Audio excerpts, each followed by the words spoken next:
Halloween, the Scream Factory. One Halloween night, with only a rubber mask and a butcher knife, Michael Myers carved his name into the memory of a whole town. But that's ancient history.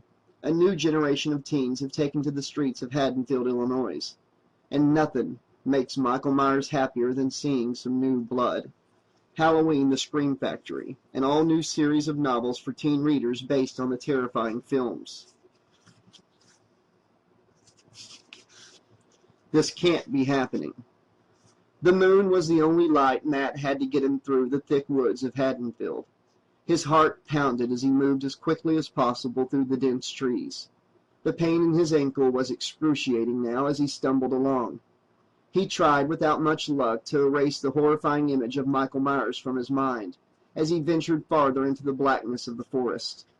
The dead eyes behind the mask seemed to be watching, following. Keep going. Keep running. No longer able to see the moon through the trees, Matt stopped. He tried to get back his sense of direction. Where am I? Nothing made any sense right now. That's when he heard the noise behind him, the bone-crunching sound of footsteps. Terror pulsated through his weakened body. Oh, God, no! Come on, Matt. Keep going, he coaxed himself. He began running blindly. His legs became numb as he picked up speed. The footsteps followed him, getting closer and closer as his follower gained on him. Matt heard that same unearthly growling just feet behind him. He didn't dare turn around. He couldn't do anything but run. Without warning, Matt felt himself falling deep into the cold, wet earth. He landed with a painful thud on what felt like jagged rocks. Freezing water soaked through his ripped clothing, further numbing his pain-stricken, exhausted body. Matt screamed as he tried to claw his way out, still unable to figure out where he was. It was so dark and black. He heard a noise from above. He looked up and screamed again out in horror. His body hurt too much to move. The footsteps crunched above him, circling him. The white face peered down into the ditch. Something shiny gleamed in the hand of Michael Myers as it caught the moonlight. This can't be happening. Chapter 1. Haddonfield High. Lori Parker glanced up at the wall clock, watching the seconds slowly ticking by as the voice of her history teacher, Mrs. Grubbs, droned on about the first American settlers. Lori swept her long blonde hair over the back of her pale pink sweater. Sally Wilson passed a note to Lori, who sat at the desk directly behind her. Carefully, Lori opened the folded piece of paper in her lap and noticed that the note was a bit damp. She let out a little giggle as she read. I'm so bored. I just noticed that I was drawing on this very piece of paper. Lori turned around and whispered, You are so gross. Mrs. Grubbs gave the girls both a warning, then turned her attention to the whole class. Okay, seniors, she said, as I told you before, this class is a tough course in American history. I want to make sure that you're prepared for the real world next year. Get out your notebooks and write down the following practical assignment. The whole class groaned in unison. Waving her arms to quiet the class, Mrs. Grubbs continued. This assignment, I'm hoping, will be fun. You're going to pair up in teams and research a historical event.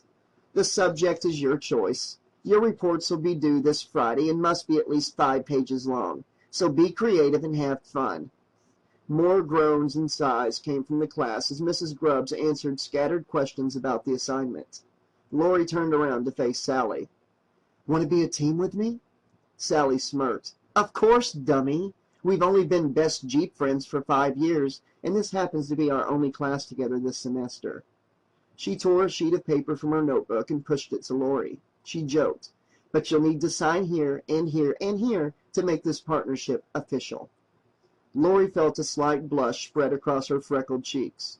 True, Sally was her best friend, but sometimes her sarcasm was a little annoying.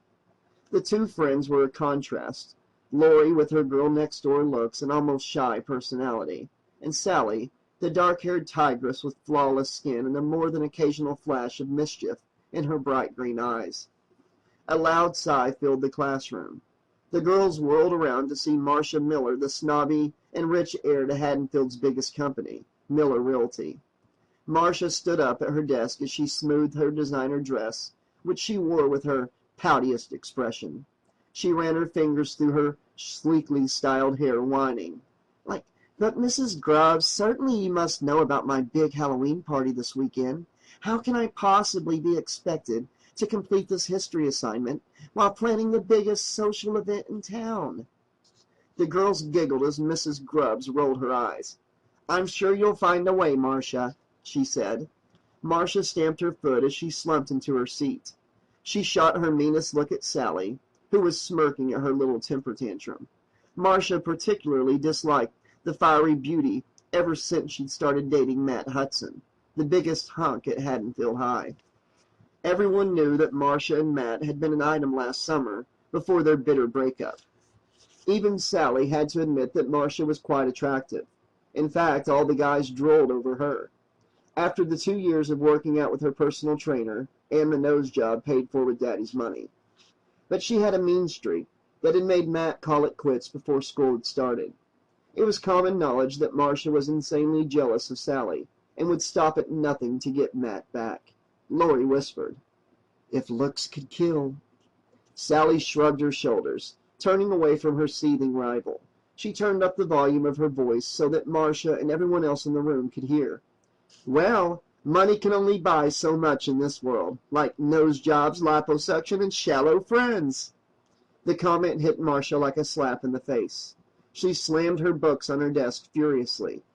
Lori stared wide-eyed at Sally for a moment before bursting into a fit of laughter. "Did you see the look on her face?" she whispered. "That serves her right. She's been nothing but mean since you and Matt started dating." Sally snuggled into the varsity letter jacket that Matt had given her last month. "Well, can you blame her? After all, I do have exclusive rights to the hottest piece of property in Haddonfield." Lori smiled and began scribbling in her notebook. "What are you doing now?" Sally asked, watching her friend. "Writing the great American novel?" "Hang on," Lori told her, trying to concentrate on her train of thought. "I'm just writing down some ideas. Mrs. Grubbs said that the subject of the assignment is our choice, right?" Sally looked dumbfoundedly at her A-student friend. "Yeah, so?" "So, I've got a great idea that will land us both 2 A+. Lori lowered her voice to a whisper so her classmates wouldn't overhear her great plan. "We'll write about the first settlers right here in Haddonfield, back in the 1800s. Sally's glossy pink mouth fell open. "What? And just how exactly are we supposed to find out about them? Dig up a few graves? Listen, let's do something easy like the Civil War or George Washington chopping down the lemon tree. We've only got until Friday." Lori laughed. "It was a cherry tree, Sally." She winked. "Trust me, girlfriend, it'll be a piece of cake. We will have to do a little digging, but it won't be at the graveyard." Sally gave her a confused look. "What are you talking about?" Lori smiled. "We'll dig through the old files at City Hall. They have tons of fascinating old newspaper clippings and property records." Sally protested. "City Hall? That sounds so boring and dusty and lame." She gave her shoulder-length hair a little toss. "But you're the genius when it comes to school, and I'm the genius when it comes to cool." Lori looked down at her brown loafers, feeling a little awkward. She was one of the smartest students at Haddonfield High, but certainly not one of the most knowledgeable about guys or clothes. Sometimes she felt like a third wheel around Sally and Matt. Sally touched her arm. "Hey, Lore, I didn't mean anything by that. Are we still best buddies?" she asked softly. Lori smiled as she always did when Sally called her Lore. "Yeah, Sal, everything's cool." The class bell rang and everyone scrambled, gathering their books and backpacks as they made a mad dash for the door. 6th period was over and school was officially out on this blustery October Monday. Students poured out of the front doors of Haddonfield High and sounds of excited chatter filled into the air. Halloween was just around the corner and everyone was caught up in the spirit. Lori waited patiently as Sally struggled to remember her locker combination again. Lori was sure that Sally would lose her head if it wasn't attached. Her best friend was the most scattered, unorganized person she knew. The halls were almost deserted by the time she opened the metal compartment, which was crammed full of books and papers. Matt's photo was scotch-taped to the inside of the door. Sally gave the picture a little kiss and cooed, "Hi, cutie pie." Lori picked up her heavy backpack. Are you kicking it with Matt after school? When Sally was done, they walked down the corridor toward the main exit. Sally winked. Matt's got a football practice until 5, so we'll probably hook up after. A grin spread across her face. Why? What are you doing? I don't know. You want to go to City Hall and get started on the assignment? Lori asked. Sally hesitated for a moment. The last thing on her mind was the history assignment. Lori waved her hand before her dreamy-eyed friend. Earth to Sally, hello. Do you want to go or what? Sally flashed Lori her best friend's smile, feeling that she owed it to her buddy, whom she'd been neglecting a little lately. Sure, why not? I'll call Matt and have him pick us up later, she said. The two girls walked down the main hall and through the massive glass doors that overlooked the nearly manicured courtyard of Haddonfield High. A few students strayed across the lawn as the chilly wind blew orange and yellow leaves from the towering oak trees through the air. Lori, lost in her thoughts, walked a few steps behind Sally as they crossed through the student parking lot toward Main Street. Something was different, she thought. Was it the distance growing between them since Matt came along? Or was it the strange, spooky feeling that the dark, cloudy sky invited? She wondered. The shops on Main Street were all decorated for the Halloween season. Jack-o'-lanterns set on almost every windowsill. Other shops had cardboard cutouts of ghosts, black cats, and witches hanging in the windows. Sally stopped to gaze at the display in the flower shop, ogling the bouquets of red roses. Aren't they beautiful? Matt gave me a red rose last weekend. Lori forced herself to smile when she really felt like screaming. On one hand, she was glad that Sally was so happy and had a great guy like Matt, but still she wanted someone of her own. Lori had been feeling a little jealous of their romance lately. If she heard one more juicy, detailed story about Sally's love life, she was going to explode. The deafening roar of a car engine revving took the girls by surprise. They turned to face the street, where they saw none other than Marcia Miller in her new black convertible, with 3 of her friends. Marcia's friends laughed sadistically at the scare they'd given the girls. Lori pointed. Uh-oh, it's Marcia and the Snob Squad. Just then a tiny water droplet hit Lori on the nose. Marcia, nestled in her leather bucket seat, looked up into the cloud-covered sky. She smiled wickedly as though she planned the rainfall. A deafening clap of thunder bellowed across the sky, and more drops began to fall. In a display of arrogance, Marcia pushed a button that caused her convertible top to come up, shielding her from the rain. She opened her automatic window just enough to comment sarcastically, I just love the rainy days, don't you, Sally? Her sarcasm turned to hatred. And don't think you're going to get away with that little stunt you pulled in history class today. I'll get my revenge, bitch. Mark my words. To protect herself from the downpour, Sally pulled Matt's jacket over her head, locked in a staring contest with Marcia.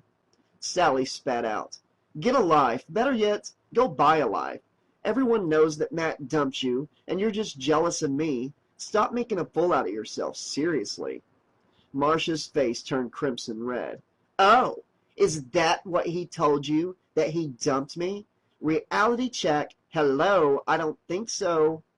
Sally took a step toward the fiercely idling sports car. Look, Marcia, I don't want to be your enemy. I think we've both had enough of each other, and I'm willing to call a truce. Marcia laughed. A truce? Me? Call a truce? With someone who's wearing last season's clothes? Get real. I hate you, Sally. In fact, I'm going to dedicate the rest of the semester to making your life a living hell. Sally laughed sarcastically. No thanks, Marcia. You're really not my type. Marcia's engine revved with fury. Be afraid. Be very afraid. Her black car tore off down Main Street. Chapter 2. The girls jogged down Main Street toward City Hall. Lori commented nervously. What a psycho. She's almost scary. You'd better watch out for her, Sally. Sally puffed. I'm not worried. She's all bark and no bite. You know, like bow wow wow. Lori smiled, hiding the looming danger she sensed. Yeah, I guess you're right. Do you think this means that Marcia will be excluding us from the guest list for her big Halloween party? Sally rolled her eyes. Are you serious? The girls stopped before City Hall, the oldest building in Haddonfield, taking a few deep breaths before climbing up the massive staircase to the entrance. An old woman sat behind the oak desk in the spacious lobby. She smoothed her neatly braided white hair and gave the girls a bright smile. "Welcome to Haddonfield City Hall. What brings you two lovely girls here on this dreary afternoon?" Lori wiped a bit of dust from the desk. "We came here to do some research for a history assignment on the first settlers of Haddonfield. Can we take a look at the old newspaper archives?" she asked. The old woman's smile faded as she eyed the girls suspiciously for a moment. "Well, I suppose so. I guess you're too young to be tabloid reporters. You know, we get a lot of news reporters snooping around here this time of year, wanting to know about the Haddonfield murders. I wish people would just forget about this town and leave us alone. You know, just last week a reporter from the National Inquisitor was here, and she—" Sally glanced at her watch and butted in as politely as possible. "Ma'am, if you could just show us where the archives are." The old woman straightened her gray wool blazer and pulled out a large ring of keys. "Follow me, girls." The girls shivered as they entered the dimly lit basement. Hundreds of steel file cabinets stretched from one end of the room to the other, casting eerie shapes along the brick walls. The old woman smiled proudly. "This is it. I call it the labyrinth. I've been keeping these files for 35 years. The newspapers are filed by date in those cabinets to the right. I hope you girls have thick blood. It's colder than a morgue down here since the heater broke. We just haven't had the funding to get it repaired. But Mayor Jameson promised he'd get it taken care of soon." Before Lori could ask the woman which row of filing cabinets to start with, she had disappeared up the stairs, still talking. Lori shrugged and looked at Sally. "I guess we're on our own. Come on, buddy." The girls walked through the maze of filing cabinets, working their way toward the right-hand wall. Sally sneezed. "It's so dusty and cold down here, Lore. I wish I was with Matt right now, drinking a cup of hot chocolate." Lori stopped and looked at her friend, feeling very annoyed. "Can you stop thinking about Matt for 5 minutes? We have work to do." Sally dully answered. "Okay, so where do we start?" Something caught her eye. "Hey, look at this!" Sally exclaimed. She bent down and picked up a heavy padlock from the floor next to a drawer that had been left slightly open. "I wonder what's in here." Lori nervously glanced around the eerie, spacious room and whispered, "Sally, put that back where you found it before someone sees you." Mischief flashed in Sally's eyes as she reached for the first file in the open drawer. She rifled through its crumbling contents. Lori hissed, "Sally, I'm warning you." Sally's mouth fell open. "Oh my God, you're not going to believe what's in here. Talk about Haddonfield history." Lori stepped closer, her curiosity aroused. "What? Will you hurry up and tell me what's so interesting before the clerk throws us out of here?" Sally gasped. "Look at this. It's full of newspaper clippings and police reports from the 70s about the Haddonfield Halloween murders. November 1st, 1978. Halloween massacre in Haddonfield. Residents of Haddonfield are mourning the loss of 4 local teenagers who were brutally murdered last night by convicted killer Michael Myers. Police report that Myers escaped from the Smith Grove Mental Hospital, where he had been undergoing psychiatric treatment after murdering his sister, Judith Myers, 15 years ago on Halloween night. The murder weapon, a large kitchen butcher knife, was found at the scene of the crime on Oak Street. Myers was last seen wearing a rubber Halloween mask and black jumpsuit. He escaped capture and is still at large. Police are asking for any information regarding the whereabouts of Myers, and are considering him armed and very dangerous. Sally's eyes were glued to the pages before her. She swallowed, hardly believing the words that came from her mouth. "Listen to this one. The police report says that he was shot by the police 6 times and thrown out of a window before he escaped." Lori sighed. "Well, he couldn't have survived something like that. I'm sure he died, and they just never found the body." Sally picked out another news clipping. "Here's one from just 10 years ago." She held out the police sketch of Michael Myers, his face covered by a hideous white mask. 12 massacred in Haddonfield. Last night, 12 area teenagers were brutally massacred in Haddonfield by convicted killer Michael Myers. Myers was... The lights in the basement flickered off and on. Lori sucked in her breath. Sally, what was that? Michael Myers. Lori flinched as the name flashed through her mind. She stared at the overhead lights as a sinking feeling swept over her. Is this stuff true? I mean, how could something like this have happened? Here, in Haddonfield. Sally shrugged. I don't know if it's all true, but people say so. It all happened a long time ago. She shivered. They say he comes back on Halloween to get revenge. A shadowy figure watched the girls from the top of the stairs and silently moved closer to them. Lori chewed on her thumbnail and whispered, Sally, stop reading this stuff. It's freaking me out. What if it did happen and... A large hand fell down upon Sally's shoulder. Ah! She screamed and Lori jumped back, her heart pounding with terror. The girls spun around to find Mayor Jameson towering above them, a deep scowl upon his face. Sally dropped the file, scattering papers all over the floor. Mayor Jameson, you scared us to death, she said. She bent over and began picking up the mess. Lori felt the blood rush to her face. We're so sorry. We were just here to research a project for school. For school. I'm Lori Parker, and this is Sally Wilson, she stammered. Mayor Jameson picked up the padlock from the floor. Do you girls, Lori and Sally, always pick locks? Sally handed him the disheveled file with shaking hands. We're really sorry. We just found it open like this, and, well, we started reading. We won't tell anyone about this, we promise, and we'll never bother you again. She grabbed Lori's arm. Come on, Lori, let's go. The mayor took a step forward, his huge body blocking their way. Not so fast. You girls have trespassed and read confidential city files. This is pretty serious, he informed them. Lori protested, hoping her voice didn't sound too shaky. We didn't exactly trespass, sir. The clerk upstairs let us down here, and we found it open like Sally told you. We shouldn't have read the files, you're right. We really didn't mean any harm, she explained. The mayor suddenly seemed to think of something, and his expression softened a little. He pointed a finger at Lori. You're not John Parker's daughter, are you?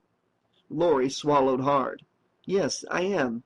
My father was a volunteer on your last campaign.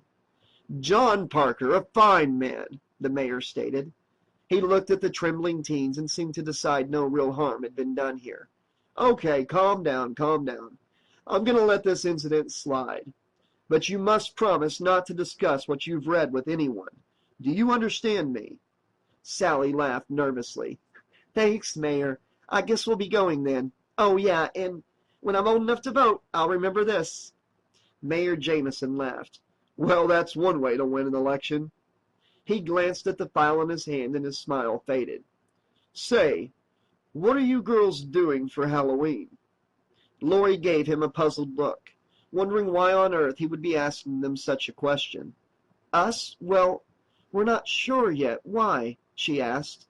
Sally envisioned herself dressed in a sequin black gown and Matt in a tuxedo, eating little crab cakes from a silver platter at a fancy city Halloween party. She beamed. We're not doing anything special. Mayor Jameson glanced around the giant basement. How would you girls like to be in charge of a very special city project? Sally cocked her head. City project? What do you mean? Lori pictured the two of them wearing orange city uniforms picking up trash on Halloween night as punishment for what they'd done. She guessed they deserved it. She asked, Do you mean like making up the damage for what we've done? The mayor laughed. Well, not exactly. I was thinking about having Haddonfield's largest Halloween party, right here at City Hall. I need a couple of bright, energetic individuals to be in charge of it. We'll transform this basement into a giant haunted house, to keep the local teenagers safe and off the streets on Halloween. Sally watched the mayor rubbing the old file nervously in his hand. Safe from what? She asked. The mayor cleared his throat. He explained. All the malls have trick-or-treating at the stores these days because there are sick people out there who put razor blades in apples and poison candy. Since we don't have major malls out here, I thought that City Hall would be the perfect place. So, are you girls in? Sally thought about it for a moment. I don't know, she said reluctantly. It sounds like a lot of work to put it together on really a short notice. How come you're planning it so late? The mayor's expression became serious.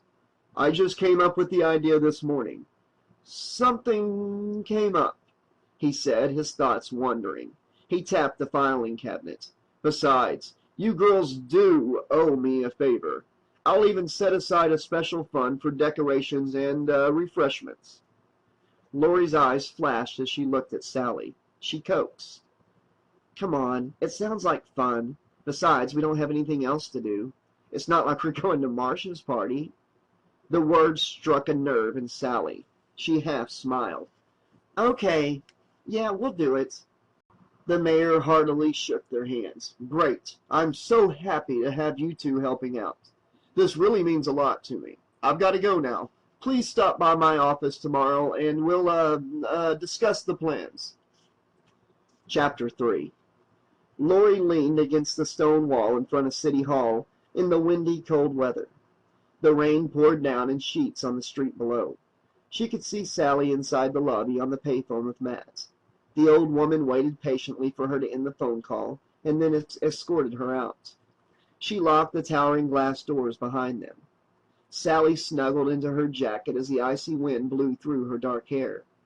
Matt said he'll be here to pick us up in 10 minutes, she said. Lori shivered. The Scream Factory. What are you talking about? Sally asked. Lori smiled, explaining. The haunted house. Let's call it the Scream Factory. We can throw sheets over all the file cabinets and turn it into a maze of terror. Then we'll make up flyers and pass them out at school. Oh, this is going to be a blast.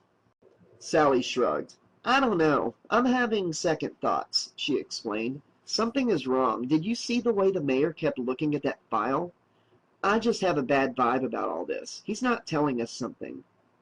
Lori brushed a lock of wind-tangled hair from her face. He's a politician. I'm sure there's a lot of things he isn't telling us. Besides, we agreed to do this, and he's counting on us. So let's make the best of it. It might even be fun. Sally couldn't stop thinking of the horrible stories she'd read about Michael Myers. Why hadn't they found his body? What if it was all true? What if? Sally knew it was true, but she didn't want to believe it.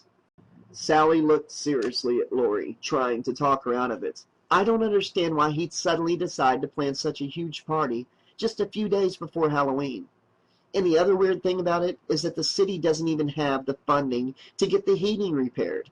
But the mayor is willing to shell out the money for a party? I just don't get it. Lori put her arm around Sally. Hey, we'll have so many lit-up jack-o'-lanterns in that building we won't need any heating. Besides, this is the perfect way to get back at Marcia Miller. The whole school will come to our party instead of hers. We'll invite everybody. Sally crinkled her nose. Ooh, I like the sound of that. I can just see her now, pouting all by herself at her little party. Okay, you've talked me into it. Matt Hudson pulled up in front of City Hall in his red Jeep, loud rock music blaring through the canvas top. He hopped out and bounded up the stairs with ease to where the girls were talking. He held out his muscular arms to Sally. Hey, sweetie, I'm here. Don't I get a kiss? Lori watched as Sally brushed his deep brown hair off his perfectly chiseled face. Sally was really lucky, she thought. She could understand why Marcia was so obsessed with Matt. When he smiled at Sally, showing those perfect white teeth, it was as if she were the only girl on the planet. Sally pouted. What took you so long, Matt? Your little snuggle bunny was freezing out here. Matt growled. Oh, I love it when you talk bunnies to me. Matt looked at Lori as if he hadn't seen her there before. Oh, hey, Lori. Lori smiled politely. Hi, Matt. Are you guys ready to go? Matt tickled Sally, who was giggling hysterically as they piled into the Jeep. Matt turned down the volume of his radio and asked, So, what were the two hottest babes in Haddonfield doing at City Hall anyway? Sally smiled. You are looking at the hostess of Haddonfield's wildest Halloween party ever. Matt reached beneath his seat and pulled out a small black envelope. Marcia's party? Here's my invitation. Well, I'm glad you two finally made peace. So what are you going to be doing for her? Doing for her? Sally repeated. She grabbed the invitation. Give me that, Matt. How could you even consider going to that bitch's party? Sally tore open the envelope and read aloud in a snickering, sweet voice. Matt, hope you can make it to my party for the time of your life. Matt stared dumbly at Sally. She just gave it to me after football practice today. I thought you just said that you guys made up. What's the deal? Sally threw down the invitation. No, as a matter of fact, we didn't make up. I can't believe her. She almost ran us over with her car after school, and then she follows you to football practice to deliver this disgusting little invitation. Will she stop at nothing? Matt smirked and put his hand on Sally's knee. You're kind of cute when you're jealous, he teased. Sally sighed, feeling foolish for getting so upset. I'm not jealous, and I'm not going to Marcia's party. Whew. She took a breath. Lori and I are having our own Halloween bash, and you are coming with me. Lori spoke up, trying to ease the tension. Mayor Jameson asked us to throw a giant party at City Hall. We're going to transform the basement into a haunted house, and we're inviting the whole school and everyone else in Haddonfield. We're calling it the Scream Factory. Matt laughed. A party with the mayor? Are you serious? This place will be crawling with little kids and old fogies that reek of mothballs. How are we supposed to have any fun in a place like that? Come on, Sally. Sally twisted Matt's class ring, which she wore on her thumb. Her feelings were obviously hurt. It's not going to be like that. We're going to make it the coolest party this town has ever seen. So unless you have other plans, I need your help with this, she said. Matt looked at his beautiful girlfriend. On one hand, he was feeling guilty for flaunting his invitation in front of her. But on the other hand, he hated the thought of missing one of Marcia's wild parties, with catered food and plenty of spiked fruit punch. He gave her leg a little squeeze. Of course I'll help you, Sally. I was just joking about the old fogies and stuff. Lori peered out of her window at the wet street. She strained to make out a dark figure pushing a motorcycle on the other side of the road. Hey, Matt, stop. That was Jake Kovac back there pushing his bike. Let's go see if he needs any help. Matt snorted. Huh, help? Of course he needs help. Matt pointed. Look at that guy in his faded black denim jeans and leather jacket. The rebel without a clue. The lone stranger. Sally looked back at Jake, pushing his old motorcycle in the rain. Matt, just because someone isn't a jock doesn't mean that they're weird, she said defensively. Let's go help him. Matt saw Lori's hopeful expression in his rearview mirror and realized how silly and immature he was acting. He groaned as he made a U-turn. Lori ignored Matt's stupid jokes. Sometimes he was so insensitive, such a jock. He's an artist, and a good one, she said in Jake's defense. Sally turned around to look at Lori. Oh, yeah? Since when do you know so much about Jake Kovac? Lori anxiously waited as Matt turned the Jeep around. Jake always sat in front of Lori in her physical science class. He never said much. A few times she'd seen him watching her, but he'd always turned around before she could give him a smile. She often stared at his honey blonde hair and had always thought he was very attractive and a little dangerous. Lori answered. I've seen him drawing in science class in his notebook. Matt pulled over in the gravel a few feet away from Jake. Okay, Lori, go ask Mr. James Dean if he needs a ride, he said. A flush spread across Lori's cheeks as she got out of the Jeep. She yelled, Hey, Jake, do you need some help? Jake stopped pushing the bike and looked up to see Lori Parker. She stood there under the dark sky like some kind of angel, with that pink Angora sweater stretching across her chest. He cleared his throat, shocked to see her. Yeah, I could use a ride. Lori smiled brightly. Great, come on. Jake was a little embarrassed about the broken bike as he pushed the kickstand into the gravel. I'll come back and pick up my bike tomorrow when the rain lets up. Lori stepped closer, really noticing his mysterious eyes for the first time. You've got a little smudge on your cheek. She gingerly wiped his face with her fingertip. Jake stared at her, mesmerized by her touch. Thanks. Must be oil from the bike. He gave her a shy smile and followed her to the Jeep. Why are they helping me? He thought. Electrical impulses rushed through his entire body as he watched her walk. Some days it almost drove him mad knowing that this gorgeous creature was sitting not more than 2 feet behind him, and he couldn't even bring himself to speak or look at her. Here she was in the flesh offering him a ride, touching his face, staring at him with those blue eyes. Don't blow it, Jake, he told himself. Matt started the engine as Jake and Lori piled in. Hey man, having a bad day? Jake awkwardly scrunched into the back seat with his long legs nearly touching his chin. No, well, yeah. Hey, thanks for the ride. I live on Ripley Road, about a mile up from the old Myers place. The Myers place? The horrible newspaper articles flashed through Sally's mind. She turned to Jake. Really? You actually live up there? Is all that stuff true about Michael Myers? Lori listened intently as Jake spoke in his soft voice. Yeah, he said. They say it's all true. But things have been quiet around here for years. They say the Myers house is haunted, but I don't buy it. I pass it every day and never see any action over there, except for the weeds growing. The place has been deserted for over 30 years, since he killed his sister on Halloween night. Matt laughed. Yeah, right. I can't believe you guys. I don't even think that Michael Myers existed. It's all just a bunch of stupid rumors, urban legends. Lori noticed that Jake's long legs was touching hers. Matt, you're such an ignoramus. We just read all the old newspaper articles today at City Hall. I seriously doubt that all those stories were just made up. I agree with Jake. Jake winked at Lori. He tapped Matt on the shoulder and challenged. Why don't we stop by the old Myers place on the way to my house? I'll show you the bloodstains on the wall. Sally squealed. No way! That is too creepy. Besides, it's getting way too dark for that. Matt downshifted as they turned the corner onto Ripley Road. You're on, Jake. I'm not scared of that old dump.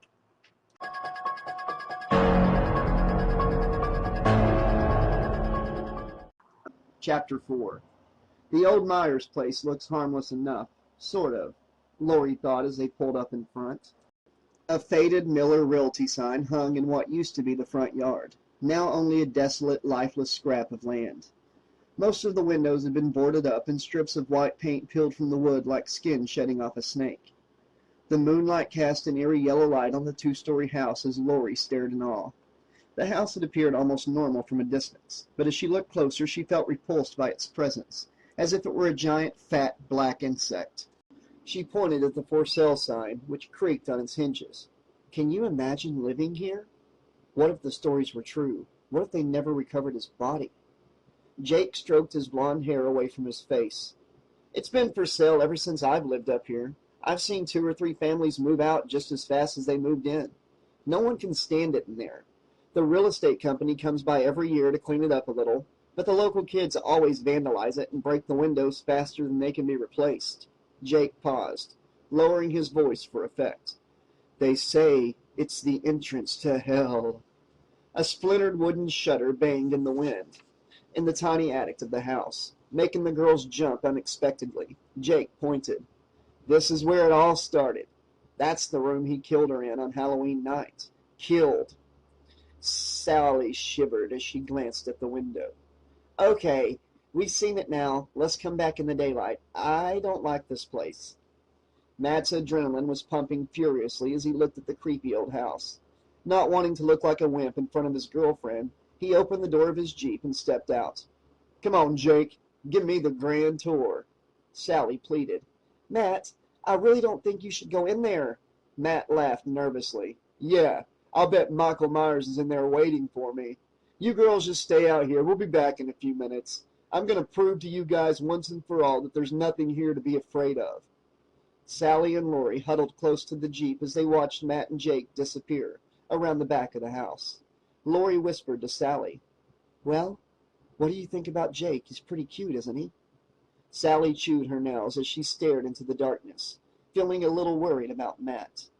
I never really noticed him before, but he seems nice if you like the dark, mysterious type. I like it all right, Lori said breathily. But what do you mean by dark? His hair is almost as blonde as mine. Sally imitated Jake's voice. Follow me, and I'll show you the bloodstains on the wall. Lori giggled. He's just trying to be friendly and show us a good time. Do you think he likes me? Are you kidding? Did you see the way he was looking at you with those intense eyes? Sally asked. He was? Really? Lori beamed, her heart filling light.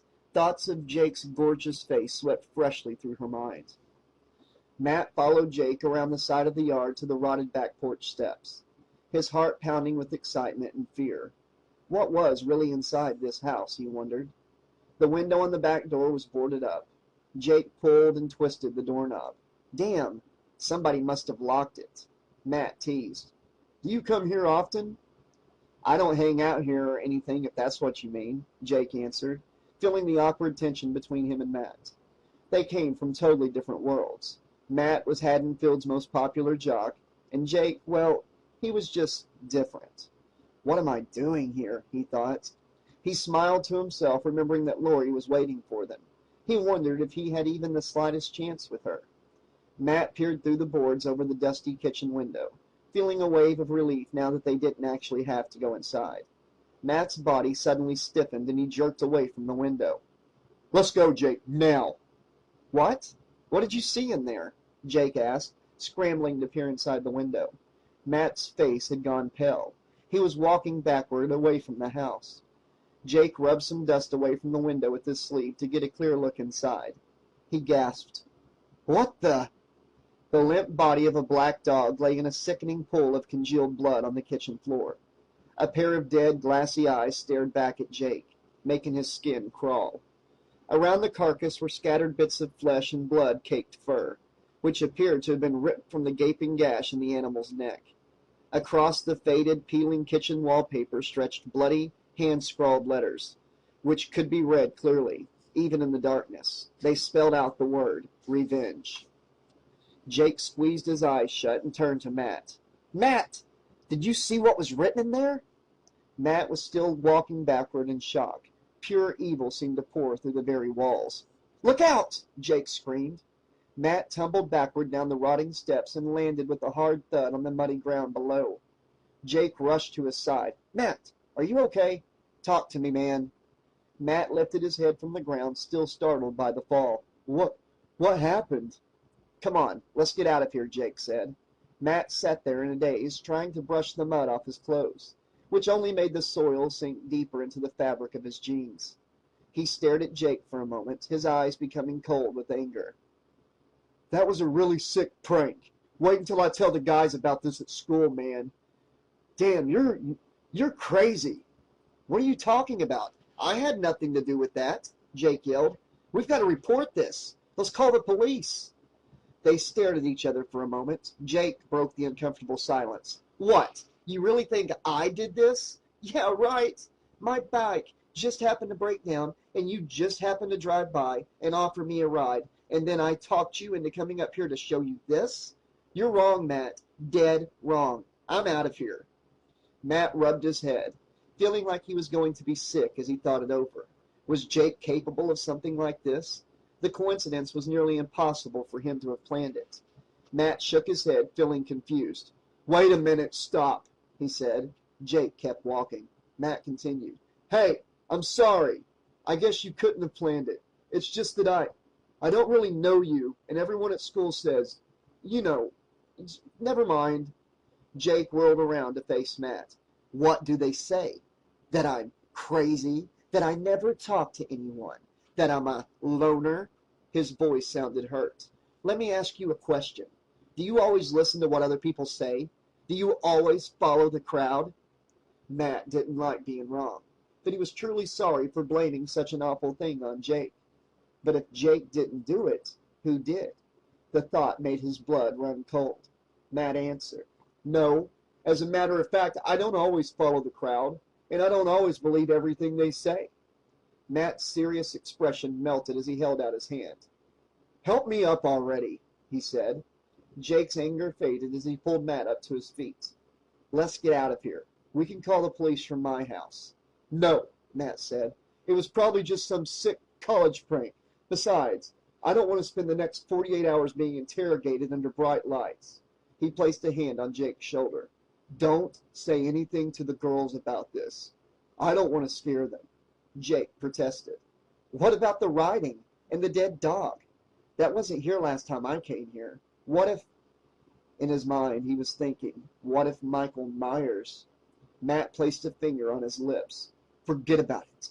Help me brush some of this dirt off my clothes before we go back to the car. Matt saw Jake looking at the house. He was nervous. No, frightened. Matt stared harder at Jake. He looked almost normal except for the black leather and long hair, Matt thought. He wondered what Jake would look like dressed in a polo shirt and a pair of khakis. He smiled. Maybe they were wrong about you, the kids at school. You're all right, Jake. The moonlight shone down upon the clearing in the woods behind the old house. Voices, teenage voices, were laughing and talking, and laughing. He'd heard them. The dark shape silently moved among the trees at the edge of the clearing to get a closer look. Through the darkness, he could see the girls, laughing. Lori and Sally leaned against the Jeep. Sally sighed. What's taking them so long? Maybe we should go find them. It's getting pretty cold out here. Lori was warm in her pink sweater. Why don't you wait in the car and I'll go get them? Sally agreed. Okay. After all, she didn't want to go near that awful house. Lori carefully made her way through the weeds and vines that covered the front lawn of the house, toward the front doorway. The old house creaked in the wind, sending chills down her spine. Matt? Jake? Are you guys in there? She called. There were no sounds from inside the house. Maybe I should go around back, she thought nervously. She took a deep breath and peered into the tiny window on the front door. Hello? Can you hear me? On her tiptoes, she strained to see into the dark house. A faint, rotting smell suddenly invaded her nostrils. Lori felt nauseous as her eyes adjusted to the darkness. Her eyes searched the tattered wallpaper inside and made out what appeared to be a... Before she could finish her thought, there was a loud crack, and she screamed, as a beam in the rotting wood porch below her feet suddenly crumbled, causing her to lose her balance and sink down several feet. Jake grabbed Matt by the arm. Come on! I heard one of the girls screaming. Matt and Jake found Lori sobbing on the front porch as she struggled to free her leg from the jagged boards. There's something in here, she cried. Help me get out of here, please. Help me, she thought. Jake pulled Lori's foot from the hole in the porch. Shh, you're okay, he told her tenderly. He gently inspected her ankle. It's just a scratch. Fear pumped through Matt's blood as he looked through the dust-caked window. What had she seen? He reminded himself that he was one of the strongest guys at school and could take on any grown man in a fistfight. He hoped he didn't look as scared as he felt, though. He strained to make out the dark shapes inside the house, his heart thudding heavily. There it was! He suddenly laughed with relief. It's a jack-o'-lantern, he cried. On the table in there, it's just a stupid pumpkin. Lori snuggled into Jake's surprisingly strong arms as he scooped her up from the porch. What a night. I'm glad you're here, she breathed. Jake felt the electricity traveling through his body again as he held her tightly. I'm glad you're here too, but it's all my fault for bringing you guys up here in the first place. I'm really sorry about all this, and... Lori turned her head slightly to look back at the house, and her lips brushed against Jake's cheek. She lowered her eyes, embarrassed by the contact. Don't be sorry, Jake. Jake carried Lori to the Jeep, following Matt's brisk pace. Sally stared at them as they piled in. Look what the cat dragged in, Sally exclaimed. Matt, what happened to you? Why are you all covered in mud? He slipped in a puddle of water, not a big deal, Jake quickly explained. So, how was the tour? Did you guys find anything spooky in there? Sally asked. Matt winked at Jake. Nope, nothing in there but a lot of dust. Although Lori had quite an adventure, didn't ya? He said, hoping to steer the conversation elsewhere. Lori rubbed her ankle. Oh my gosh, Sally. I was so scared.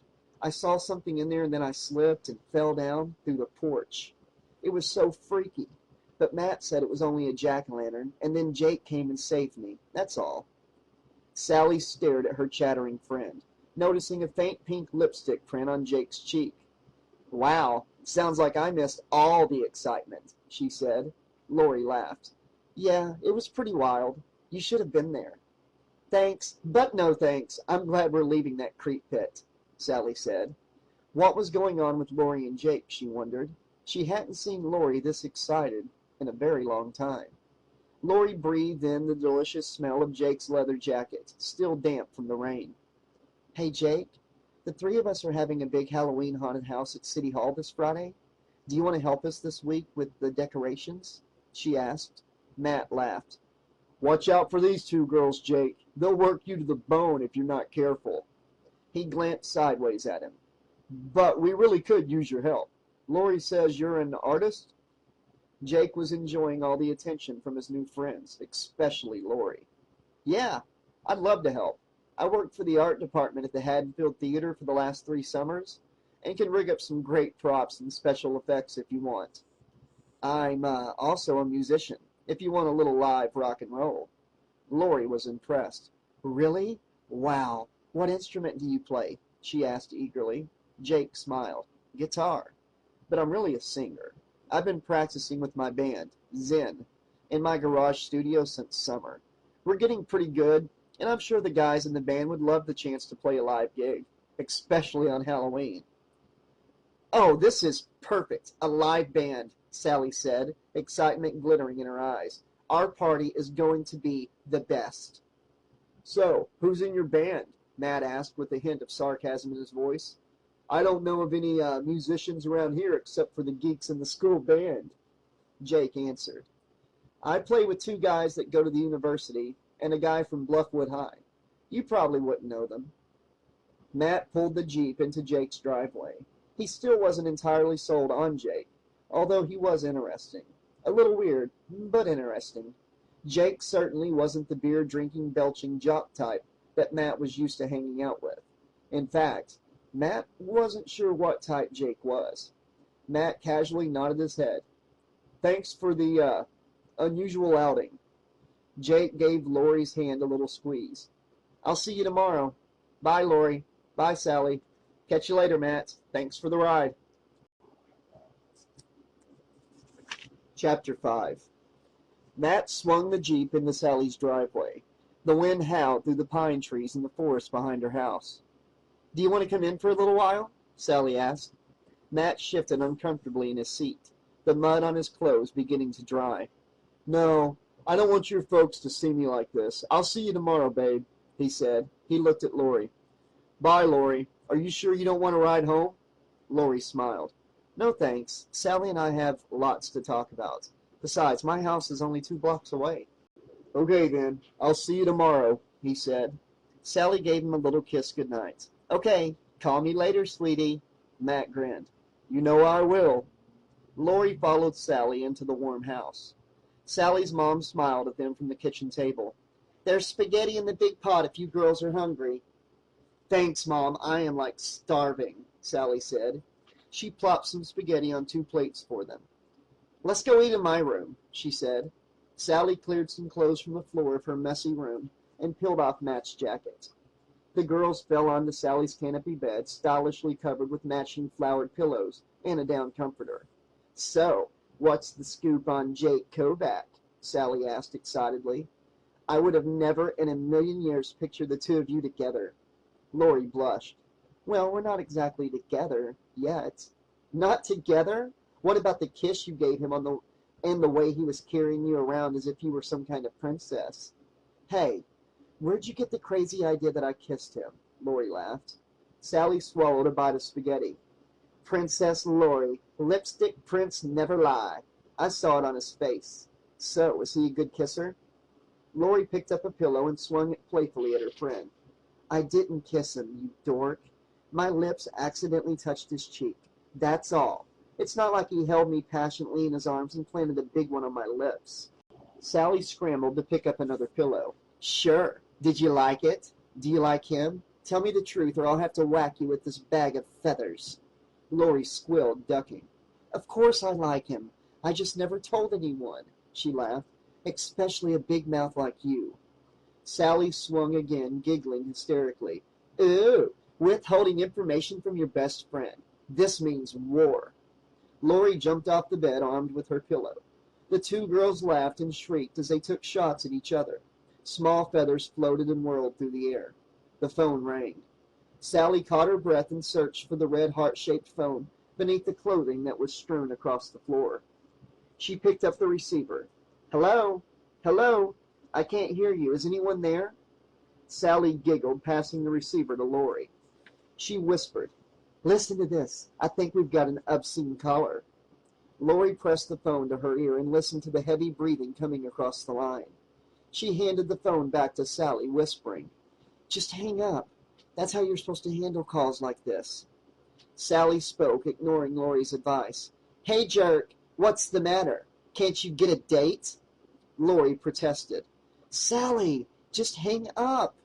Sally laughed into the phone. Your breathing is awfully sexy, but I already have a boyfriend. But maybe my friend Lori would be interested. Sally! Lori hissed, grabbing the phone and slamming down the receiver. Sally giggled. Well, you said you're not together with Jake yet. Lori looked at her angrily. Come on, Lori, I was just kidding around. Lori pouted. You're not very funny. The phone rang again.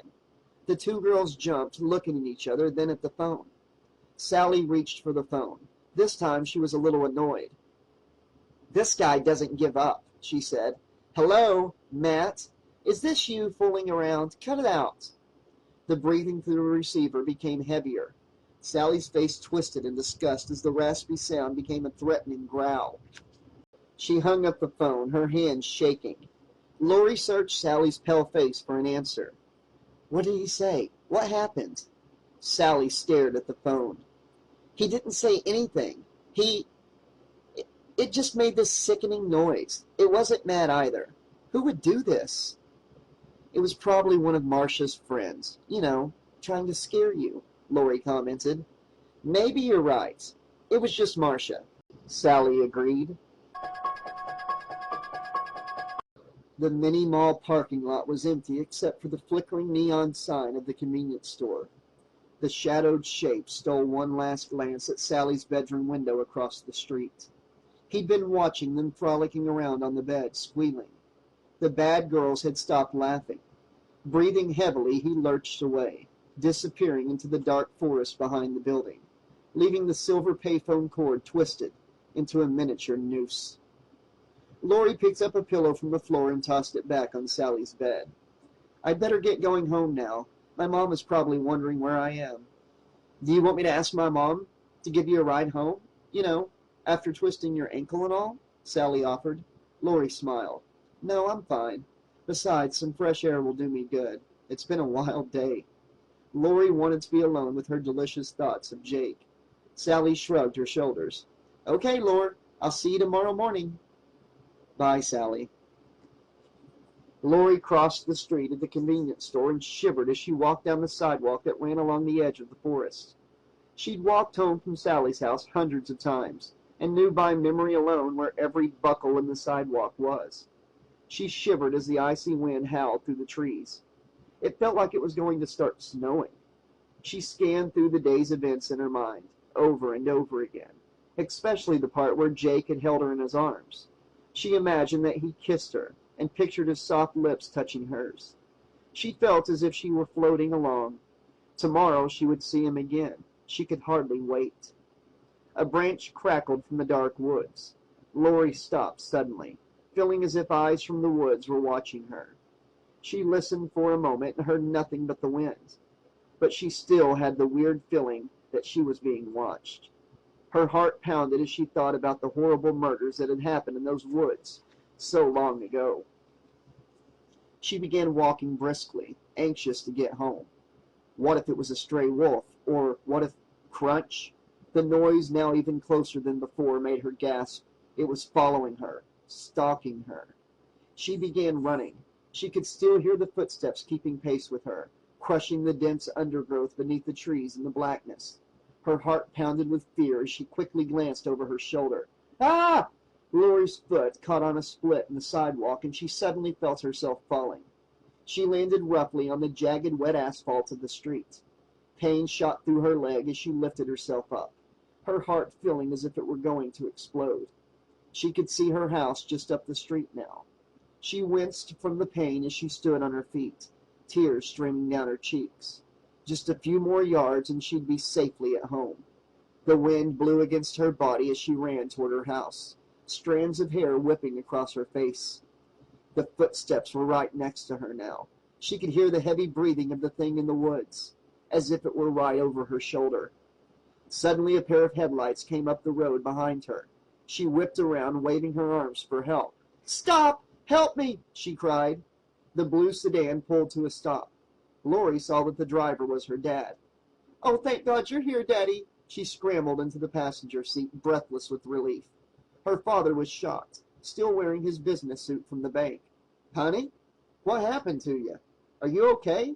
he asked, looking at the blood on her knees. Lori glanced out the window into the darkness and saw a blur of something, running back into the woods. She pointed hysterically. "Something was following me. Did you see it? Over there. It followed me all the way from Sally's house. I was running and I tripped, and then you came along." Her father strained frantically to see into the blackness. "No, honey, I don't see anything. It was probably some kind of animal." His voice became firm. "You could have been attacked or seriously hurt. I don't want you out walking this late at night ever again, young lady. You call your mother or me if you ever need a ride. Do you understand me? You scared me half to death." Lori sighed. "Yeah, Dad, sorry." She stared into the forest as they drove up the street. Chapter 6. Lori woke up the next morning feeling as if a truck had hit her. Her muscles still ached, even after the Epsom salt bath she'd taken last night. She pulled herself out of bed and switched off the blaring alarm clock. Nothing was going to stop her from going to school today. The incident last night had faded a little from her mind. She laughed to herself, rationalizing that it must have been a stray dog following her. Lori carefully braided her long golden hair. She chose a low V-neck sweater and a pair of tight black jeans from her closet, an outfit she'd bought last winter, but hadn't had the nerve to wear. She looked at herself approvingly in the mirror as she applied a little deep red lipstick. Lori normally wore preppy, conservative clothes, but not today. She pictured herself on the back of his motorcycle, hugging him tightly. Matt and Sally spotted Lori in the corridor after lunch. Matt let out a long whistle. "Whoa, Lori, look at you!" Lori's face became almost red as her lipstick. "Hi, Matt. Hi, Sally. What do you think?" She twirled around. Matt gave her the once-over as only a guy could do. "If I wasn't dating your best friend, I'd." Sally elbowed him in the ribs. "What he's saying is, Lore, you look absolutely gorgeous. Totally cool threads." "What's the occasion?" she asked. Lori rolled her eyes. "What do you think? Remember? My physical science class next period? Somebody sits in front of me." Matt laughed. "What? Are you going to be the exhibit? Get it? Physical science?" Sally sighed, glancing at Matt. "Just ignore the beast, Lori," she whispered. "Somebody is going to fall over backwards off his chair when he sees you. Hey, where were you at lunch? We missed you." Lori sighed. "I was in the library doing our history assignments. I thought I'd get it out of the way." "You finished it already?" Sally asked. "But how did you find out about the first settlers in Haddonfield at the school library?" Lori smiled. "I changed my mind and wrote about the signing of the Declaration of Independence instead. It was a lot easier." She handed the report to Sally. "Here, you owe me one. Hang on to it until Friday." Sally hugged her. "You're the greatest. Thanks, Lore." Matt joked. "Uh-oh, Lori. Slacking off in school. Radical change in appearance? This is serious warning sign. You've got to get help before it's too late." "Matt, would you please shut up?" Sally demanded. She smiled at Lori. "You look hot, girl. Go get him. That's an order." The bell rang, and Lori gave Sally a little salute as she walked down the hall. Lori felt all eyes upon her as she took her seat in class. She glanced around the room. Where was Jake, she wondered. The bell rang. The seat in front of her was empty. Lori opened her book and began reading the assignment. Jake opened the door quietly and slipped his Walkman off his head. His heart jumped when he saw Lori sitting there reading. He felt more self-conscious than ever. She was the most beautiful girl he'd ever seen. In fact, she looked like a model. Her slim legs stretched out from under the desk. Suddenly she looked up, her crystal blue eyes staring at him. She tossed her long, shiny braid over her shoulder as he awkwardly took his seat. He feared to turn around. What if she was just being nice yesterday? He felt her eyes on the back of his head. He'd wait and see how she acted. Lori touched his shoulder lightly, sending chills down his spine. She whispered, "Hi, Jake." He turned around to face her. "Hi, Lori," he said back.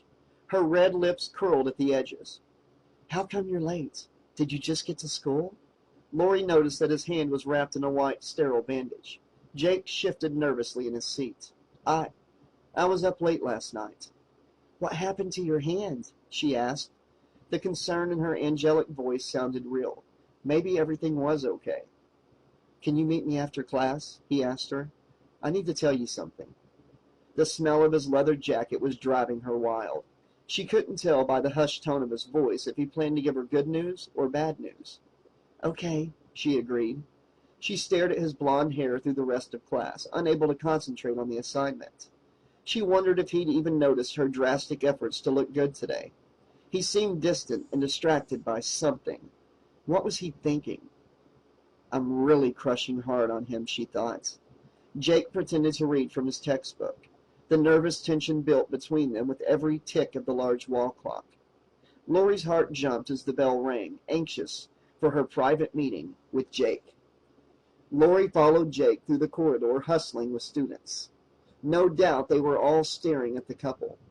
Jake led her outside to the grassy courtyard where they sat down on an iron park bench. Lori smiled nervously, trying to ease the tension. "So, what's going on, Jake?" "Nothing. His eyes darted around the lawn. "I just didn't think we should talk in class." "Well, here we are, all alone," she offered. He stared into her porcelain skin, still not believing that he was actually sitting here with her. "I have something for you, Lori," he finally said. Lori was surprised. "Really? What is it?" Jake reached into his jacket and pulled out his Walkman. "Here, there's a tape in here that I want you to listen to." Lori started to place the headphones over her ears, but he stopped her. "No, listen to it later," he said. Lori wondered what was on the tape. "So, are we still on for later?" she asked. Jake felt relieved. "You mean the haunted house?" "Yeah, if you're okay." She looked at his hand again. "Are you still going to help me decorate?" she asked. "Wild horses couldn't keep me away, Lori," he said before thinking. He laughed. That sounded really corny, didn't it? Lori slid a little closer to him and whispered, "They couldn't keep me away either. Thanks for the surprise. Meet us at City Hall after school." Lori clutched the Walkman in her hand. "I've got to get to class. I'll see you later, Jake," she said. Lori rounded the corner and made her way through the crowded hallway toward her history class. She glanced over her shoulder to make sure Jake wasn't watching and placed the headphones of the Walkman on. She had 3 minutes before class started. Leaning against the wall, she pressed the play button. Sally waited anxiously for Lori to arrive in class so she could get the latest details about Jake Kovac. She could feel Marcia Miller staring at her from across the room, her eyes seething with hatred. Sally could not wait until Marcia found out about their party. They'd start inviting people tomorrow. Lori rushed in at the last moment, just before the bell rang, her hand shaking. Sally whispered, "What's wrong with you?" Lori pulled the Walkman off her head and handed it to Sally. "Listen to this. Jake gave it to me." Mrs. Grubbs turned off the lights in the classroom and started a film about United States history. Sally slipped the Walkman on. Sounds of chains rattling and howling wolves filled her ears. Drums thumped faster and faster. Wild guitar and bass chords melted into an eerie melody. Jake's voice, his hauntingly beautiful voice, came in. The words of the song were, "He's going to get you, he'll follow you home. He's been waiting and watching, you're never alone. He's out in the woods, he's been waiting for you. When he gets you alone, your young life is through. I'm the boogeyman baby and I'll never die. I'm the boogeyman baby and that's no lie. I'm the boogeyman baby, so don't even try to get away from me." Sally giggled, handing the Walkman back to Lori. It's good. It's weird, but good. This will be perfect for the Halloween party. Lori remembered that she hadn't told anyone about what happened in the woods last night.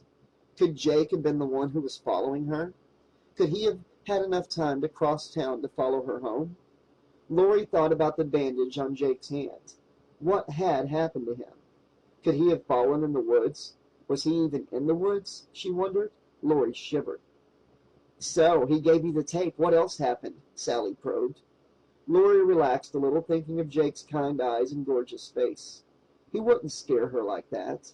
She realized that her imagination was working overtime, and she began looking forward to seeing him again.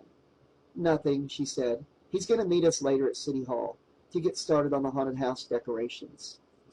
Chapter 7. Jake pulled up in front of City Hall on his motorcycle.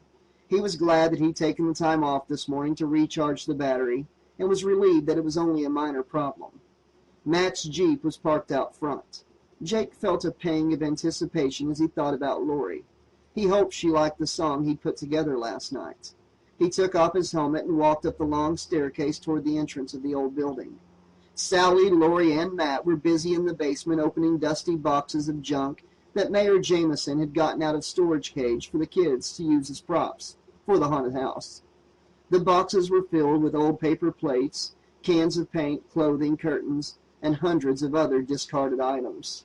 Mayor Jameson handed Sally a fat petty cash envelope filled with crisp $20 bills. He told her, "This is for buying refreshments and to get flyers printed to advertise the event. This is all the money we have to work with. You must provide receipts for each and every purchase.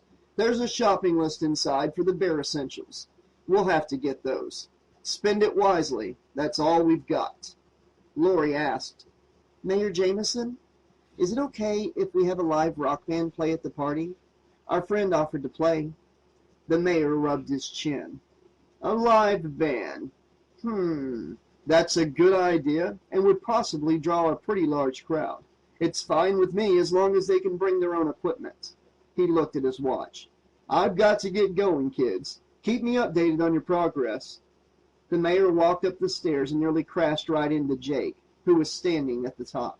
Excuse me," Jake said politely as the mayor hurried off to his office. Jake smiled as he looked down at Lori. His tall frame almost filled the doorway. He pointed to a large cardboard box that he'd brought in. "I brought a surprise." His eyes searched the room. "So this is it?" he asked.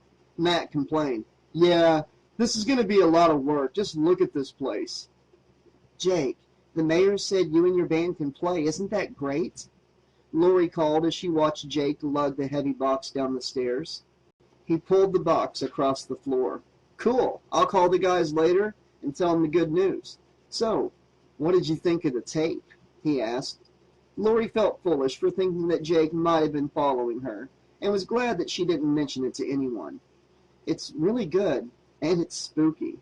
Does all your music sound like that?" Jake laughed. No. That was just something I put together for the haunted house. Most of our stuff is just good old rock and roll." Jake looked around the basement.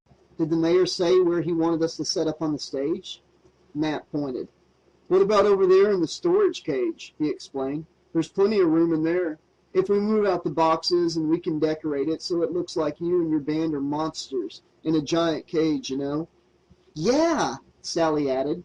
"We can line up the filing cabinets so that the maze ends right by the band. They can follow the music to the end of it."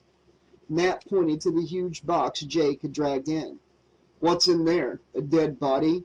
Jake grinned. "It's better. Just a little something I borrowed from the theater." Lori looked at the box and then at Jake. "How'd you get it here? On your motorcycle?" "No, I borrowed my buddy's pickup," he explained. "So what's inside?" Lori questioned. "It looks so heavy." "I'll let Matt do the honors," Jake said, handing Matt his Swiss Army knife. Matt cut the tape and Sally dug in, struggling to pull something heavy out of the box. "Grab that end," Matt told her. "Ow!" Sally cried. She pulled her fingers from the box to reveal a small cut dripping with blood. Matt heaved the item out of the box and set it on the floor. Jake rushed over. "Sally, are you okay?" he asked, feeling guilty that he hadn't warned them. "That thing is sharp. I'm sorry." Lori stared at the blade of the old guillotine on the floor. "Yuck. Is that thing real?" I don't think so," Jake answered. "They use it as a prop over at the theater. But it's about as close to the real thing as you can get." Sally sucked her finger. "Look what it did to me!" She eyed the crude metal blade with fear. "I don't think it would be a good idea to have this thing out at the party. Someone could get hurt." "We'll just put some silver duct tape over the blade part and secure it so it can't fall down. This is perfect for the screen factory, guys, I'm telling you," Matt said. Lori stepped away from the blade, looking disgusted. "I wonder how many people have had their heads chopped off with something like that. I don't know, it gives me the creeps." Jake laughed. "Yeah, it is pretty scary." Matt held the little knife in the palm of his hand. "Thanks, man," he said. "Mind if I borrow it a little longer? The knife is just what I need to start digging into all these other boxes." "This is going to be the best haunted house ever," Lori commented. "Hey, Jake, would you design our flyer for the Scream Factory? We need a really creepy-looking haunted house with this time and the address on it. Oh, I need to take it to the printer tonight." Jake winked. "Are you saying my art is creepy?" Lori blushed. "No, you're just a good artist. Come on. You know I didn't mean anything by that." Jake was flattered that she even knew that he was an artist. "Of course I'll do it. I'd better get started right now so I can make my deadline." "Thanks." Lori looked over at Matt and Sally, who were pulling old costumes out of a box. Matt threw on a red cape and mask. Sally fell into his arms. "My hero!" she cried in her most theatrical voice. "My darling!" Matt dipped her backward, giving her a long kiss. Lori cleared her throat. "Come on, you two. We've got a lot of work to do. Let's start throwing these old curtains and sheets over the filing cabinets." Sally pulled a dusty piece of drapery from a box. Matt began rearranging the cabinets into a series of twisting and turning walls while the girls threw sheets over the top of them. Within an hour, Jake had completed the flyer, and the maze was all set up. The four kids sat on some cardboard boxes. Sally looked at Jake's artwork. "This is great. It looks so professional, Jake." "Well, thanks," Jake said. "I've always loved art." He stole a glance at Lori and smiled shyly. "You guys did a great job on the maze, you know.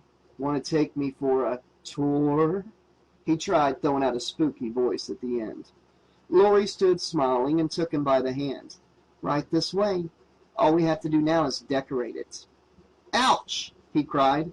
Lori felt his hand jerk away from hers. He held up his bandaged hand. "Sorry," he smiled. "It's still a little sore." He grabbed her hand with his other. Lori held her breath, wondering again how he'd hurt it. "Jake," she asked, "what happened to your hand?" She had to know if he was the one following her last night. He gave her fingers a little squeeze that made her break out in goosebumps. "Nothing," he answered quickly. "Just a little accident." "Accident?" she thought. She pressed on. "What kind of accident?" Jake's face turned red. "The bike fell over on me when I was working on it this morning. That's all," he said. Lori sighed, relaxing a little. "Come on," she told him. Jake followed her through the dim twist of the maze, feeling electrified. The sun was going down outside, and with every precious second, the darkness of night creeped in through the basement windows. At the end of the maze, Jake stopped. Suddenly, and without thinking of the consequences, he pulled Lori close to him and kissed her on the mouth. He felt her body go rigid, and then relax as she began to kiss him back. Jake stopped and pushed her away, hoping he hadn't frightened her. I'm sorry, I couldn't help myself." Lori, still lightheaded from the rush of adrenaline, smiled. No, Jake, I'm glad you did." Jake wanted to hold her, to kiss her again, but he stopped himself. "It's getting dark. I'd better go over to the printer before they close so our flowers will be ready by tomorrow morning," he said. Lori took a deep breath. "Okay, get some petty cash from Sally." She gave his hand a little squeeze. "I'll see you tomorrow." She watched Jake disappear through the maze as she leaned against a filing cabinet, feeling dazed by his powerful kiss. Outside the building, a dark shape emerged from the woods, peering at the dim lights glowing in the basement. He followed their light, tinkling laughter through the darkness. He was close enough now to hear the voices of teenagers, talking and laughing. Slowly and carefully, he moved closer. The sound of breaking glass echoed through the basement. "What was that?" Matt said, jumping to his feet. Lori asked nervously. "Jake left already, didn't he?" Sally stood behind Matt. "Yeah, he's gone. He's long gone." Sally pointed to the corner window. "It came from over there. Look! The window is shattered." Matt pulled a black mask over his face, looking ridiculous. "Have no fear, ladies. Matt Man is here." Sally rolled her eyes at Lori as Matt charged off through the maze singing, "Here I come to save the day." The girls timidly followed behind him. "Matt, be careful back there," Sally called. The room was silent. Lori yelled, "Matt, where are you? Did you find anything? Matt!" Sally looked up at the broken window with a concerned expression. "Matt, are you okay, honey?" As they walked through the final turn in the maze, Matt suddenly popped up. "Boom!" The girls screamed. Sally was furious. "You jerk! You scared us to death!" Matt cackled. "That was the idea. This is the exact spot I'm going to hide when the kids come through the maze." Lori took a deep breath. "What about the window? Did you find anything?" The cold wind whistled through the basement. "Nothing but broken glass. Someone broke it from the outside." "Who would do such a thing? And why?" Sally asked. The lights went out, leaving them in total darkness. Lori made a little swallowing noise and whispered, "What if it's Michael Myers?" "Would you please shut up, Lori?" Matt snapped. "Michael Myers doesn't exist. Read my lips. He's fake." A scratching sound came from the window. Sally was about to scream when the power groaned back on. Lori grabbed Sally and Matt. "Let's get out of here." Matt and Sally agreed, and the three of them left. Matt flicked off the basement lights. Sally turned around to take one last look at the maze before they shut the door. In a blur, a white face peered through the broken window, staring into the dark basement.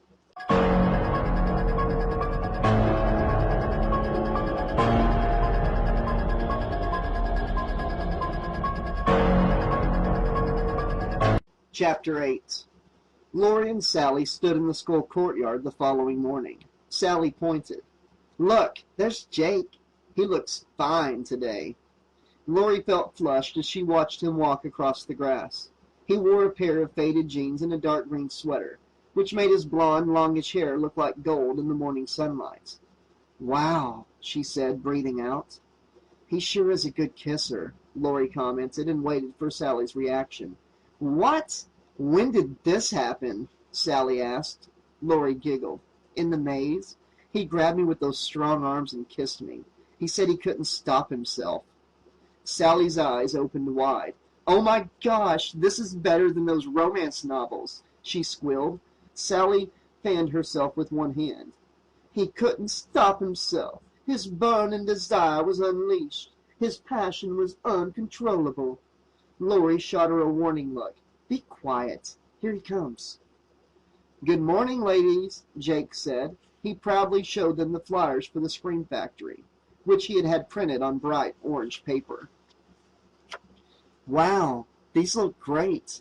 I can't wait to start handing them out," said Lori. Jake gave each of the girls a stack and handed Sally the receipt. He rolled up the sleeves of his sweater. "I was going to slip them in everybody's locker at lunch today." He pointed to the bottom corner of the flyer, where he'd added the little picture of his band. "I hope you don't mind. I just wanted to get a little exposure." Sally raised her eyebrows, trying to imagine Jake kissing Lori. "You're quite the marketing man as well as an artist. Is there anything you don't do?" Jake winked. "I don't do windows. Hey, I'll see you two later." The girls giggled to themselves as Jake walked away. Lori looked curiously at Sally. "So do you think he's boyfriend material?" she asked. Sally lowered her eyes with an annoyed look on her face. As if I already have a boyfriend. I meant for me, asshole, Lori laughed. Sally nudged her playfully. Sure, why not? He's cute, and he can't seem to keep his hot lips off of you. Lori looked at her stack of flyers, ignoring Sally's immature teasing. Shall we? We've still got 15 minutes before first period. The two girls stood in front of the main entrance, passing out the orange papers. Students eagerly grabbed them up as they poured into the building. Lori pointed. Uh-oh, here comes trouble. Marcia Miller, dressed in an expensive black dress, pushed her way through the courtyard towards Sally and Lori, with 3 of her friends. Marcia sneered, grabbing a flyer from Sally, causing her to drop the entire stack. Marcia growled. So, you're the one having the losers-only party? I should have known. We'll just see where Matt winds up, won't we? Sally laughed in her face. What's the matter, Marcia? Afraid no one will show up at your party now? The whole school will be at City Hall, including Matt. In your dreams, you dweeb, Marcia spat out. 2 football players stopped to help Sally pick up her scattered flyers. One of them looked at Marcia. Hey, thanks for the invitation, Marcia, but we can't make it. Maybe we'll catch you later at the Scream Factory. Everyone's talking about the live band that's playing. I've heard they're really good. Enraged, Marcia pushed her way past Sally, almost knocking her over. Marcia tossed her hair over her shoulder and shot an evil glare at her rival. Lori giggled. Success is the best revenge. Sally continued handing flyers to students as they walked past her. Yeah, I had no idea it would be such a big hit. But how did word get around so fast? Lori pointed to the student parking lot, where orange papers dotted most of the car windshields. They laughed together. Jake! At lunch, Sally went off campus with Matt to grab a burger. Lori combed the cafeteria and halls until she finally caught up with Jake, who was posting a flyer on the school notice board. He turned around as she called his name. Hey, Jake. Jake grinned at her as he stepped back to look at the flyer on the board. Hey, Lori, how's it going? She stared at him for a moment. He'd changed somehow, she thought. She smiled, ignoring the uneasy feeling. The response to our party is going great. I've had people coming up to me all day letting me know they'll be there. Jake stuffed his hands in his pockets. Yeah, I know. I feel like some kind of celebrity all of a sudden. People I don't even know, which is almost everybody, are talking to me now and asking me about my band. I don't feel invisible anymore, you know? 2 cheerleaders walked past Jake and smiled. The tall brunette shook her pom-poms at him playfully. Hi, Jake, they called. His face reddened as they passed by. You see what I mean? This is amazing. Thanks a lot, Lori, for everything. Lori fluffed her hair when he wasn't looking.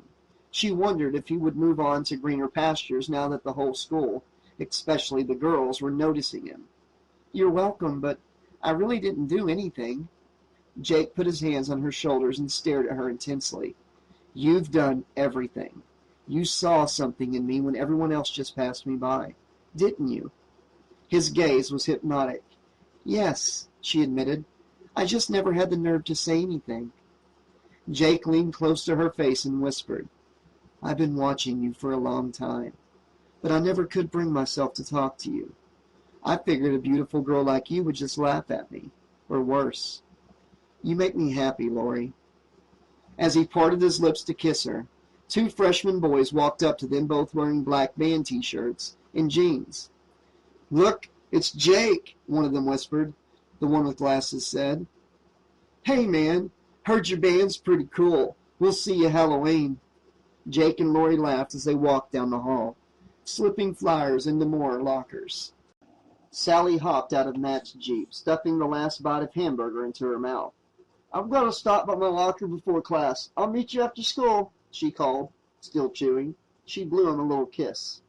Sally ran to her locker and struggled to pry it open. She only had a minute to get to class. The flimsy locker door flew open. Sally screamed. Inside the locker sat a huge jack-o'-lantern with a grotesquely carved face and a large butcher knife through its eye. The knife pinned to the pumpkin one of the orange flyers, which had the word revenge written across it, in what appeared to be fresh blood. Taped over Matt's picture, there was a little note, written in the same scratchy writing. Sally's hands trembled as she grabbed the note and read, "You'll be the only one screaming at the Scream Factory. This Halloween will be your last." Sally left the locker open and ran to the bathroom, feeling as if she were going to be sick.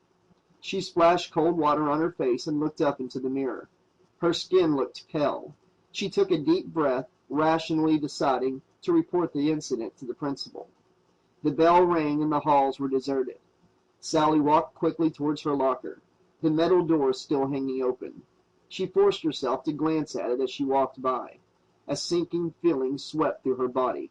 The locker was completely empty except for her picture of Matt, which had been crumpled and thrown down on the floor. Panic set in.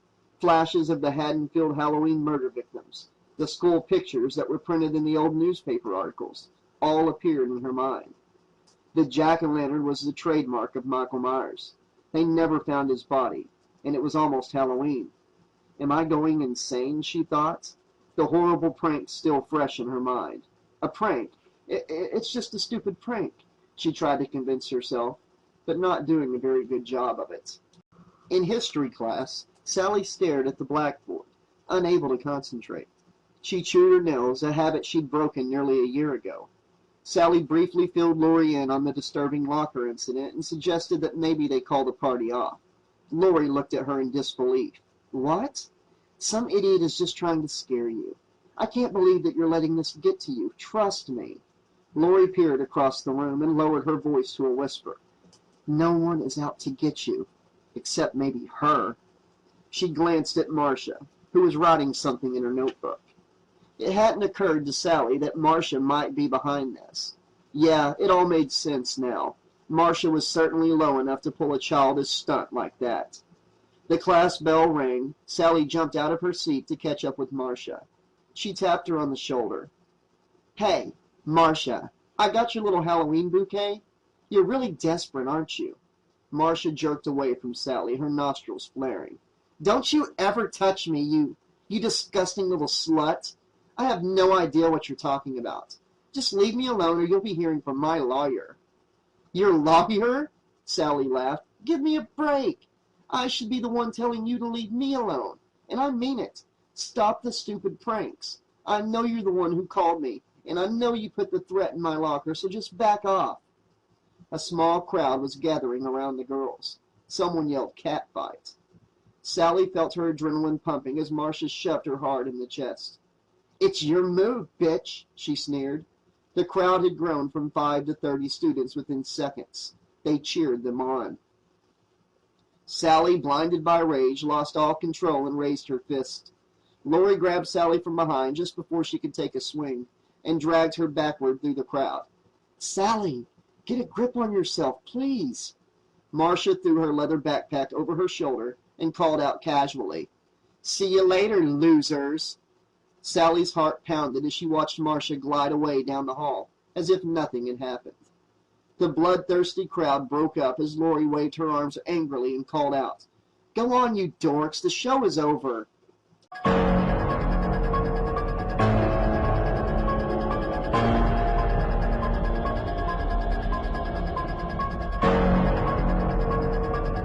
Chapter 9. Matt was sitting in his Jeep waiting in front of the school for the girls. He stared at Sally's beet-red face. Her fists and teeth were still clenched in anger. What's wrong with you? He asked. Your ex-girlfriend attacked me. That's what's wrong, she said with a hint of blame in her shaky voice. Matt looked surprised. Marcia? No kidding? What'd you say to her? I don't believe this, Sally cried. I tell you I've been attacked, and you ask me what I said to her. Well, the answer is nothing, absolutely nothing. Matt could see how upset she was by the tears that were welling up in her green eyes. He placed his hands on her knee. Sorry, Sally, he said. It's just that I've never seen her act like that before. Are you okay? Lori couldn't believe that Matt was being so dense. She angrily spoke up in Sally's defense. Marcia has been threatening us for days. She really steamed about our party because practically the whole school will be there. We think she put the death threat in Sally's locker. Death threats, Matt said. He looked at Sally for an explanation. Sally told him about the pumpkin and message she'd found in her locker after lunch. Matt was deeply disturbed by the similarities between what Sally described and the jack-o'-lantern and writing on the wall he'd seen in the old Myers place a few days earlier. Sally added, "And on top of that, whoever put it in my locker stole all of my books. They even tore down your picture and crumpled it up." Matt didn't know what to think. After all, he'd dated Marcia for a few months, and she'd never done anything truly mean to him, except when he broke up with her. He'd called it off after she'd started telling him what to wear and who to socialize with. Matt didn't like being pushed around by anyone. He remembered his part-time job at the hardware store, which was owned by Marcia's uncle. The day after he broke up with her, he was fired, or laid off, as they'd worded it. Matt asked, "Did you report it to the principal or anyone?" "No. My locker was totally empty when I returned. I don't know what to think. It was so horrible," Sally said. Jake Kovac pulled up beside the Jeep. He lifted his helmet. "Hey, guys. Are you on your way to City Hall?" Lori sat up in the back seat, looking at Jake. He looked fabulous, and a little dangerous, sitting on the leather seat of his motorcycle. "Yeah?" she cried over the rumbling of his engine. "We'll see you there." Jake motioned for Lori to join him. "How about a ride on the wild side?" "Sounds great," she answered, licking her lips as she climbed out of the Jeep. Jake handed Lori a helmet and mounted the back of the bike, the vibrating chrome adding to her excitement. She waved at Sally and Matt. "We'll meet you," she said, and hugged Jake's lean body, as they pulled away from Haddonfield High, disappearing down the road. Jake yelled over the sound of the engine, "Let's stop by my house. There's something there I need to get." "Okay," Lori shouted. She clasped her hands together around Jake's waist, watching the trees of the thickly wooded forest move past as they rode, the bike hugging the curves of the gently sloped road. They rounded the corner onto Ripley Road. Jake sped up a little as they approached the old Myers house. It still looked creepy, even in broad daylight, Lori thought. She caught a glimpse of something in the tiny attic window that made her heart stop. "Jake! Jake! I saw something in there. Someone's in the old Myers house," she cried. Something is watching, she thought. Jake downshifted and pulled to the side of the road across the street. "Where?" he asked. Lori hid behind Jake's body as she pointed to the attic. "Up there. Up there. I think I saw a face looking at us. It wasn't a jack-o'-lantern like the other night. It was moving. What if he's come back?" Jake stared at the tattered curtain blowing through the window until his eyes went out of focus. "I don't see anything. It was probably just a shadow from the trees on the curtain. This old place can play tricks on your eyes, Lori." Lori protested. "No, I really saw something, Jake. I really did. I think." Jake turned around and touched her face. "Maybe you did," he said. "But if you're suggesting that we actually go inside that spook house to check it out, I really like you, but you're crazy." Lori giggled nervously. "No way. Let's just get out of here." She watched the attic window, feeling more than a little uneasy as they drove away. At the end of the road, Jake pulled over and grabbed the mail out of the box. Then they slowly drove up the long dirt road to his place, which was nestled against the forest on the hillside. White fences surrounded several acres of property beside the house. Lori commented, "Wow, it's really isolated up here. Doesn't it freak you out sometimes being so close to the Myers house?" Jake turned off the ignition and helped Lori off the bike. "Not really. I can play my music as loud as I want, and no one ever complains. Not even Michael Myers." Michael Myers. The name stuck in her mind. The horrible stories. "What about your parents?" Lori asked. Jake shrugged. "They're importers, so they go out of the country a lot. Right now they're in Japan. They just stock the freezer with pizza and leave me to run the place. I don't really mind. I'm used to being alone." Lori smoothed her hair. "Well, you're not alone now. At least I don't think so," she thought. Jake fished the key from his pocket and smiled at her.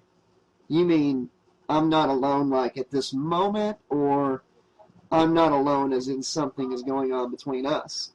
"Both," she smiled. "I think. That is, if you want." Jake touched her lips with his fingers and then gave her a kiss. He stepped backward to stare at her creamy skin and rosy cheeks. "You're for real, aren't you, Lori?" "Oh, yes," she said breathlessly.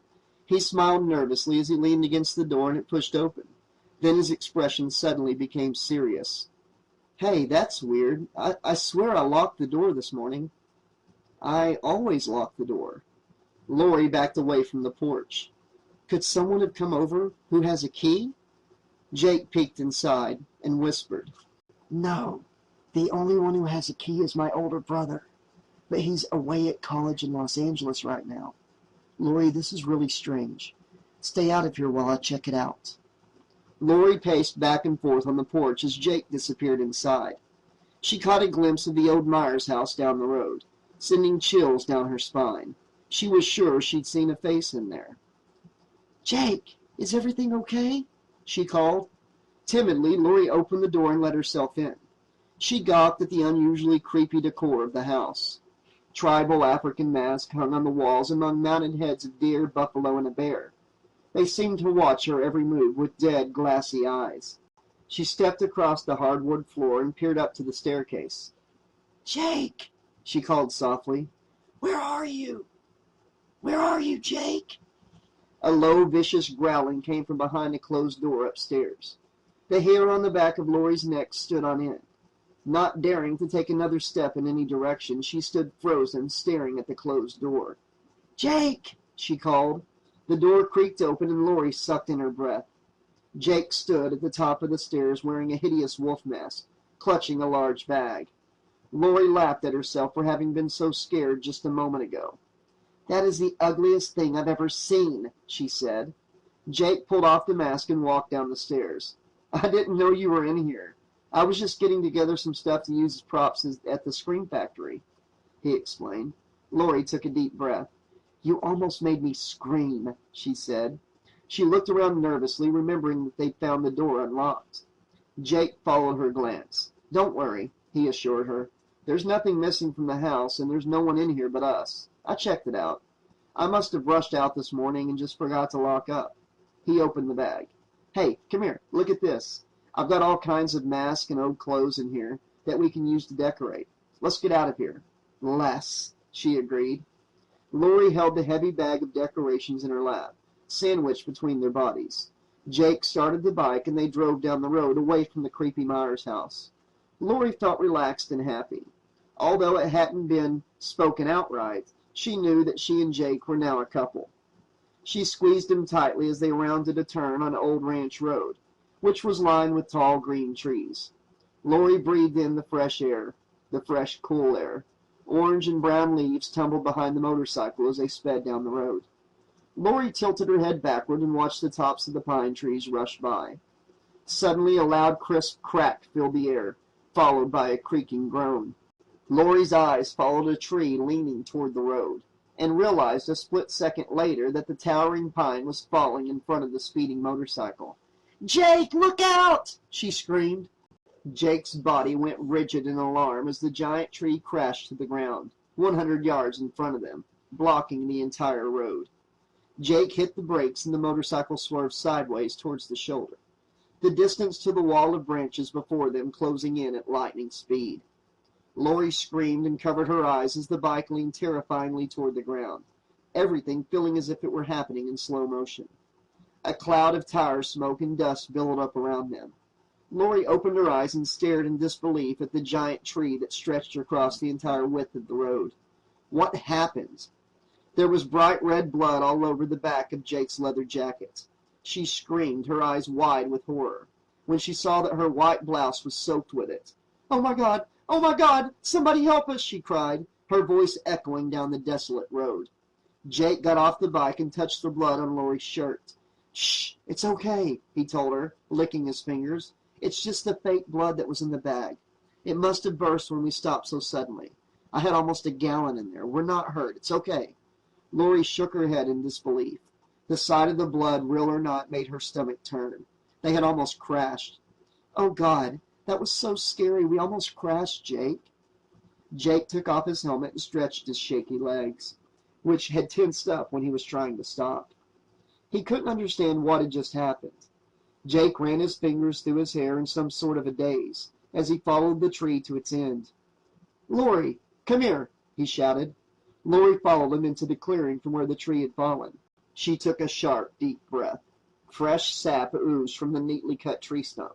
She screamed, "It was cut! Somebody did this on purpose!" In her mind, she was screaming, "Someone tried to kill us!"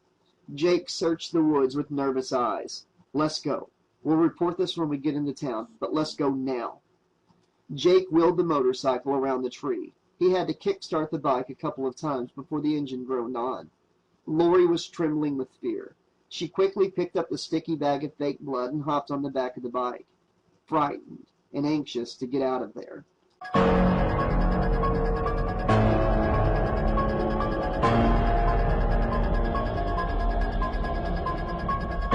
Chapter 10. Jake and Lori entered the lobby to the City Hall building. The old clerk nearly had a heart attack when she saw Lori's blood-stained blouse.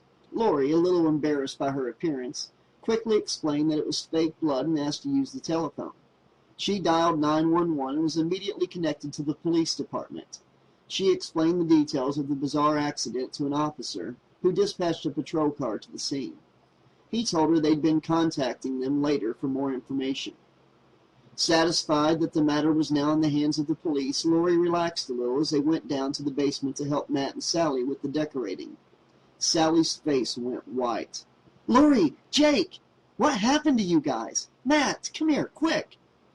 Jake explained what had happened to them as Sally gawked at the bloody mess all over their clothing.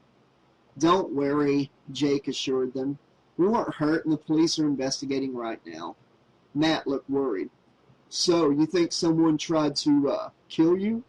He hoped they didn't notice that his voice was just the tiniest bit shaky. Are you sure?" Lori sat down on a crate. "Sawed-off tree stumps don't lie," she said. "Whoever did it must have been waiting for us to drive by and pushed it in the road at the last minute." Sally's eyes opened wide. "What if it was Michael Myers?" Her voice became squeaky and high-pitched. "What if he's come back?" Matt rolled his eyes. "Sally, for the last time, Michael Myers isn't coming back. That is, if he ever even existed. You've been watching too many horror movies. This conversation is getting a little too stupid for me. I'm going to go back to work on the maze, and I could use some actual help." Sally protested as he turned his back on her. "Oh, yeah? Well, how do you explain the accident?" "Who would try to hurt Lori and Jake? I don't think that Marcia Miller would go that far." Matt whipped around. "Who do I look like, Inspector Gadget? Maybe the city was clearing it, or maybe somebody needed some firewood. You people need to get a grip. We have a lot of work to do around here," he said. Sally thought about it. "I guess you're right. We've all been a little tense the last couple of days," she mumbled as she caught her breath and calmed down. She winked at Lori and slipped into the maze after Matt. Jake pulled an envelope from his pocket and showed it to Lori. "I meant to ask you, do you know this girl, Marcia Miller? She handed me this envelope in the parking lot after school," he said. "Do I know Marcia Miller?" Lori asked sarcastically as she tore open the sealed envelope. "She's only the rudest, richest, meanest, worst enemy of mine. Actually, Sally's the one she really hates, but she takes it out on me because we're friends." "Oh, okay, I gotcha," Jake said, realizing he might have struck a nerve. Lori removed the invitation from the black envelope and read, "Hi, Jake.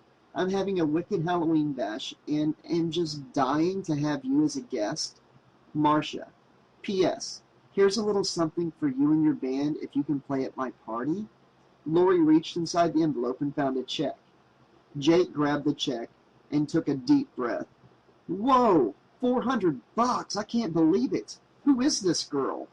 Lori felt angry and defeated. She spat. "That girl is conniving, evil. You know what?" Lori explained. "She's been on the warpath ever since Sally started dating Matt. She went nuclear when she found out that we're having our party on the same night as hers, and now she's stealing our entertainment too."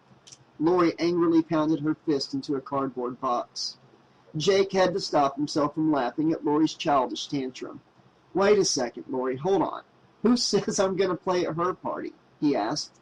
Lori looked deeply into his eyes. He seemed to be amused by the whole thing. You mean you'd turn down that kind of money for the sake of the screen factory? Jake took her hand in his. No, I'm turning it down because I have a date that night with my new girlfriend, who happens to be the hottest girl in Haddonfield, and I already have a previous booking to play the Scream Factory. I'll give her check back tomorrow, okay? Lori was breathless. She whispered, Your girlfriend? Jake gently stroked her hair. Yeah, if that's okay with you. I really like you, Lori. I really do. He peeled off his leather jacket. I can't stop thinking about you. It's like you put some kind of spell on me. Are you a witch? She felt high as she digested his words. I know what you mean. I'm crazy about you too, she admitted. Sally walked up behind them. What's this about Marcia Miller? Lori beamed at Jake. Marcia offered my boyfriend $400 to play at her stupid party, but he's turning her down and giving her back the money. Sally teased. Your boyfriend, huh? Congratulations, you two. Sally gave Jake a friendly hug. You're the greatest, Jake, for sticking with us. Besides, you'll get better exposure at our party. The whole school will be here, from the jocks and the geeks, unlike Marcia's small private party for Haddonfield's financially gifted. Jake squeezed Lori's hand again. You guys are my friends. I'd never turn my back on you. Besides, if I played her party, I'd just be hired help like a monkey on a string. Lori giggled as she looked down at her bloody blouse. This stuff is never going to come out. What did you make it with anyway, Jake? Fruit punch, concentrate, and tomato juice, he said in a matter-of-factly way. I developed it last summer when I was working for the theater. It's my Romeo and Juliet special mix. How appropriate. You don't go killing yourselves or anything, guys, Sally laughed. Hey, do you guys want to meet us for pizza later? Not like this, I don't. I'll have to go home and change first, Lori said. Jake nodded in agreement. She grinned. I'm officially donating this shirt to the Screen Factory. She poked at the sticky trash bag. If the rest of the clothes that were in the bag look anything like this, our work is cut out for us. Okay, you two, Sally said. I'm going back to check in on Matt. He's weaving a giant spider web out of nylon rope. We'll meet you in about 6 at the pizza parlor. Okay, it's a date, Lori said. Jake pulled the bloody garments from the bag. Yep, they're red all right. All we have to do is stuff the clothes with some newspaper and put some masks on for heads, and we'll have ourselves an instant ghoul fest. Lori dug around and found some newspaper which she crumpled into balls, while Jake carefully stuffed them into an old pair of pants. After he'd filled the old clothes, he chose masks for each figure. Lori placed the Wolfman mask over the collar of one of the headless bodies that lay on the ground. There, she said, standing back to look at their accomplishment. This is perfect. It almost looks as scary as when you were wearing it at your house, she giggled. Jake playfully crept toward her, growling. Lori shook her head. Oh, no, you don't. You've scared me enough for one day. She looked at her watch. Well, we'd better get going soon. I want to get home before my parents see me like this. Why don't I give you a lift home and wait for you to change? Then we'll just go from your house, Jake offered. Lori flashed back to the accident earlier. Why don't you give me a lift home and I'll come pick you up in my dad's car, she suggested. Not wanting to sound like a wimp, she added. It's going to be cold tonight, and besides, my parents would kill me if they found out I was riding around on the back of a motorcycle. Chapter 11. Jake drove the motorcycle slowly down the side street toward Lori's house. Funny thing was, she didn't have to give him any directions. As they passed the convenience store by Sally's house, Lori remembered her horrifying walk home the other night. That awful feeling of being stalked flooded her mind. Jake seemed to be glancing off into the forest by her house. Shoot, Lori said as her house came into view. My dad's car is in the driveway. Stop here and I'll walk the rest of the way. I'll have to sneak in through the back door. Jake wished he was driving a car right now. He felt like some kind of outlaw on his motorcycle. Instead of pulling over to let Lori off, he turned off the engine and glided silently, stopping just before her driveway. Old trade secret, he whispered as she popped off, looking at him a little strangely. What's on your mind? He asked. Lori looked dazed. She whispered, I just I wondered, how did you know where my house was? His gaze intensified, making her knees feel wobbly. I know a lot of things about you. Know things? She thought. The setting sun cast a gleaming orange glow on them, making the whole moment seem unreal. Lori still watched his face, unable to find the words to describe the mixed emotions she was feeling. Jake continued, his voice soft and deep. I know that you like it when I kiss you. He leaned forward, like this. Lori's heart fluttered as she returned the kiss, still feeling a little confused. Jake seemed to change moods so often, so unpredictably. Or was it just her, overanalyzing him? She couldn't tell. The last few days had been so strange, so unusual. She was angry at herself for feeling suspicious of him. He probably thinks I'm acting like a jerk. I'll pick you up in an hour, Jake, okay? She said as cheerfully as she could. Lori opened the back door and crept past the living room, where her dad sat watching the evening news. Lori, is that you? He called. A little flustered, she answered, edging her way up the stairs. Yeah, Dad, I'm going to take a shower. Is it okay if I borrow the car to meet my friends for pizza? Okay, honey, he called, not turning away from the TV screen. Lori let out a relieved breath and carefully tucked her ruined blouse in the bottom of the hamper.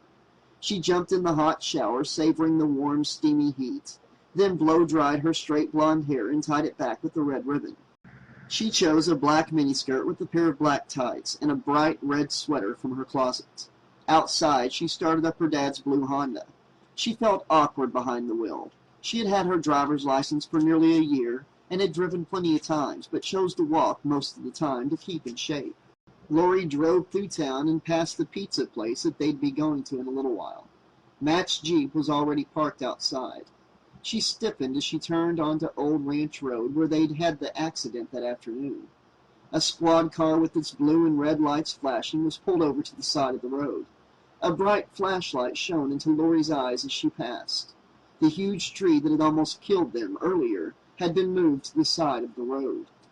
Officer Baker bit into his raspberry-filled jelly donut, an award which he felt he deserved after being assigned to remove the giant tree from the road. Sometime the department chief still treated him like a rookie, even though he'd been on the police force for nearly 5 years now. He watched the blue sedan disappear down the road and carefully pulled his swimsuit edition magazine out from under his seat. He'd wait a few minutes before he reported back into the station, he decided. Baker opened the worn pages to his favorite centerfold and closed his eyes. He imagined that he was lying on the beach with the exotic beauty on the magazine page. He could almost feel the warmth of the sandy beach.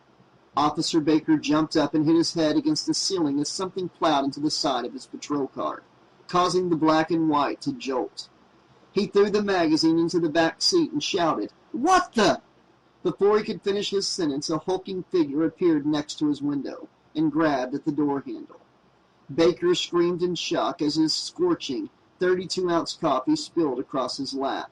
"What the hell are you doing?" he yelled.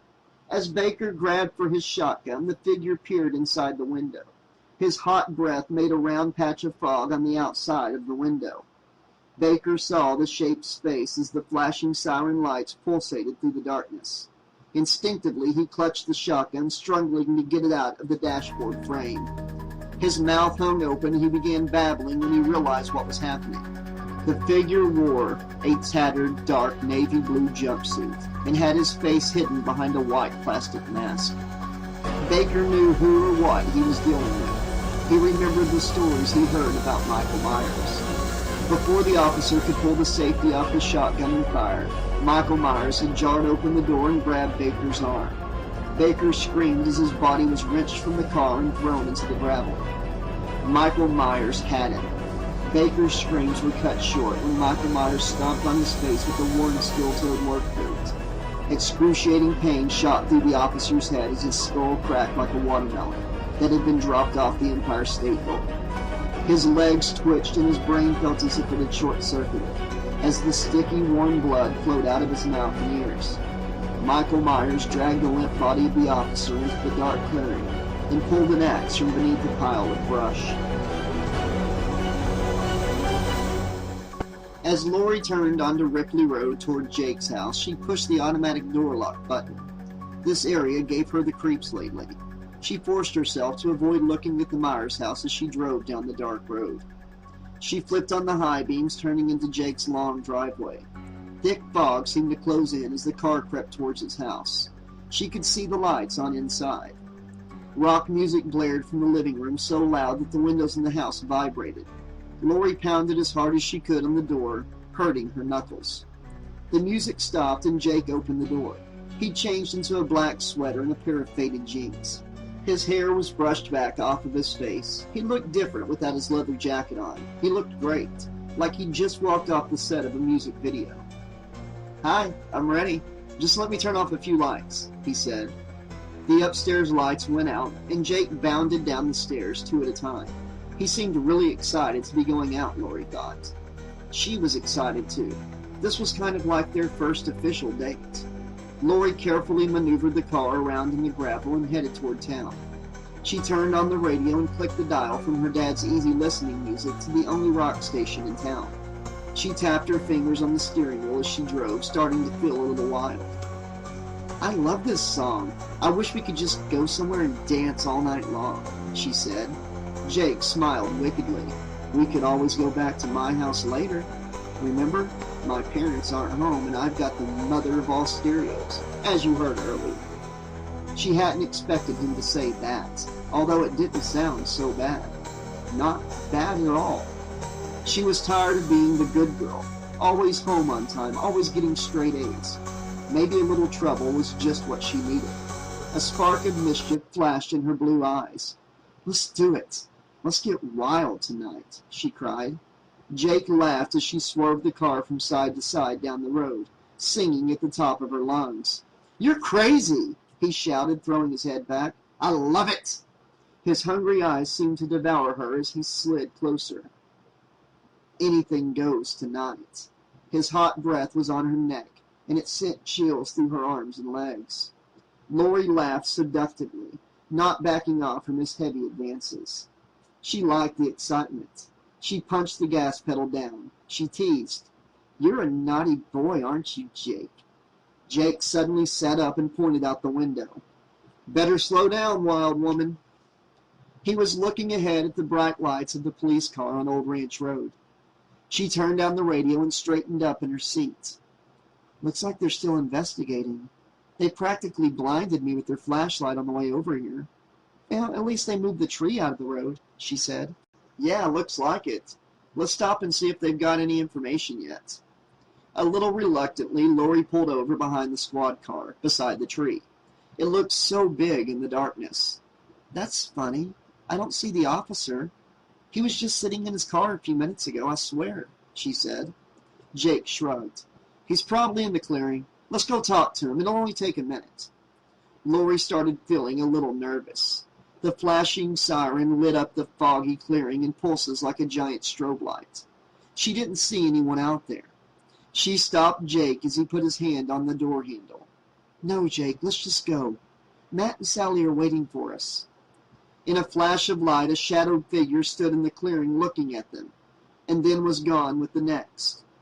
"Okay," Jake agreed. I guess they'll call us if they have any information." As the blue sedan pulled away, Michael Myers breathed heavily. He was watching them from behind the branches of the monstrous tree that lay on the side of the road. The radio in the police car crackled on. "Baker, you still out there? Baker, come in." Through the flashes of light, Michael draped the limp body over the giant tree stump and raised his axe. Officer Baker lifted his throbbing head and tried to scream as the taillights of the car, his last hope, disappeared out of sight. The blade of the axe descended upon his neck and crunched through his spinal cord, completely severing all ties with the world of the living. Baker's dead eyes stared out of his head, which rolled off into the clearing and stopped next to a crumpled beer can.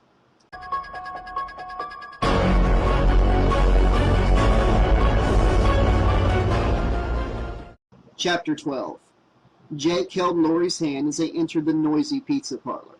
Sally stood up and waved for them to come over to their booth. A group of kids from school hung out by the pool table talking and laughing. "Hey, you two! Sally waved. Come sit down. The pizza should be here any minute. We ordered extra everything. I'm starving, girl. Matt gave Jake a little nod as they squeezed into the red vinyl booth. Hey, man, how's it going? He asked. Jake nodded back. Great. Things couldn't be better. He gave Lori's hand a little squeeze. Things really could have not been better. He felt relaxed and normal, sitting there with three of Haddonfield's most popular students. He noticed other kids in the place looking at them with envy. Envy. He was all too familiar with that emotion. He remembered how he used to drive by this place at night, wishing that he had a booth of laughing friends to hang out with. Lori had a huge grin on her face. We're going back to Jake's house later. His parents are out of town, she declared. Matt started banging his fist on the table, chanting, Party! Party! Party! Sally rolled her eyes at Matt. You are so immature. She looked at Jake. Are we invited? It's not very often anyone's parents go away in this town, especially not mine. It's like they live there or something. Unless, of course, you two lovebirds want to be alone. Lori watched Jake. Did he want to be alone with her? She wondered. The tired-looking waitress set the pizza on the table. Jake grabbed a slice. Of course you're invited, he said. The more the merrier, right? Besides, my house is plenty big. Lori gawked at the greasy pizza. Gross, this food is like Grease City. Sally laughed as Lori picked the sausage, ground beef, and pepperoni off of her slice, and then patted the oil off the top with a paper napkin. Yeah, like you should be concerned about fat, she said sarcastically. Lori was thin, but only because she watched what she ate, and she exercised. Sally was one of those girls who could eat whatever she wanted and never gain an ounce. She was always complaining about being too fat, which she certainly wasn't. Curvy, but not fat. Matt jokingly poked Sally's side as she stuffed a bite into her mouth. I like my women like I like my pizza, big and round. She shoved him back gently. Shut up and eat, you jerk. Matt laughed and said to Jake, Let's go crank some cool tunes on the jukebox. This place is way too dead. The girls watched in surprise as the guys left the table, laughing and joking as if they were best friends. Lori commented, Jake really fits in with us, huh? Sally nodded. Yeah, I'm surprised Matt's taken such a liking to the lone stranger, as he put it. I wonder why Jake never talked to anyone before. He's actually a pretty cool guy. Lori shrugged. He's just shy, I guess. Shy? Him? Ha! Sally snorted. He's anything but shy. I mean, the guy is going to sing tomorrow night in front of the whole school. That takes some nerve, Lori. Lori watched Jake standing by the jukebox. He looks so hot tonight, doesn't he? She thought about what he'd said in the car. Anything goes. Was he serious? Did he mean... Her face flushed as the words played back over and over in her mind. Sally laughed, watching three girls crowd in around Jake. Their flirty giggles echoed across the room. She pointed. Yeah, he sure does. Apparently you're not the only one who thinks so. Jake was at ease, leaning against the wall. Matt was enjoying the attention. Sally warned, You better keep an eye on him, Lori. Don't let that one slip away. You've got to keep him coming back for more, girl. Lori looked at her dumbly. More? More what? Sally lowered her voice to a whisper. More of you. More exciting nights, more steamy kisses, more, you know. Lori's eyes widened. You mean, have you and Matt, you know? Sally giggled. That's for me to know and for you to never find out. Lori gasped. You did, didn't you? I can tell. I know you. When did it happen? Sally glanced at Matt and Jake, who were walking back toward the booth. She whispered quickly. We haven't exactly done it yet, but I was going to surprise him, maybe tonight. I think I'm ready. The girls sat silently at the table. They burst into a fit of laughter the second Matt and Jake sat down. Matt asked, What's so funny? Lori lowered her eyes and giggled. Surprise! Sally kicked her under the table hard, holding back her laughter. She looked at Matt. Nothing. Lori's just gone a little crazy, that's all. Women, Matt mumbled. Outside the pizza parlor, a police patrol car slowly crept down the foggy street. stopping to look at the laughing teenagers sitting in the booth by the window. He pulled over to the curb and slumped down into the shadows of the car interior as he watched them. He growled lowly, gripping the steering wheel. It was those same teenagers again, laughing. Matt ate the last piece of pizza. "Are you guys ready to go? We've got some serious partying to do." "I'll say," Lori giggled. If he only knew what Sally had in store for him tonight, she thought. Chapter 13. Matt and Sally followed Lori and Jake back to the house. Lori had to squint to see through the white haze that had thickened even more since they were out earlier. Matt had his high beams on behind her, which only made it more difficult to see the road. Lori slowed down as she turned onto Old Ranch Road, remembering the accident again. Her vision was cut down to about 10 feet now. She creeped along at 25 miles an hour, gripping the steering wheel. Matt was obnoxiously honking his horn at her from behind. "I wish he would knock it off.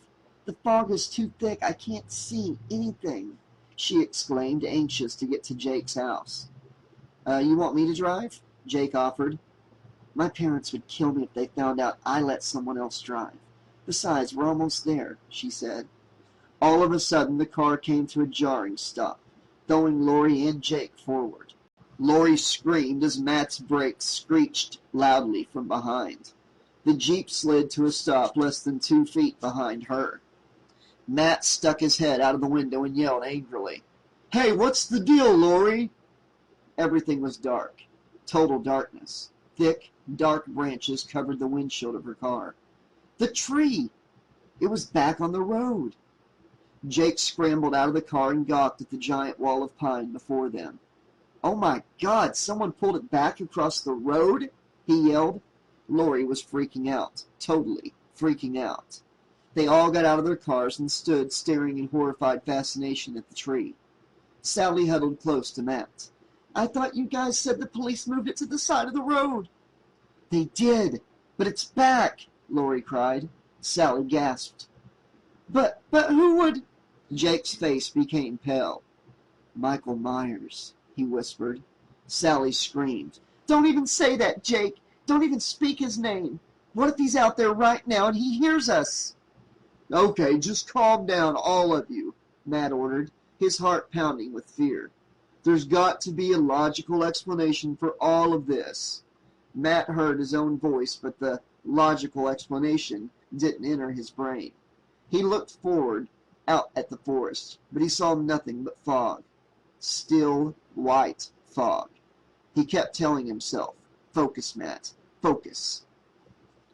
He pulled himself together mentally. "Right now, we need to move the tree out of the way. We can do it if we work together. Lori, go back your car off of the branches, please." "Let's just turn around and go back to town," Lori whined. Matt ignored her. "Come on, Lori, move your car." He was starting to feel pretty spooked himself. The fog felt as if it were closing in on them. Matt backed up his car onto the shoulder while Lori followed, the branches crackling as she crunched over them. The four of them grabbed the end of the tree and strained to drag it. Sally cried, "It's too heavy. Let's just turn around like Lori said." A rumbling filled the air and the ground seemed to vibrate. A pair of blinding lights filled the foggy road. A deafening horn blasted as an 18-wheeler barreled down the road toward them. Jake screamed, "Pull! Pull!" The horn blared again, the steel cab of the truck closing in on them. The tree still blocking the 2-lane road. The truck driver must have seen the tree blocking the road, but it was too late to stop. "Pull!" Using all their combined strength, they dragged the tree off the shoulder as the monstrous truck swept by, just inches from where they stood. The whooshing backdraft nearly knocked them over. They fell on the trunk of the tree, panting. It was dead silent, as if nothing had happened. Jake sighed. "Whoa, that was weird. Really weird. It's pretty early. You guys still want to come over? We've got some beer in the fridge." Matt stood up, brushing the pine needles off his pants. "Now you're talking. We could all use a cold one right about now," he said. Lori wasn't into drinking beer. In fact, she hated the bitter taste. But she certainly didn't want to be alone right now. No way. None of them wanted to be alone. Jake opened the front door and let everyone inside, turning on the lights as they walked through the big house, bigger than Lori remembered. Matt looked around, trying to take in all the unusual decor and antique furnishings. Wow, this is some place you've got here, Jake. Are you rich or something? Jake flipped on the stereo system and slid in a hard rock CD. My parents do all right. They're always buying and selling rare antiques and art collections. But we're not millionaires or anything, he said. Killer sound system, Sally yelled, running her hand across one of the 4-foot-high speakers. Check this out, she said, opening the cabinet of a big screen TV. Matt stared in awe at the giant screen. You ever watch sports? He asked Jake. Yeah, a little. I mostly watch the big games, Jake said. Man, you could have some Super Bowl party at this place. Invite me over sometime, buddy. Jake nodded. Sure thing, anytime. Hey, who wants a beer? Me! Cried Matt and Sally at the same time. Lori followed Jake into the modern kitchen, with black-tiled floors and a matching black refrigerator. Sally and Matt went off exploring the unusual house. Lori leaned against the cold counter and smiled at Jake. Just a minute, he told her. He picked up the cordless phone from the counter and dialed the police department. After a minute or so, he set the phone back in its cradle. That's funny, he muttered. What's funny? Lori asked. The recording said that all circuits were busy. I'll try again. He said this, holding the phone on his shoulder as he opened the fridge. Lori helped Jake pour the beer into crystal glasses, which were the only ones she could find. He hung up the phone again, looking even more puzzled. It's still busy. This is weird. Lori held up a glass to the light. First class, she commented. Nah, those are just glasses. You're first class, he told her, smiling. She took a sip of beer and made a face. Can I have a soda instead? She asked. Jake grabbed a cola from a drawer in the fridge. Here you go, he said. Thanks, she said, peering out the kitchen window into the darkness. What happened out there tonight? She turned to Jake, who had joined her reflection in the glass, and she continued. I mean, trees can fall, but they don't get up and move. We know someone did it, but who? Why? Jake's expression became serious. You don't want to know what I'm thinking, he said. But she knew what he was thinking, as impossible as it seemed. She knew who he was talking about. Lori shuddered, turning away from the window. Oh, Jake, it can't be. It couldn't have been. She stopped herself before she said his name aloud, but the name repeated over and over in her mind. Michael Myers. The boogeyman never dies. Jake said nothing. What could he say or do? He touched her face gently. Don't worry, we're safe here. I won't let anything happen to you, I promise. He leaned down and kissed her softly. Lori wanted to think he was crazy for believing, but she knew he was not crazy. What if he was right? Jake placed the drinks on a tray and carried them out to the living room.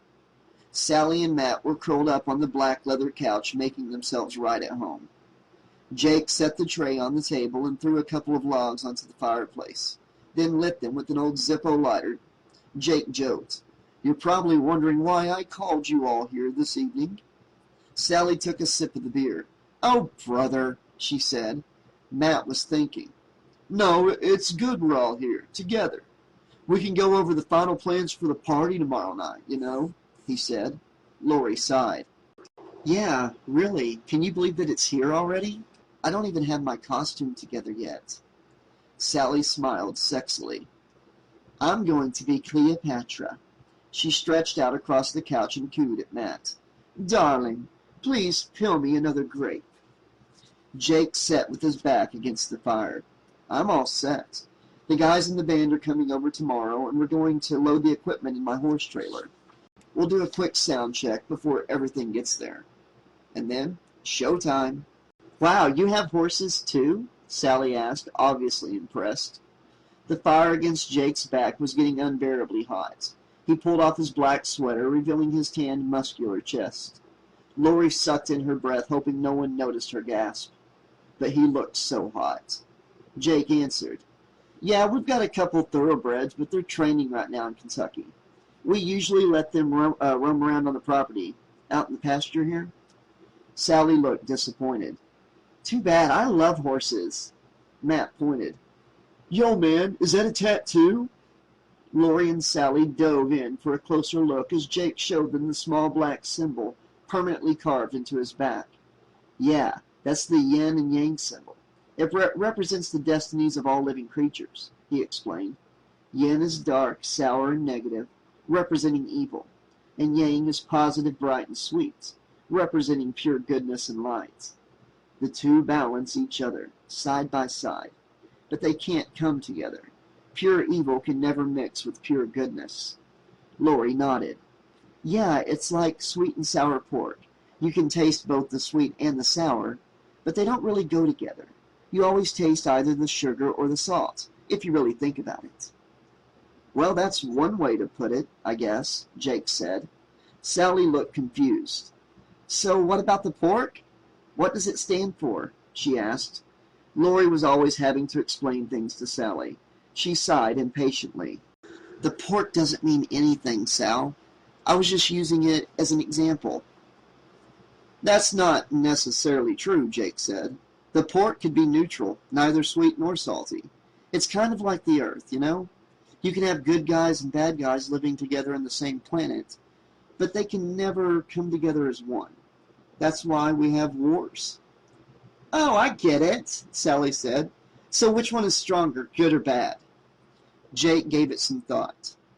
Well, the way I see it, they're equal. Neither is stronger than the other. But only a small percentage of people are truly one side of the force or the other. You could say there's a lot of pork on this planet that's just flavored or influenced by one or the other, he said, laughing at his analogy. Did it hurt? Matt asked, inching closer to look at the drawing. If you consider someone drawing on you with a razor blade to be painful, then yes, Jake said, smiling. Matt laughed. He was really starting to enjoy the evening. It was such a change of pace from hanging out with his football buddies who crushed beer cans on their foreheads for entertainment. He was actually taking part in an intelligent conversation. You're really into all that philosophy stuff, aren't you? Matt asked. You've got to believe in something, Jake said. I read a lot. My parents bring me books and religious artifacts from all over the world. I can't get enough of it. It's like searching for the answers. Matt was intrigued. He could feel the warmth of the fire as he sat down on the living room floor. So, what's the meaning of life there? He asked. Jake shrugged. Who knows? I haven't figured it out. I don't think anyone has. Lori brushed her fingers across the tattoo on Jake's soft, perfect skin. She felt herself becoming more infatuated with him as each moment passed. He was so deliciously mysterious, she thought. Jake's body became electrified as she touched his bare skin. Sally watched longingly as Jake stared deeply into Lori's eyes. Jake was so intense, so mature, she thought. She sat up on the overstuffed couch, remembering her own special plan for the evening. Sally cleared her throat to get Jake's attention.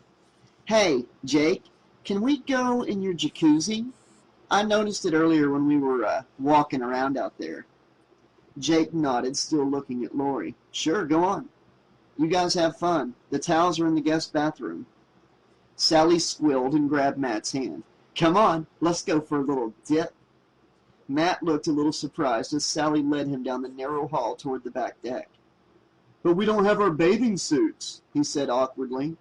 Sally just giggled, so he eagerly followed, willing to experience whatever it was she had in mind. Okay, he exclaimed, his hormones raging. Jake pulled out the hard rock disc and replaced it with an industrial dance CD. He turned up the volume and asked Lori, You feel like dancing? More than ever, she said breathlessly.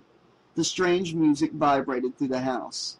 Jake dimmed the lights and pulled her close to his chest, his bare skin pressing against her body. They moved their feet to the fast beat of the song. The electric synthesized music pumped hard. Her heart pumped even harder. Jake was a great dancer, Lori thought. Chapter 14.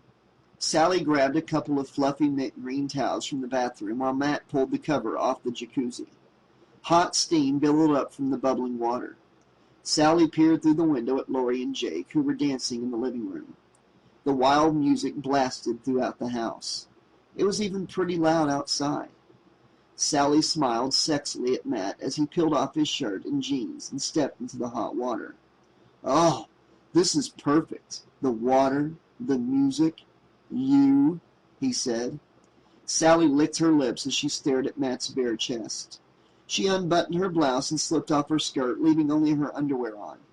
She covered herself with the towel and tossed it aside, just as she sunk into the water, the bubbles coming up to her neck. She touched his knee playfully with her toes.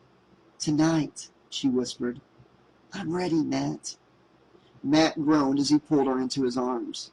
His mind went wild with excitement. He raised his arms and looked up at the sky. "There is a God!" he exclaimed. After a few songs, Lori and Jake collapsed on the leather couch.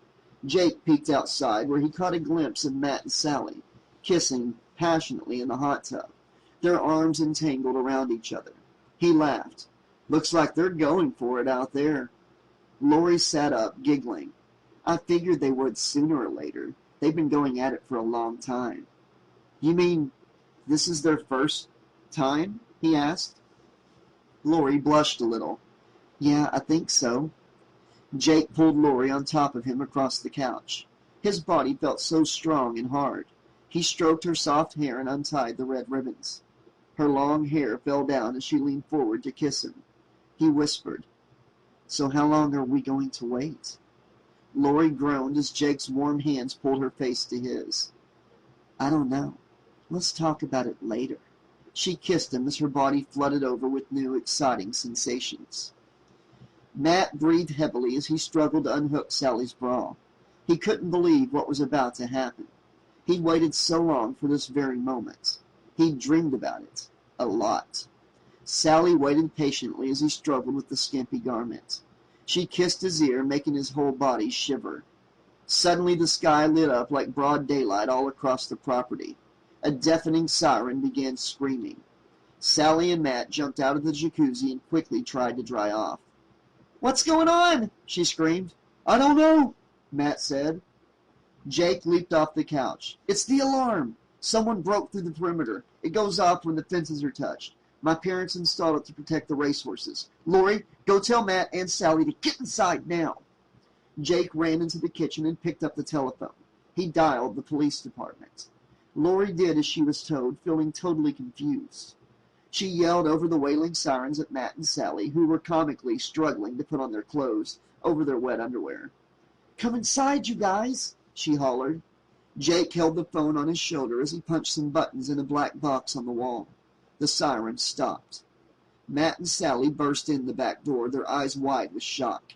Matt's heart was pounding heavily. "What was that? What's going on?" he huffed. Jake was talking on the phone, still punching the beeping buttons of the alarm system. Lori turned off the stereo and took a deep breath. It was the outside alarm system, to protect the horses. Sally pushed her wet hair off her face. "But he said the horses weren't—" Jake returned to the living room and threw the phone on the table. "I just reached the police department. They said we should leave the house right now. They're on their way over, but they said we might be in danger." Lori cried. "They said to leave? Oh my God, this is so scary." Jake ran and locked the back door, grabbing his sweater from the floor. "Let's go!" he shouted. On the porch, Matt helped Jake lock the door. "You can stay at my house, Jake." "Thanks, man," Jake told him as he pulled the key from the lock. He took one last glance at the pasture, which was lit up like a baseball stadium. Matt followed Jake's eyes beyond the white fences. He didn't see anything out there. "Jake, let's go, man," he said, tugging at his arm. Sally stood by the Jeep, shivering from the cold and fear. "Hurry up, Matt, come on!" she screamed. "Go in Lori's car, Sally. We'll follow you home. Jake's coming with me," Matt yelled. Lori started her car and sped down the driveway. Matt and Jake followed close behind in the Jeep. The fog had lifted a little. At least Lori could see the road now. Her stomach tightened into knots as they passed the Myers house. Sally squeezed her eyes shut and said a little prayer, shivering in her cold, damp clothes. On Old Ranch Road, Lori saw the tree coming into view, still lying on the side of the road. She pressed her foot on the gas and kept it there until they got back into town. Matt's Jeep was still behind them. A police squad car raced down Main Street, going the opposite direction. Lori sighed a little breath of relief as she swung the car into Sally's driveway. Matt pulled over to make sure she got inside safely. Sally gave them a little wave and disappeared into the house. Matt and Jake followed Lori back to her house and watched her garage door close before they left. "Wow, that was intense. So do you think someone's trying to rob your house?" Matt said. Jake still clutched Lori's ribbon in his hand. I don't know. One time a deer set it off, but with all the weird stuff going on lately, I'm not even sure." Matt pumped him for more information, trying to make logical sense out of the bizarre occurrences. "What did the cops say? Why did they want us to leave?" Jake yawned. He was tired, despite all of the action. "They didn't say why. They just told me to get out of the house immediately." Matt slapped Jake's shoulder. "Well, they better have a good reason. I almost made it with Sally. Talk about bad timing, man." Jake sighed, thinking about what might have happened with Lori if the alarm hadn't gone off. "Yeah, I know what you mean, man." Maybe it was going too fast, Jake thought. Matt pulled the Jeep up by the curb and put it in park in front of his medium-sized white house. A police patrol car rounded the corner with its headlights off. The driver flashed a bright light in their faces. "Hey, wait!" Matt called, waving his arms. The patrol car kept driving down the street. Jake shrugged. "They probably followed us here to make sure we arrived all right." "Yeah, whatever," Matt said. Chapter 15. Halloween Day. The school cafeteria buzzed with excitement. Everyone was caught up in the spirit of Halloween, still talking about what they were going to dress up as. The cafeteria cook had even dyed the mashed potatoes orange. Sally and Matt sat at a plastic table by the cafeteria window. Matt poked at his meatloaf and potatoes. "I can't believe you talked me into eating here. The food is disgusting. We should have gone to Jumbo Burger." "I told you we have to wait for Lori," Sally said. "So eat your food like a good little boy, and we'll take off in a minute. I hope she was able to get permission to miss 5th and 6th period." Lori opened the glass door and spotted Matt and Sally. A group of football players groaned longingly as she walked by wearing a black lycra bodysuit with a short denim jacket. Lori felt liberated and free today, ready to face the future, no matter what it held. Lori waved her pink permission slip at Sally, smiling.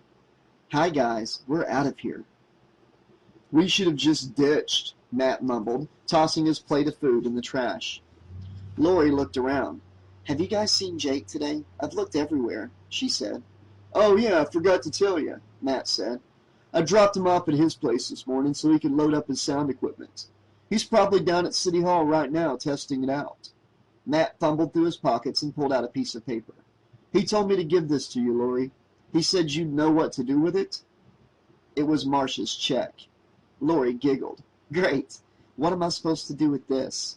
Matt shrugged. "You figure it out. I'll go pull the car around in front of the school and pick you guys up in 10 minutes.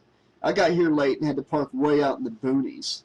A couple of cheerleaders bounded over to Lori and Sally as they were about to leave the cafeteria. The one with the mane of dark, curly hair asked, "Is the party still on or what? We've heard a rumor that your band is playing at Marcia's instead and that the whole haunted house thing has been called off." "That's what she's been telling everyone," Lori assured them. "That's why they're called rumors. The Scream Factory is on and the band is playing." The cheerleader tossed her hair back. "Like, great. We'll be there. Just wanted to make sure." Sally's blood had nearly reached the boiling point as she forced her hand to give a little wave to the cheerleaders, who bounced off discussing their costumes. How dare Marcia try to sabotage the party, after all of their hard work? Sally pointed. "Over there, look!" Lori turned around. The glass door swung open dangerously with a crash as Marcia and 3 of her friends walked in as if they owned the whole place. A group of freshmen scrambled back from the floor by the door, hastily moving their books and lunches out of Marcia's path. Her calculating eyes scanned the room, stopping on Sally. Her deep red lips mouthed the word, "loser." Something in Lori snapped. She couldn't, no, she wouldn't put up with Marcia's shit anymore. Without thinking, she jumped up on one of the cafeteria tables and waved her arms. "What are you doing? Are you crazy?" Sally screamed. Everyone was staring. Everyone. Lori continued banging two lunch trays together. "Can I have your attention, please?" she yelled. The room instantly went dead silent as all of the students watched. Their mouths hung open in shock. Lori cleared her throat, forcing her voice to be steady. "Thank you. In case you were wondering where the happening party is tonight, it's at City Hall. You may have heard rumors that it's been canceled or that the band is playing another party. I'm here to tell you that the band is playing and the party is on." The football players who had been watching Lori earlier began clapping and hooting until the rest of the crowd joined in. "We'll see you all tonight at the Scream Factory." Marcia stared in total horror as Sally jumped up on the table with Lori. Sally added, her voice almost too loud, "While I have your attention, I'd like to take this opportunity to present the Bonehead of the Year award." The crowd screamed with laughter. Sally continued over the rumble. "Lori, may I have the envelope, please?" The kids began drumming on the cafeteria tables. Sally turned around to face Marcia, who was frozen in shock. Her friends had ducked into the bathroom, leaving her standing there all alone. With a sweeping game show hostess gesture, Lori handed Sally the check that Marcia had written to Jake. Sally held it up for all to see.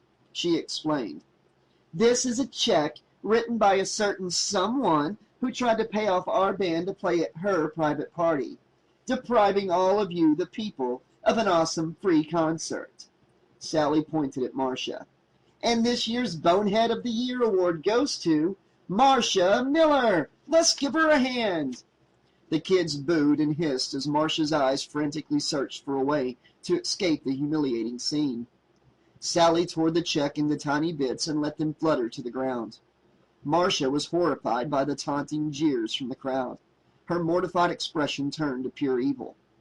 She hurled her salad at Sally. It whizzed by Lori and hit a girl at the next table squarely in the face. Low-cal ranch dressing dripped from the girl's glasses. Howls of laughter echoed throughout the room.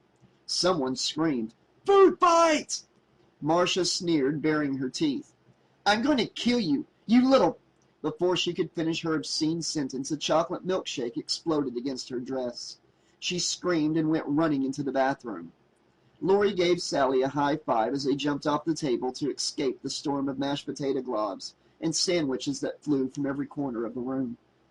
Chapter 16. Sally, Matt, and Lori lugged several large shopping bags full of candy, fruit punch, and paper cups through the entrance of City Hall. The old woman behind the desk pointed proudly at about 20 carved jack-o'-lanterns that sat around the floor of the lobby. She smiled. "I carved them myself," she said.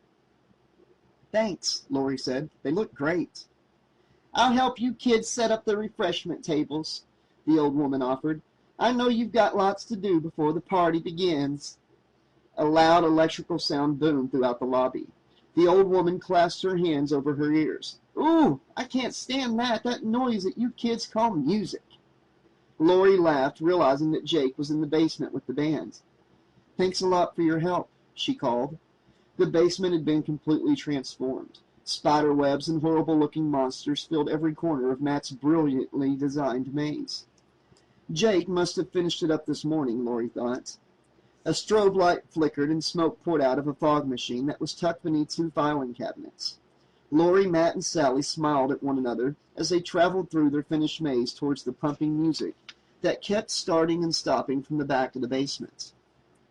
They spilled out at the end of the maze into a large cleared area, designated to be the giant dance floor, right in front of the band. Inside the storage cage, Jake was talking to a lanky young guy with a long black ponytail about the song lineup, which they had written on a sheet of paper. A black curtain hung across the back of the chicken wire storage cage.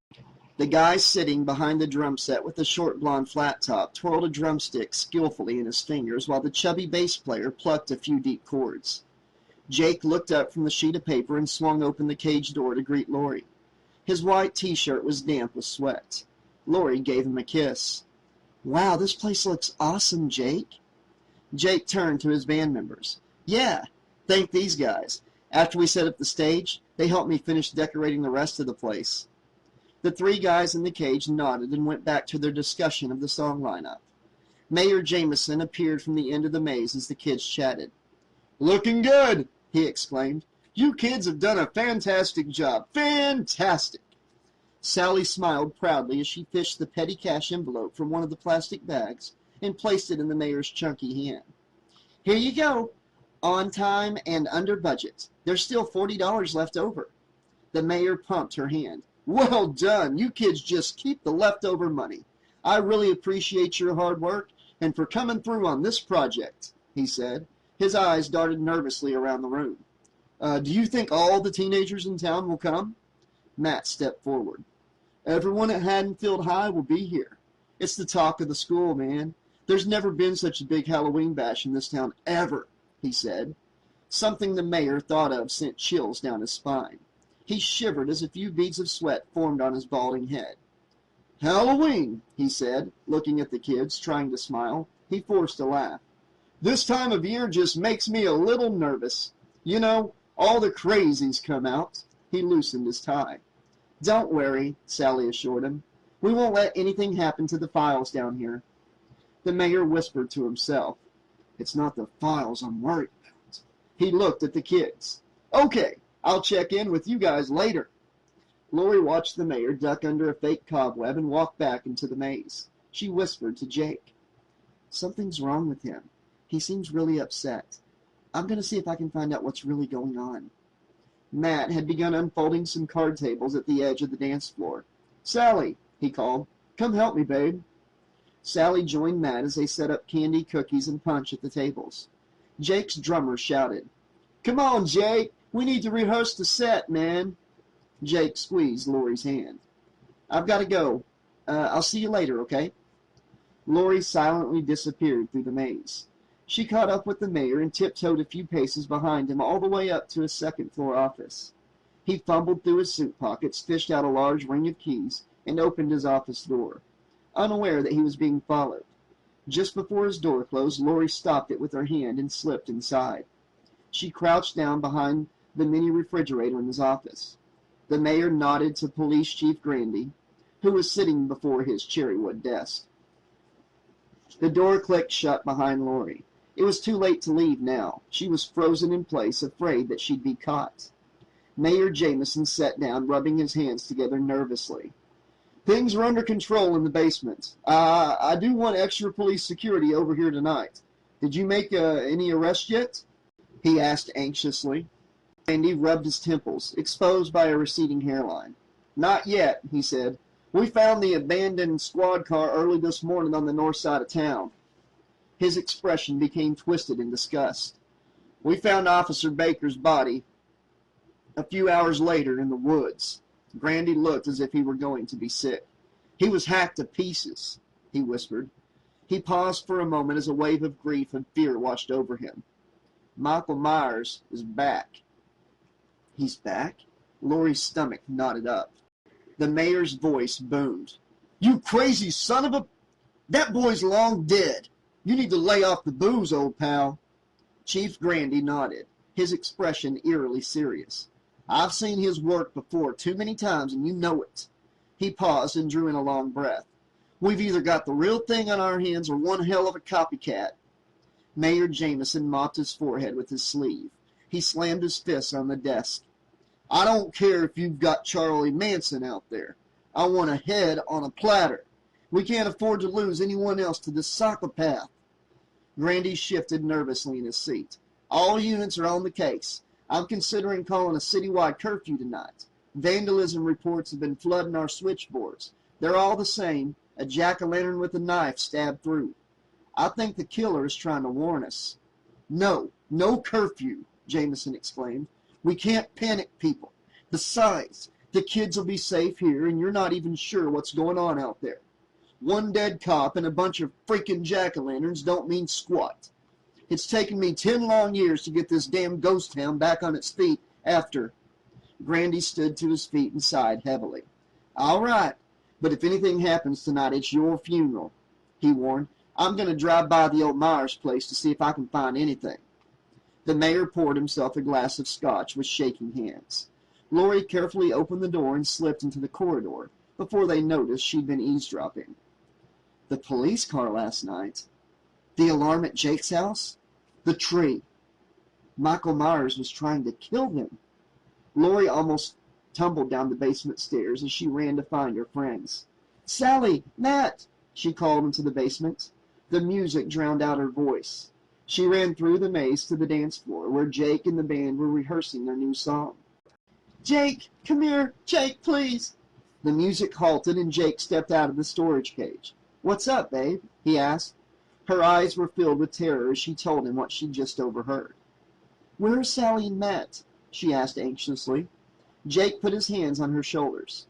They just left to buy more candy. Are you sure the mayor wasn't just playing a joke on you? He didn't know I was in the room, she cried. Oh, Jake, what are we going to do? A twang of terror rippled through his body. He'd always sort of believed the stories, but not really accepted them, as he was now being forced to do. He pulled Lori to the side of the stage and wiped a tear from her eye. He steadied his voice. Listen, Lori, we'll be okay tonight, I promise you. There's safety in numbers. The whole school will be here. Lori looked into his eyes, thinking that he looked boyish and vulnerable right now. She could feel his fear. The spike-haired drummer tapped impatiently against his snare. Hey, Jake, he shouted. Come on, man. We haven't rehearsed in 2 weeks. Jake whispered. I gotta go now. Don't worry, we'll be fine. Lori grabbed onto his hand. But... The chubby bass player smirked as he sent out a subtle warning by playing the first verse of the funeral march. Jake repeated himself firmly. I've got to go, Lori. He shook his hand loose from hers. We'll talk about it later. Lori did not like being shoved aside, especially right now. What is it with the attitude, Jake? She shouted, startled by her own voice. We could be in serious danger, and all you care about is playing rock star. Her comment hit him like a kick in the crotch.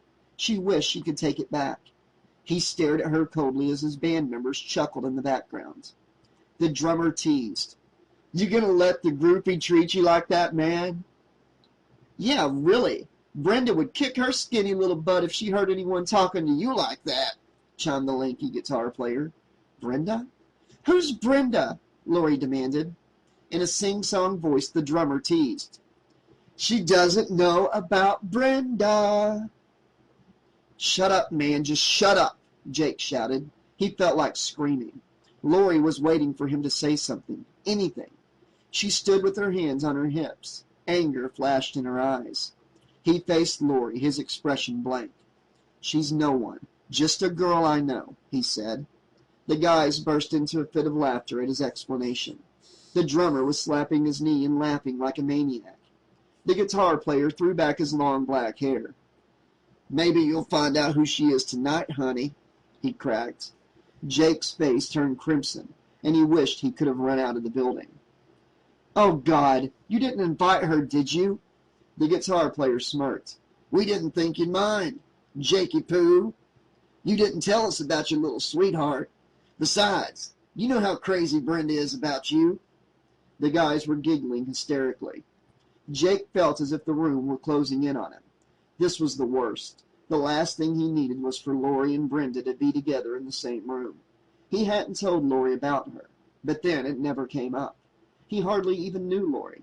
And Brenda, whew, she was something else, all right. He should have warned Lori.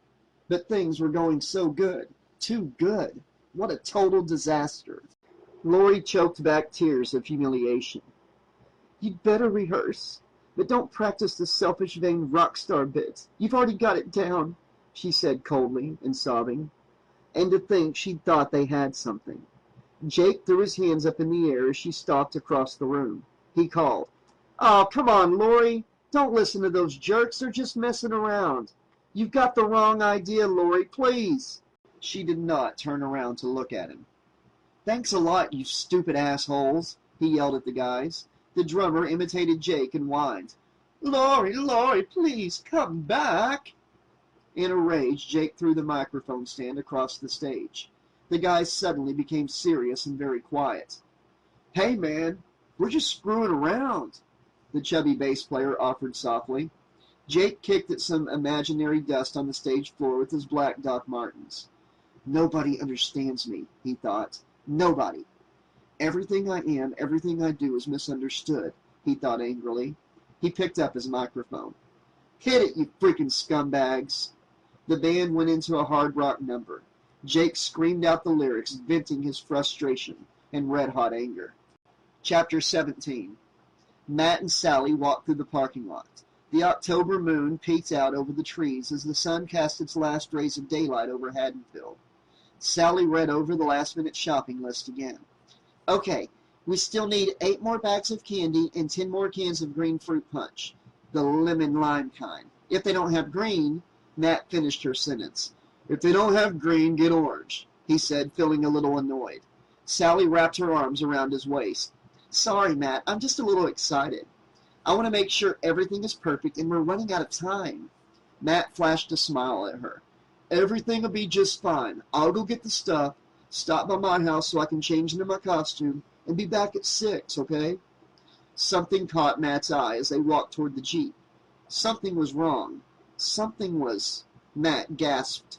What the? Sally screamed. The vinyl windows of the Jeep had been slashed to ribbons. Matt went blind with anger as he stomped around the driver's side. He screamed out a long string of angry curses. The writing couldn't be missed. The word revenge was scratched across Matt's red paint job in huge scrawled letters. He let out another string of curses as Sally whimpered. Why? He screamed. Who the fuck would do this? Sally didn't say a word as she stared in horror. What could she say? There was no explanation for this. Poor Matt, she thought. He'd worked so hard to restore the Jeep. It had meant so much to him. All his hard work ruined, absolutely trashed. Before Matt could grab his keys, he noticed that the door lock had been pried off. He opened the door, and there on the passenger seat sat a jack-o'-lantern. The acrid, rotting smell invaded his nostrils. He glared at its grinning face as if it were laughing at him, laughing right in his face. In a burst of rage, Matt hurled the giant pumpkin across the parking lot and watched the pulpy orange burst as it exploded against the asphalt. Sally winced, looking away from the sickening mess. Marcia did this, she said. Matt whirled around. What is this hang-up you've got with Marcia? Marcia didn't do this. Are you crazy? Look at it. My car is trashed. Some total psycho did it. Sally was on the verge of tears. She'd never seen Matt so angry before, and he'd certainly never been angry at her. I'm telling you, it's just like what I found in my locker. I'm sure she did it, she declared. Matt really looked furious now. A large vein throbbed in his neck. He shouted, Since when do you know Marcia so well? How do I know it's not you who did this? Maybe you're trying to blame Marcia because you're jealous and you want to make me hate her. Matt's comment made Sally's temple pulse with anger. How dare he suggest that she was responsible? Sally threw her hands in the air. Had everyone gone insane? Oh, great. So now you're taking her side. This is just great. Thanks a lot, jerk. Maybe you should just go to her party tonight, Sally spat. Matt climbed into the Jeep and slammed the broken door, which flung right back open, only making him more mad. He slammed it again and punched the steering wheel. Maybe I will, he yelled. They glared at each other in silence for a moment. Matt punched his fist through the tattered plastic window and was quiet again. He looked at Sally, who was nearly in tears. Just get in, he said, starting to feel like a real jerk. No, she said and pouted. Not until you apologize. Fine, he shouted, the anger welling up inside. Be that way. Sally stomped her foot on the ground, totally frustrated. Fine, I will. Matt threw the pink duffel bag at her, the one that held Sally and Lori's Halloween costumes.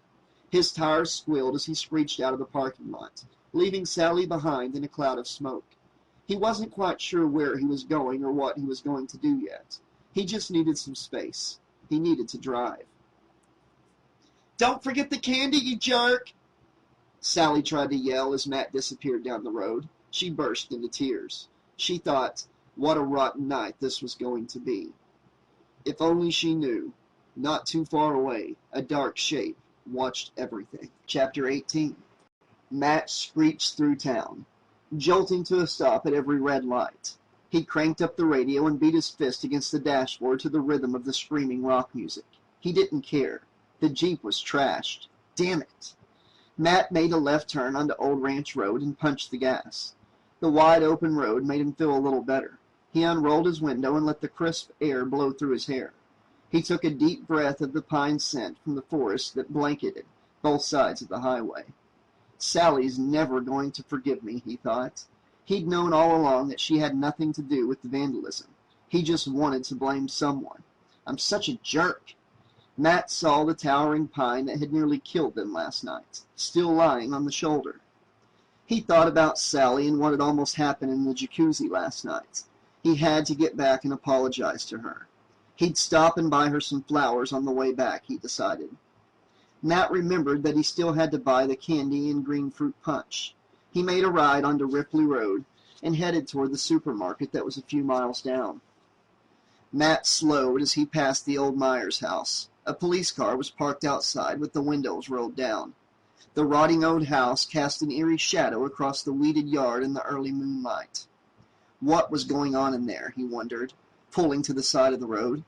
Maybe the officer inside would take a vandalism report on his car. Matt hesitated before getting out. The house seemed to be warning him to stay away. He shook his head in an attempt to clear his mind.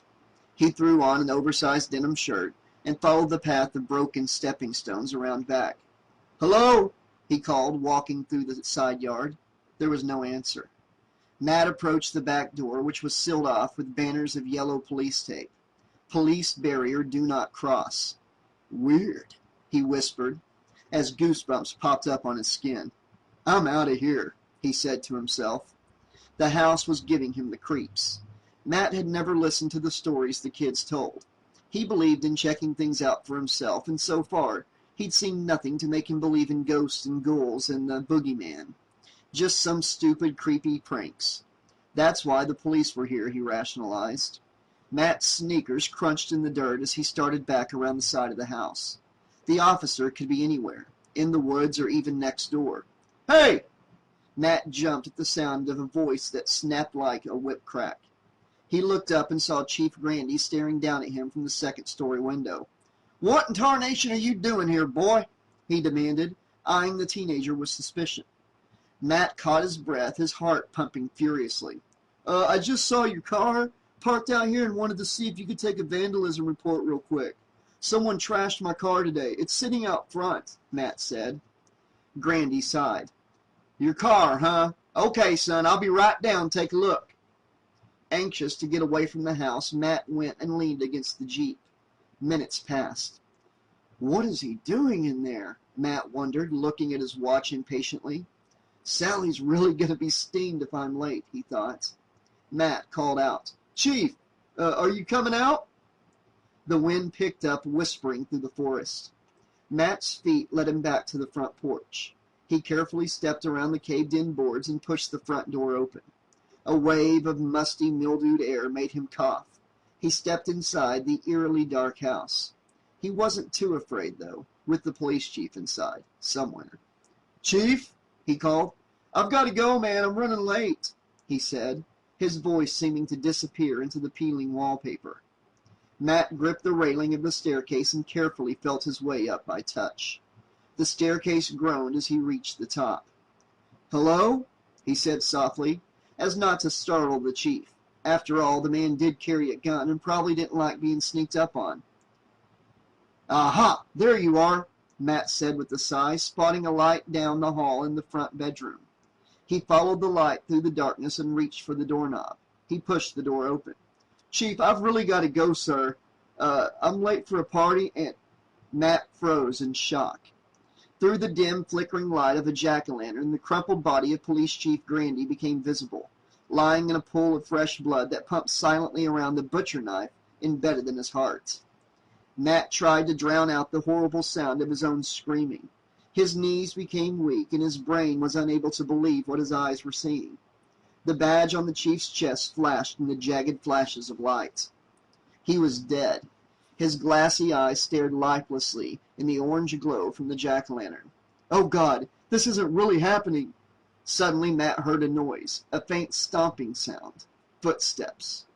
His glint of hope that it might be help instantly turned to terror as he realized that the sound was moving up the stairs.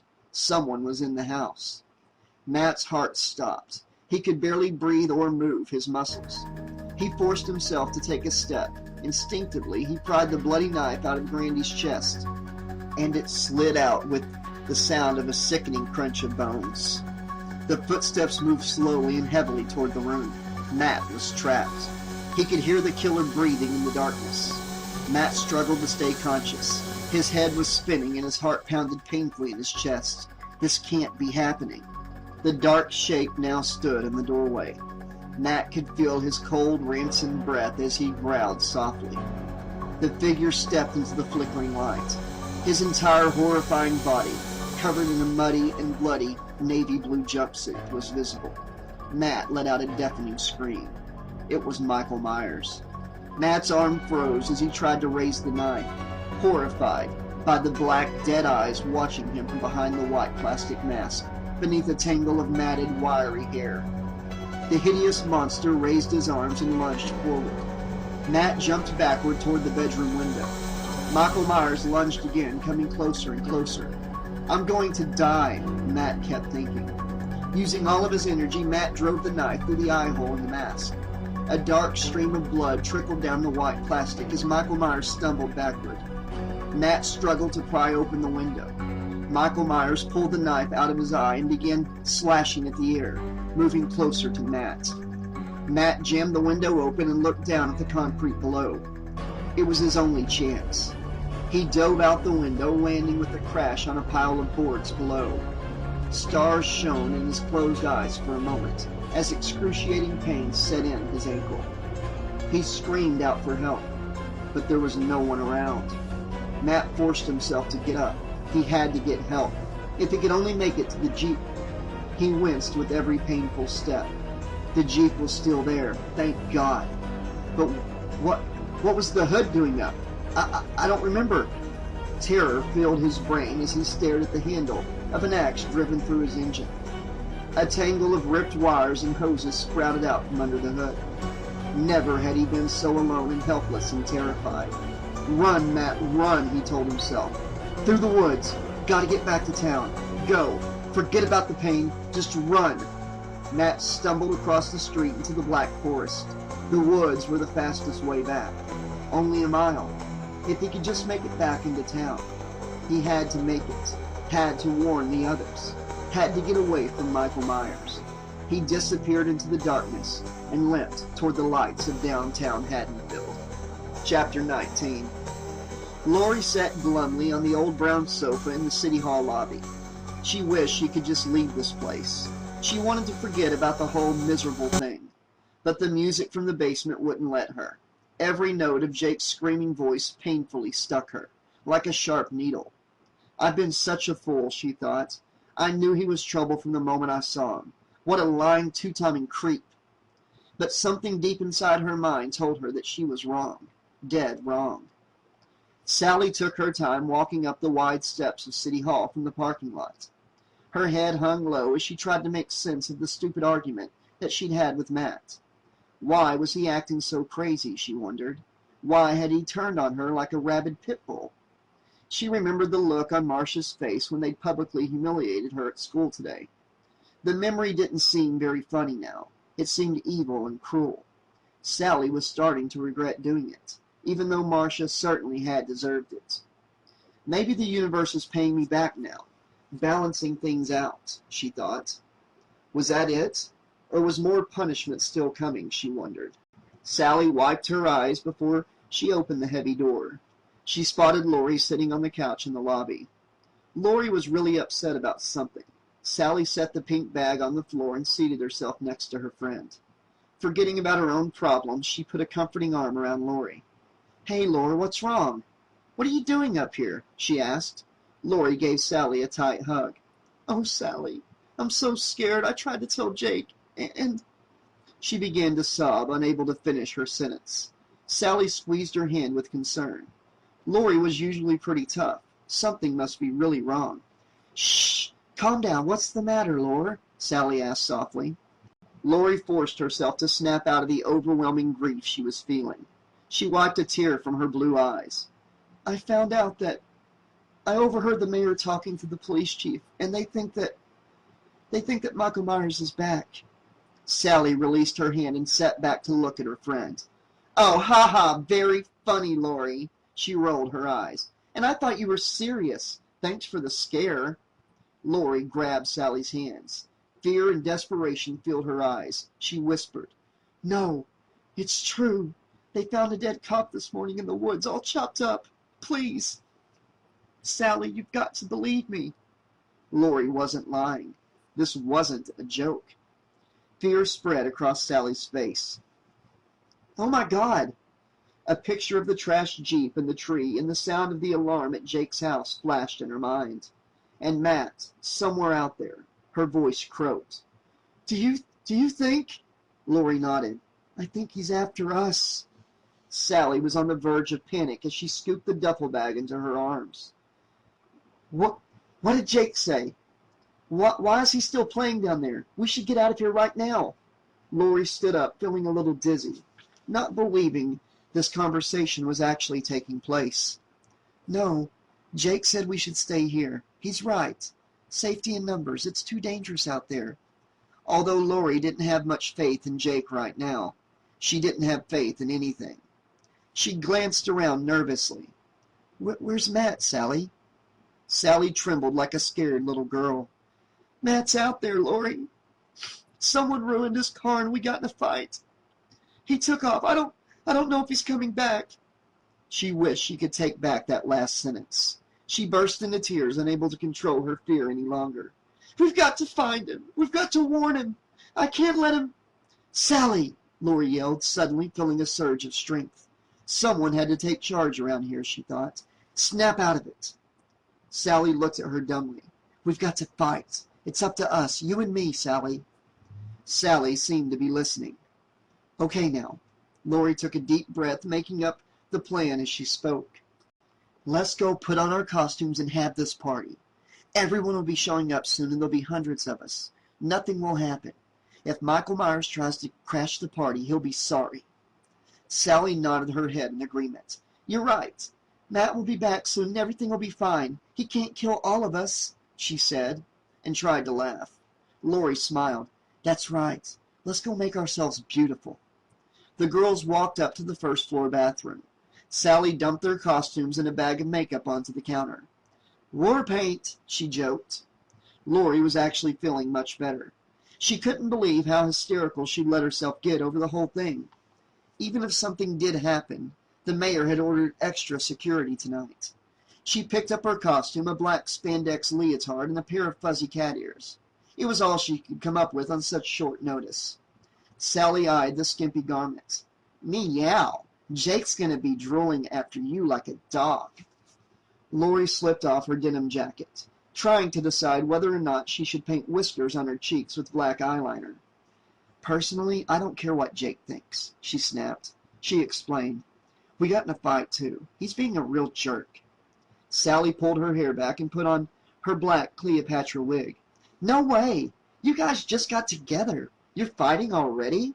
She asked in disbelief. Yeah, Laurie groaned. It appears that Mr. Wonderful already has a girlfriend, according to his obnoxious buddies. Laurie pulled a pair of sheer, glittery hose and high-heeled pumps from the bag. She's going to be here tonight, she said. What? Sally exclaimed. She's coming here? To our party?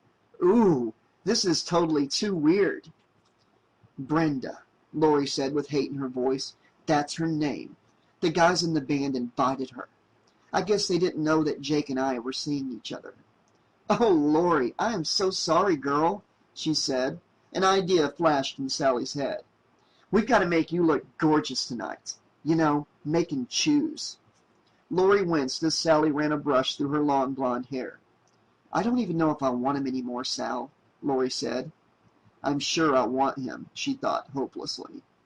Sally pointed to the chair in front of the mirror. Just have a seat and let me fix you up. We'll transform you into a sex kitten. Sally sifted through her little tubes and bottles. I don't know, Laurie said.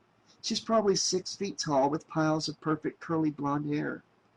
Sally smiled, her Cleopatra wig sparkling in the fluorescent lights.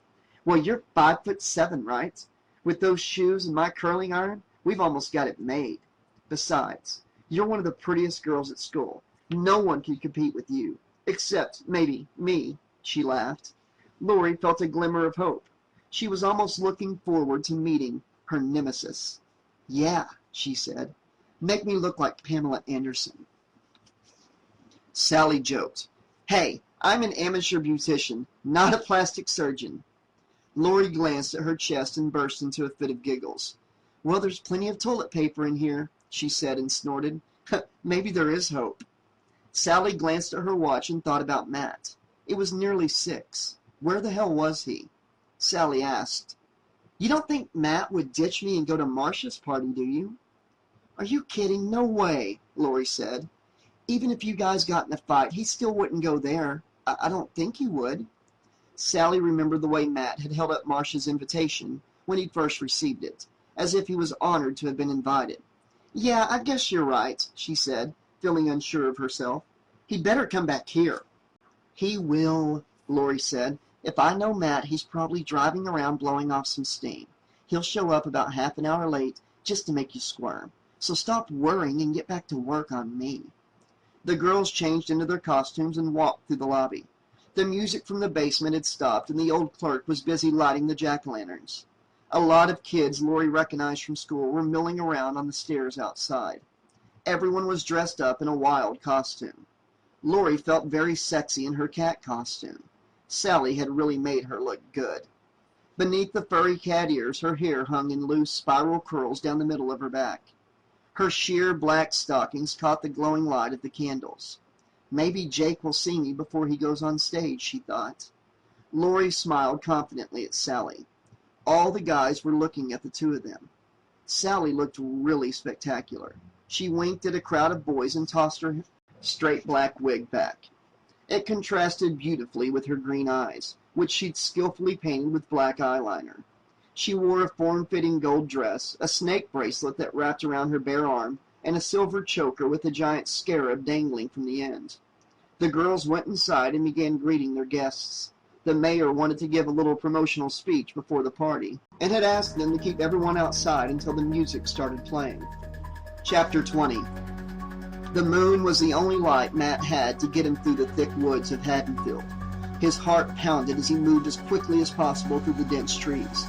The pain in his ankle was excruciating now as he stumbled along. He tried, without much luck, to erase the horrifying image of Michael Myers from his mind as he ventured further into the blackness of the forest. The dead eyes behind the mask seemed to be watching, following. Keep going, keep running, he told himself. No longer able to see the moon through the trees, Matt stopped. He tried to get back his sense of direction. Where am I? Nothing made any sense right now. That's when he heard the noise behind him. The bone-crunching sound of footsteps. Oh God, no! Come on, Matt, keep going, he coaxed himself. He began running blindly. His legs became numb as he picked up speed. The footsteps were louder and closer as his follower gained on it. Matt heard the same unearthly growling, just feet behind him. He didn't dare turn around. He couldn't do anything but run. Without warning, Matt felt himself falling deep into the cold, wet earth. He landed with a painful thud on what felt like jagged rocks. Freezing water soaked through his ripped clothing, further numbing his pain-stricken, exhausted body. Matt screamed as he tried to claw his way out, still unable to figure out where he was. It was so dark and black. He heard a noise from above. He looked up and screamed out in horror. His body hurt too much to move. The footsteps were above him, circling him. The white face peered down into the ditch. Something shiny gleamed in the hand of Michael Myers as it caught the moonlight. This can't be happening. Overwhelmed by shock and pain, Matt felt himself slipping away. He struggled to fight the feeling off. He forced himself to be silent, be still. Play dead, don't move, he told himself. Metal crunched into the ground above. Something cold and heavy hit his face. Crunch, it hit him again, and again. No, he can't bury me alive.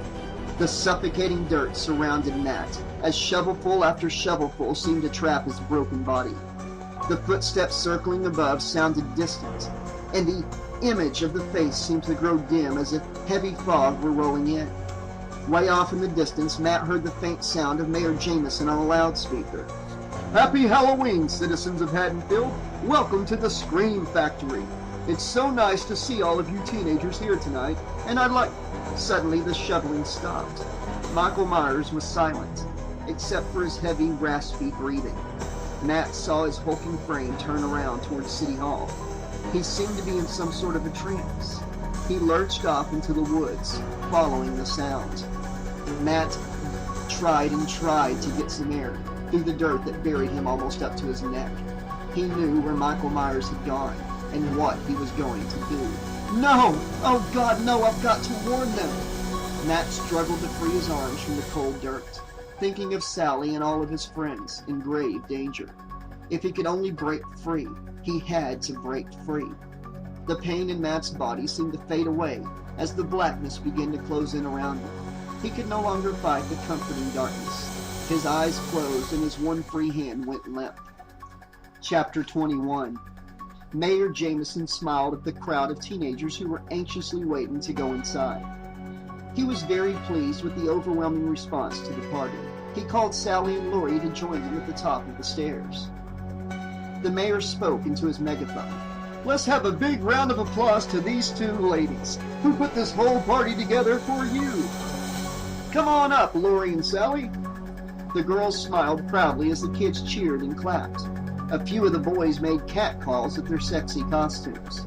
Lori peered out at the faces in the crowd, wondering which one was the infamous Brenda.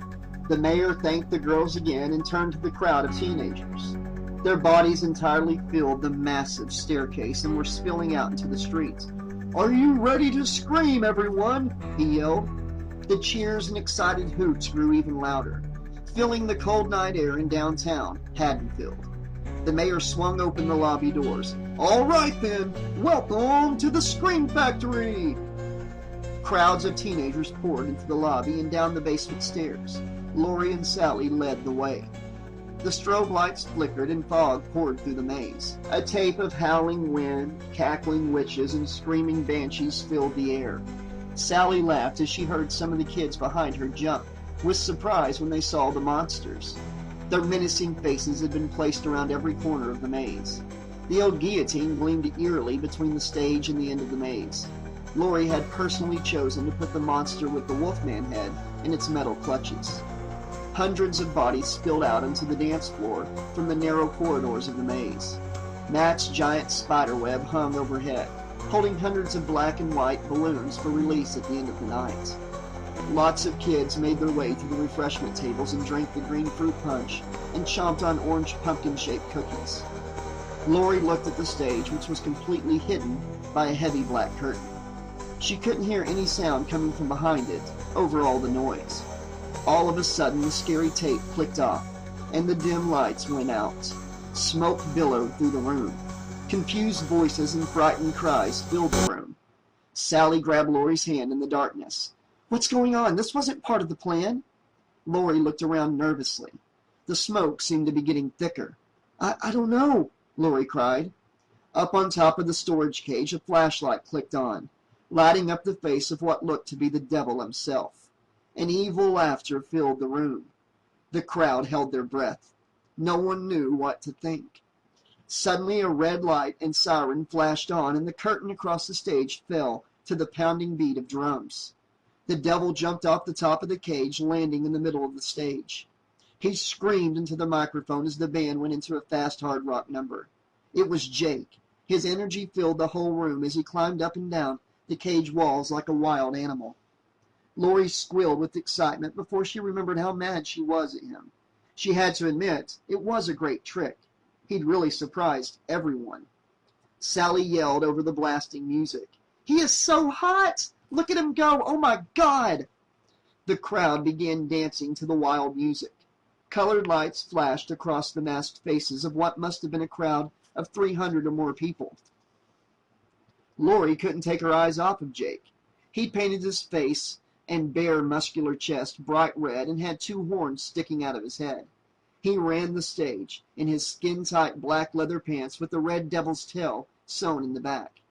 He did look very sexy, she thought. A bunch of girls made their way up to the edge of the stage and were holding their hands out to him, screaming his name and giggling. The other band members wore black t-shirts and jeans and stayed in the background, blending in with the curtains. Lori listened to Jake's beautiful, haunting voice as he sang out the chorus of the song he'd let her listen to a few days earlier. I'm the boogeyman baby and I'll never die. I'm the boogeyman baby and that's no lie. I'm the boogeyman baby, so don't even try to get away from me. Lori forced herself to look away from him. She wanted him so badly, wanted to kiss him again right now. She wished she could turn back time to last night at his house, when they'd lain on the couch together, and she'd felt the electricity flowing between them. A time before everything got all screwed up, before she knew the truth. The song ended and the room thundered with applause and screams. Jake had it all now, Lori thought. Girls, popularity, talent. There was no turning back. A huge grin spread across Jake's face as he caught his breath after the song. He peered out into the crowd looking for Lori, but couldn't make out anything but a sea of screaming faces. The crowd screamed out for more. He took a moment to introduce the band members. Jake shouted into the microphone, "Are you ready to rock tonight?" The audience cheered and they played an old Kiss song. The drums beat furiously and the crowd danced as Jake sang.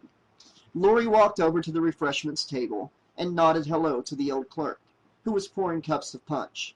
Lori sat down on a folding metal chair and buried her head in her hands. She was hopelessly miserable. She was in love. Sally found Lori sitting by herself. She came bounding over.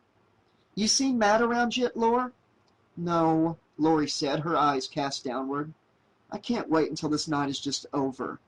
"What's with the wallflower bit, Lor? It doesn't suit you," Sally joked. Lori sighed. "Duh, Sal.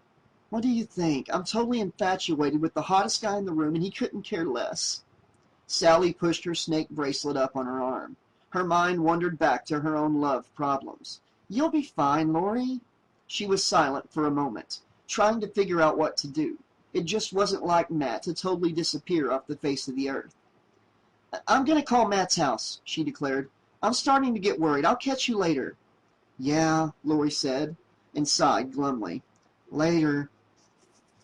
Sally made her way through the maze and climbed up the basement steps to the deserted lobby. The jack-o'-lanterns cast a creepy orange glow across the polished hardwood floor.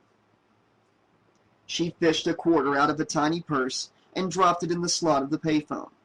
She dialed Matt's number, which she'd memorized the first week they started dating. So long ago. How she longed for things to get back to normal. Matt was really missing out on a great party, and she was missing Matt. Why did he have to pick tonight to freak out, she wondered. Matt's mom answered. "Hi, Mrs. Hudson, it's Sally," she said into the receiver. "Is Matt there?" Her hopeful expression became a mask of disappointment. "Oh," she answered. "Yeah, we did have a date, but we argued earlier," she explained. "Okay, thanks, ma'am. I'll talk to you soon. Bye." Sally hung up the phone and shivered. Her skimpy costume was doing nothing to protect her from the drafty cold air. "Next year, I'm going to dress up as an Eskimo," she said to herself. Where was he? He hadn't even come home to change into his costume. Sally flopped onto the couch in the lobby and stared at her reflection in the glass doors. "Come on, Matt, you big jerk," she thought. "Haven't you tortured me enough?" Unbeknownst to Sally and everyone in the Scream Factory, there was an uninvited guest on his way through the woods, coming to crash the party. Chapter 22. In between songs, Jake looked for Lori again. He had to find her. He had to somehow explain everything before it was too late. There! He spotted her in the back of the room. "Come on, Lori, look at me." He waved at her, motioning for her to come up by the stage. She did not see him. Jake whispered to the guys in the band. "I'm making a change in the song lineup. Do Brenda next." The band went into a slow, beautiful number. Lori glanced up at the stage. Was Jake looking at her? The crowd began breaking up into couples. They moved their feet slowly, holding each other tightly as Jake closed his eyes and sang from his heart. Lori looked longingly at the young lovers, gliding across the floor, wishing she had someone to dance with, wishing she was in Jake's arms. She couldn't help but listen to the sexy, sincere sound of his voice as he sang. Jake envisioned that his voice was reaching out like a giant hand coaxing Lori closer. Lori felt a strange connection. She opened her eyes. Yes, he was looking at her. She walked toward the stage. He was singing to her. I never believed in the stars above. I never believed in love. I would never lie to you or be cruel or untrue. Now it's up to you. Make your next move on my open heart. Love me or go away. Don't leave me standing here all by myself for another day. Oh, baby, what's going on in your heart? Oh, baby, please say we will never part. Lori pushed her way to the edge of the stage and stood right before Jake. The red paint on his body was streaking off with sweat. He knelt down and grabbed her hand. At that moment, she didn't care about the fight they'd had or about his girlfriend. She was caught in the moment. The most beautiful moment that she had ever experienced. She didn't care that the whole school was staring at her right now, or what would happen tomorrow. He was singing to her, like some haunting songbird lost in a storm. Nothing mattered. When the song was over, Jake stared deep into her eyes and mouthed the words, I love you. Lori's stomach fluttered, not believing what he'd just said. He released her hand, but not her gaze. The crowd screamed with applause. Jake's eyes suddenly became wide with horror. Before Lori could react, she was violently jerked backward by the hair. She hit the cold ground. She struggled to break free from the forceful flash of color that was swiping and clawing at her. She heard screams as her face was pushed to the ground. An angry voice spat horrible curses at her as the weight slammed down upon her again. Her body was pinned to the cold cement floor. Jake leaped off the stage and pulled Lori free, wrapping his arms around her. Lori stared at her attacker, instantly knowing who it was. The crowd stared in shock as a strikingly beautiful girl with pale skin and a tangle of wild black hair stood there. The girl looked confused and frightened. She wore a revealing and very sexy gypsy costume made of brightly colored silk. A gold belt dripping with coins wrapped around her slender waist. Her dark eyes burned into Jake. She cried, "That's my song! That was my song!" Her face became a mask of rage as Jake clutched onto Lori to protect her from further harm. The girl lunged forward again with her arms stretching out for Lori's throat. She was stopped by a security guard who burst through the crowd. He grabbed the girl and held her skinny arms as she struggled and screamed, "I love you, Jake! Don't do this to me, please!" Jake was too furious to be embarrassed by the fact that this stupid, crazy girl had just dragged his dirty, shameful past before the eyes of hundreds of people. His face twisted in disgust as he looked at her wild eyes. He shouted, "It's over, Brenda! Don't come near me again!" The girl's expression suddenly changed. She laughed lightly and smiled at him. "Come on, Jake. Don't say things like that. I know you still love me." "I love to hate you, Brenda. That's what I love. You're nothing. Nothing," he said coldly. Jake pulled Lori aside as security guards dragged the girl up the basement stairs. She started screaming again as they pulled her into the maze. The whole school stared at the wild girl who was being carted away. "Are you okay?" Jake asked. He hugged Lori tightly. I'm so sorry. It's all my fault." Lori's voice quivered. Yeah, I think I'm all right." "That was your girlfriend?" "Ex-girlfriend," he said, correcting her. He wiped a tear from her cheek. "I should have warned you. I just never thought that she'd come after you. I should have known better. She's crazy, you know. Your song, I wrote it when we were going out. I changed her name to the word baby, and it must have made her snap when she saw me singing to you." Lori straightened her cat ears. "Yeah," she said, "but are you—" Jake looked sadly at Lori as Brenda's pitiful screams echoed through the door. "No, I went out with her for a few months last year, but she got into drugs and started losing her mind. She won't leave me alone. She thinks we're still together." "Like fatal attraction?" Lori said. Jake nodded. "Yes, that's why I didn't tell you. She follows me around. I didn't want to scare you off." Lori stared deep into his eyes. "What you said on stage, I meant it, Lori," he said. The band started warming up again. Jake stood up on the stage. "We better get on with the show," he said and smiled. Lori hung out close to the stage as Jake made a few brief apologies to the crowd for the disturbance. The music started again and Lori began dancing, feeling happier than she ever had before. Chapter 23. A dark shape emerged from the woods and lurched toward the lights and pulsing music in the big building. He could see the flickering lights in the lobby. And that girl again. His face hidden by the mask, he moved silently through the shadows of the buildings on Main Street. Sally sat on the couch in the lobby. She watched in shock as a pretty girl, whom she'd never seen at school, was dragged across the floor and taken outside by a security guard. She couldn't imagine what the girl had done to get herself thrown out, although she did seem pretty out of control. Sally watched through the window as the girl was thrown into the back of a police car. She sighed and walked to the payphone, determined to find Matt. She dialed 411 and got Marcia Miller's phone number. The phone swallowed another quarter, and she dialed. Outside the huge building, music vibrated against the basement windows. The smell of sweat from the dancing teenagers inside wafted out into the cold night air. He could hear their blood pulsating, and their shrill voices laughing. The dark shape jarred open a metal box and ripped a handful of red and black wires from their roots inside. Sally felt a knot of anxiety. What if Marcia answered?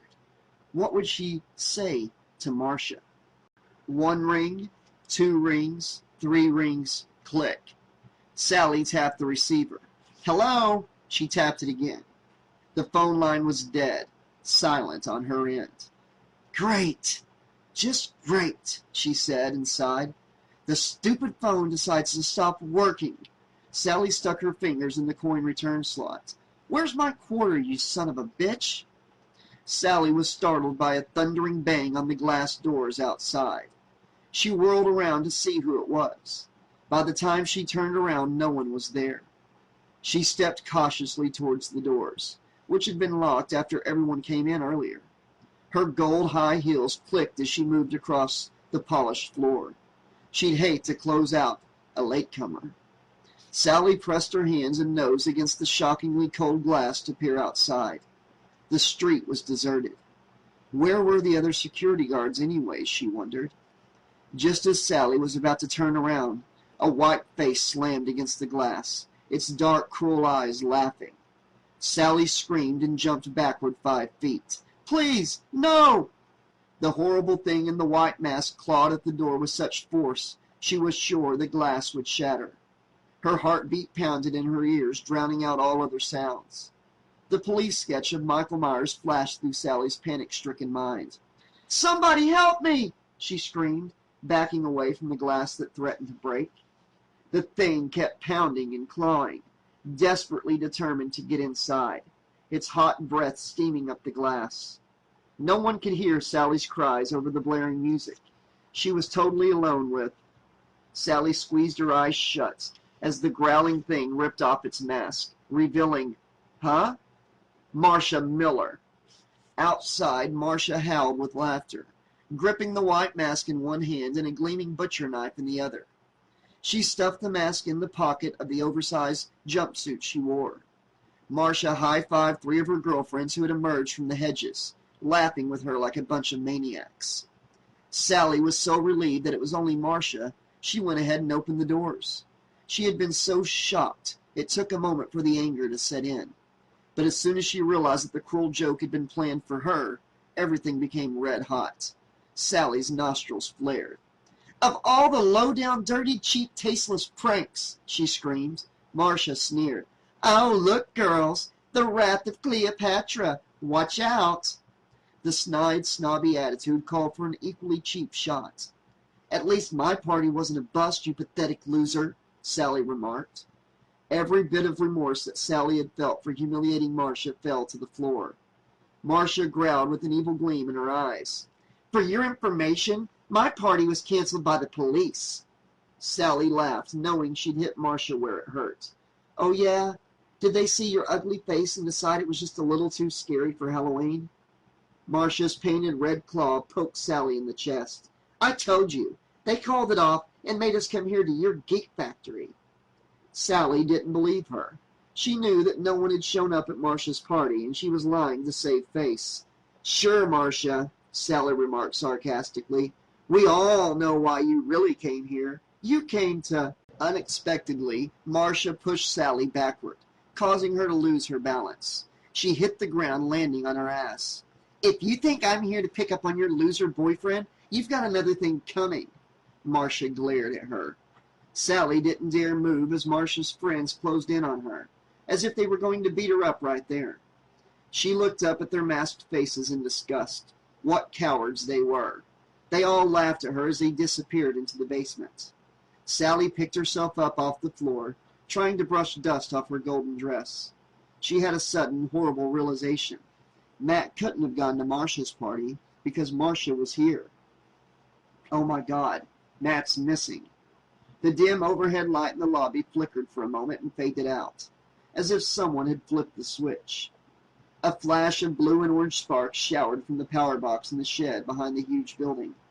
The dark shape, shrouded in darkness, waited silently as the power groaned off and the lights went out.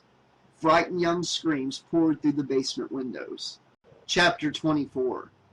In the dark woods, Matt opened his heavy eyelids. He didn't know how long he'd been knocked out, but his head was still throbbing. He forced himself to stay calm as reality set in. His mind was flooded with nightmarish images. Matt was still in the ditch, still covered with mud. The sharp pain still pulsated through his body. But he was alive. He held his breath for a moment and listened carefully to his surroundings. The wind whispered through the trees. He was alone now. With his final reserve of energy, he began wiggling his fingers, then his wrists, then his arms to loosen the heavy blanket of freezing dirt that had nearly suffocated him. Sweat dripped from his fevered head as he got an arm loose and then his leg. Have to get out. Have to warn the others, if it's not too late.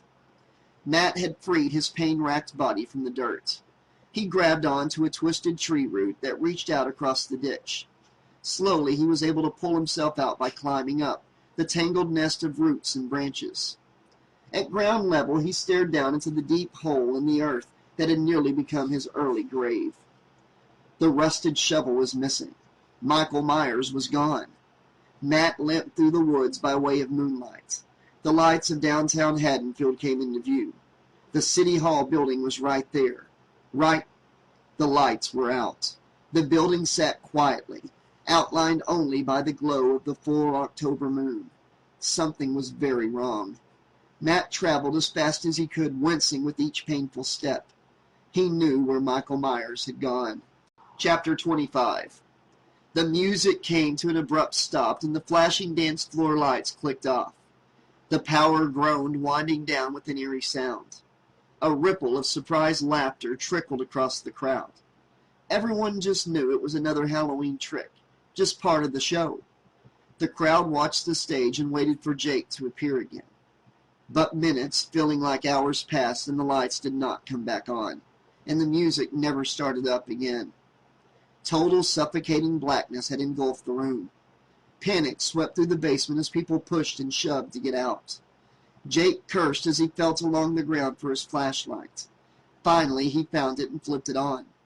Lori cried out from the crowd, "Jake, I'm right here!" A wave of relief swept over him when he saw Lori's beautiful face. He bounded out of the storage cage and took her by the hand. Sally wasn't too concerned about the overhead light. The 20 jack-o'-lanterns still gleamed brightly, but the music had stopped in the basement. She thought, this is freaky. They must have blown a fuse down there, she thought. But Sally had bigger problems on her mind than the music. She had to find Matt. Maybe he's already here, in costume or something, she mumbled to herself, trying to ease her worried mind. Sally decided to try calling Matt's house again. Through the glass door, she could see a phone booth across the street. She didn't like the idea of going out in the cold, but she had to know that Matt was safe. She ran down the stairs of City Hall and across the street. All of the businesses on the deserted street were closed now. Sally stepped into the glass booth and closed the door. The dim overhead light flickered, threatening to go out at any moment. She dialed Matt's number again and glanced across the road at the entirely dark City Hall building. Matt's mom answered and was just as startled as Sally was that he was still missing. Sally promised to have him call home as soon as she found him. A loud squeak against the glass doors made her whirl around in surprise. Sally opened her mouth to scream before she realized she was in no danger. She looked with disgust at that silly, familiar face as it peered inside the phone booth. Sally yelled furiously, "Do you think I'm a total idiot, Marcia? Your immature trick is not going to work twice." Sally reached out to open the door. "You don't know when to stop. Oh my God." Sally held her breath, suddenly realizing that the horrible face peering in at her did not belong to Marcia. The hulking body of the monster outside was the size of a full-grown man. Mud was caked on his dark jumpsuit and matted hair. Fresh blood was spattered across his dirty white plastic mask. It was no costume. It was for real. Sally screamed. Every nerve in her body was electrified with adrenaline as she lunged forward, bursting out of the phone booth. "This can't be happening." Michael Myers grabbed Sally by the hair with a dirty gloved hand and raised his rusted shovel with the other. Sally screamed as she wriggled out of his firm grasp. The bobby pins that held her wig in place ripped strands of her hair from her scalp. She ran like a bolt of lightning across the street and up the stairs. She sobbed with terror and didn't dare look back as the heavy footsteps of Michael Myers followed her brisk pace in the darkness. Sally flung open one of the doors to City Hall and slammed it shut behind her.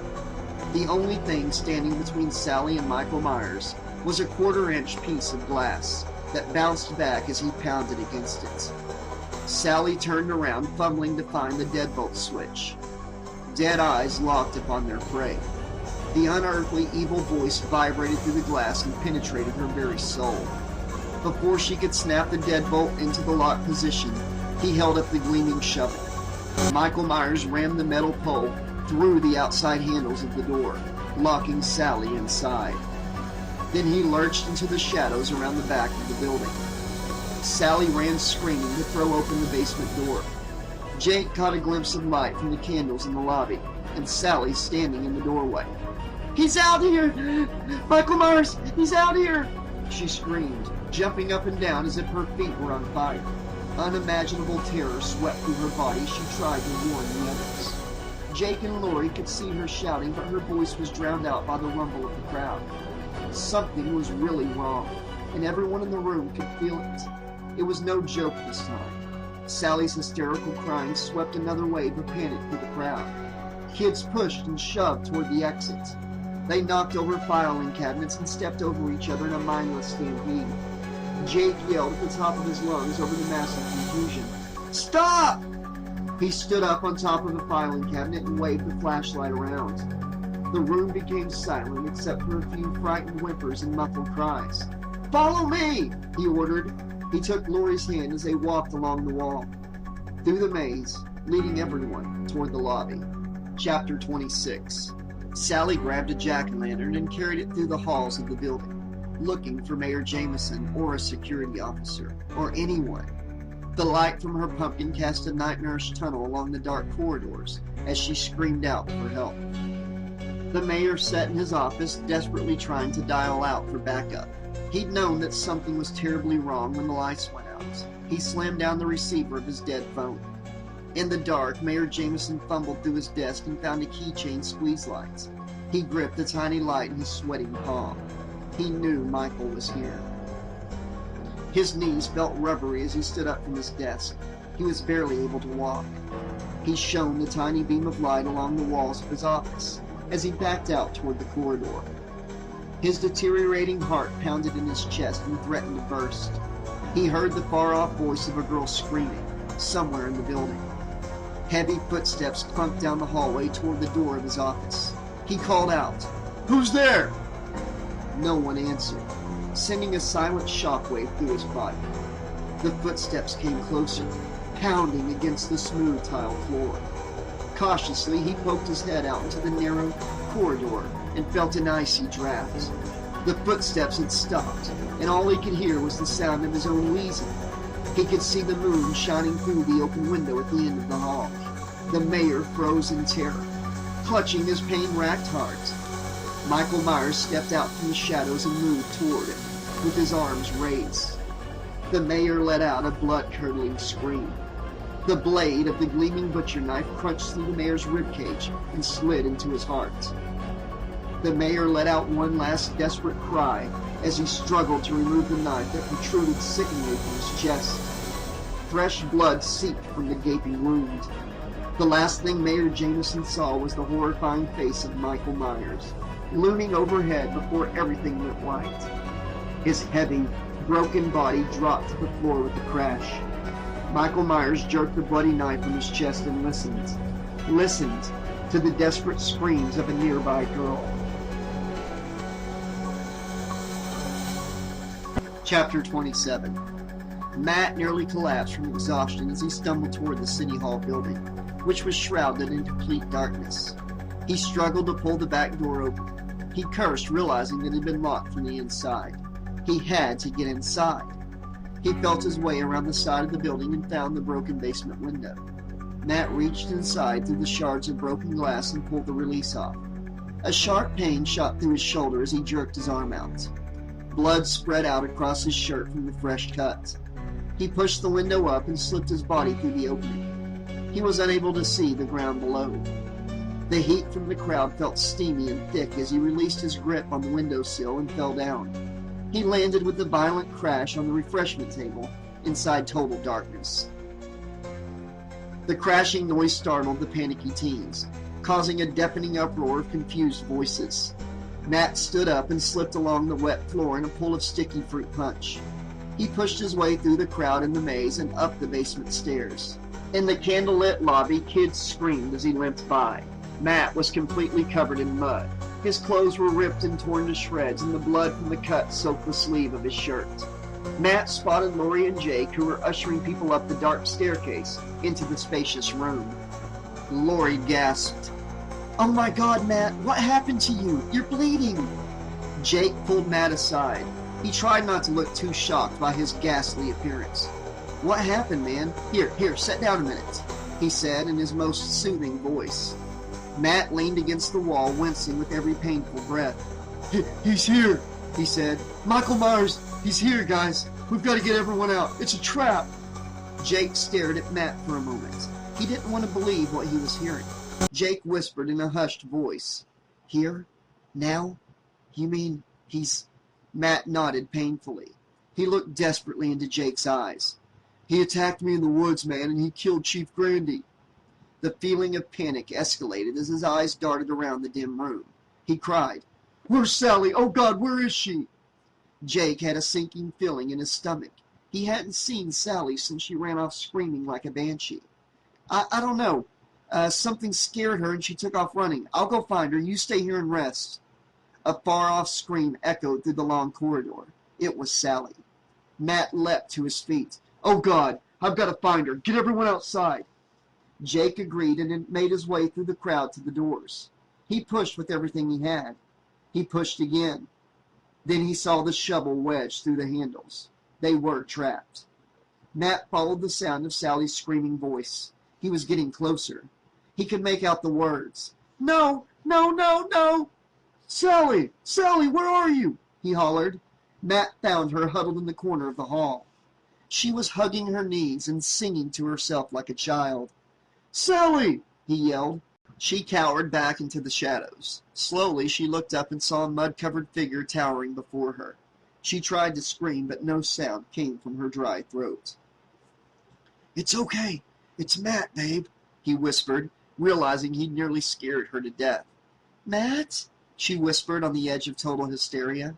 She wrapped her arms around his neck and held on to him for dear life. "He's here! Michael Myers is here!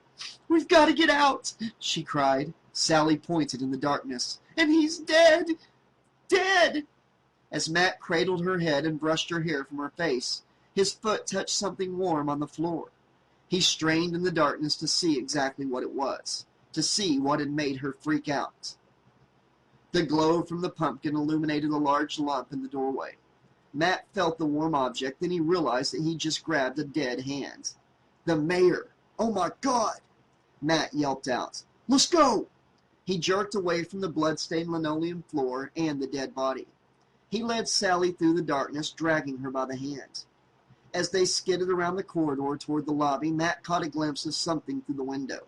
He stopped and waved his hand to silence Sally. "Come on," she pleaded. "We've got to get out, Matt." Matt stood with his back against the wall and peered outside. He froze in horror. In a flash, he saw Michael lurching through the shadows, around the back of the building. "Shh, he's outside," Matt whispered. What was he planning?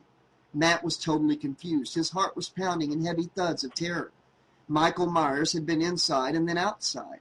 He must know another way to get in the building. The broken window. It flashed through Matt's mind. He whirled around, pulling Sally behind him. "He's outside," he huffed. "We've got to keep him there."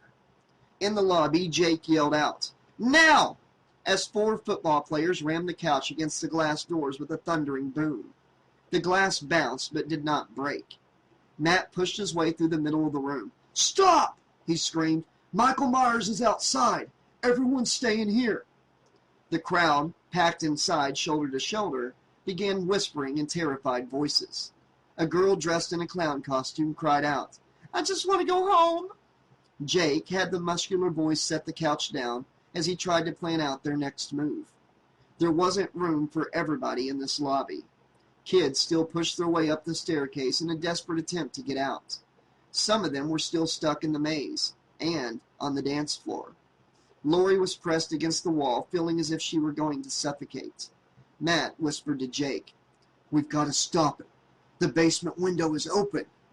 Suddenly, a new bout of hysterical screaming could be heard from downstairs. Chapter 28. Jake pushed his way down the stairs and through the maze. The screaming was coming from the dance floor. He stood on top of a filing cabinet and shone his flashlight through the room, where he saw a dark shape drop down from the basement window. A wave of masked faces rushed from the far wall toward the maze, knocking down the filing cabinets like a row of dominoes. Jake was thrown off balance. He landed painfully on the cement floor. The sound of screeching metal mixed with screams filled the room. Jake kicked the thin metal box hard with his boots and climbed out from underneath a warped, empty filing cabinet. Carefully, he climbed over the mess and made his way toward the dance floor. The scene reminded him of a riot he'd been stuck in at a rock concert last summer. Panicked bodies flew from one side of the room to the other, pressing together with the force of crashing waves. Jake was terrified of what he might find as he reached the nearly deserted dance floor. He shone his flashlight across the crying, masked faces. He knew what he was looking for, the horrible face of Michael Myers. Suddenly, the giant spiderweb across the ceiling came crashing down on top of him and 50 other people. Hundreds of black and white balloons filled the air. Screams rose up as the kids struggled to release themselves from the giant tangle of woven rope. Their bodies were pinned against the ground, and their struggling only tangled them worse. Jake swung his flashlight around in an attempt to see the end of the giant web. Maybe he could somehow pull it off and break free. Horror stabbed through his entire body as he shone the beam of light across the stage.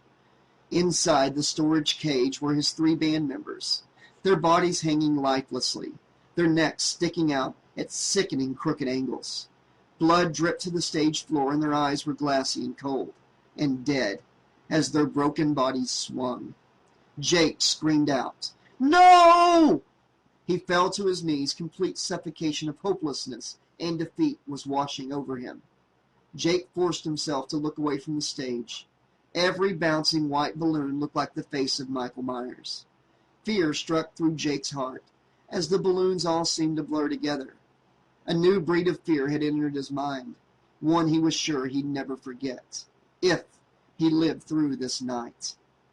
Lori stumbled across the wreckage of the basement, searching for Jake. She was able to make out the white outline of the spiderweb that lay on the ground. The trapped bodies seemed helpless, like tiny flies. "Jake!" she screamed. Her voice was drowned out by cries of pain and cries of terror. Chapter 29. Upstairs, Matt and Sally were pressed tightly against the wall. People were pounding on the glass doors, trying to jar them open, despite Matt's protests. Suddenly, the horribly disfigured Michael Myers lurched up the stairs into the eerie, dark shadows of the lobby. Sally was slammed against the wall by a force of scattering bodies, desperately trying to move back. Hysteria swept through the room. There was no one there to save them. Michael stood at the top of the staircase, holding a rusted gasoline can in one hand and a burning jack-o'-lantern in the other. Hell had arrived. Michael had come home.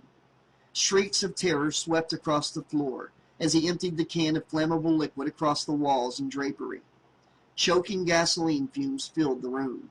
Matt screamed, "Jump him!" No one moved. They were all helplessly frozen. Matt looked at the gleaming pumpkins that sat on the floor. Gasoline dripped off the walls dangerously close to the flames.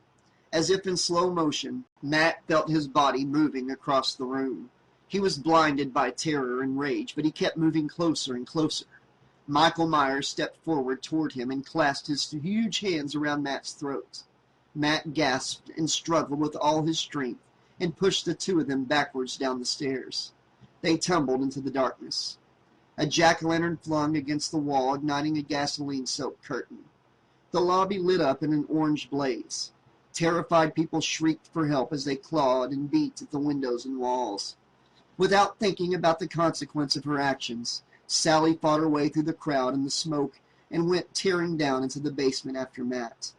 In minutes, she thought the whole place would go up in flames. She found Matt lying on top of a twisted filing cabinet. The flames from upstairs cast a horrifying light across the basement. Sally could see a few struggling bodies, still tangled in the web, and the balloons bobbing through the room. She looked at Matt and then back at the kids trapped on the dance floor. There wasn't time to help them now, she decided. She pulled Matt to his feet and glanced around the room. Her body was numb with fright. Michael Myers was nowhere to be seen. He disappeared into the maze. "Come on!" Sally screamed. They felt their way along the back walls of the building around the dance floor. The smoke was growing thicker, and the fire was spreading quickly. Matt hoisted Sally up through the basement window. She pulled herself through roughly and dragged her leg across a broken shard of glass. Her leg throbbed painfully as she stood up from the cold, muddy ground. She looked down and saw a bloody gash through her ripped gold stockings. Sally peered back inside where Matt yelled to her, "Open the back door! You pull and I'll push!" Sally frantically searched for the back door in the darkness. There! She grabbed the handle and pulled on the emergency release with all of her strength while Matt pushed.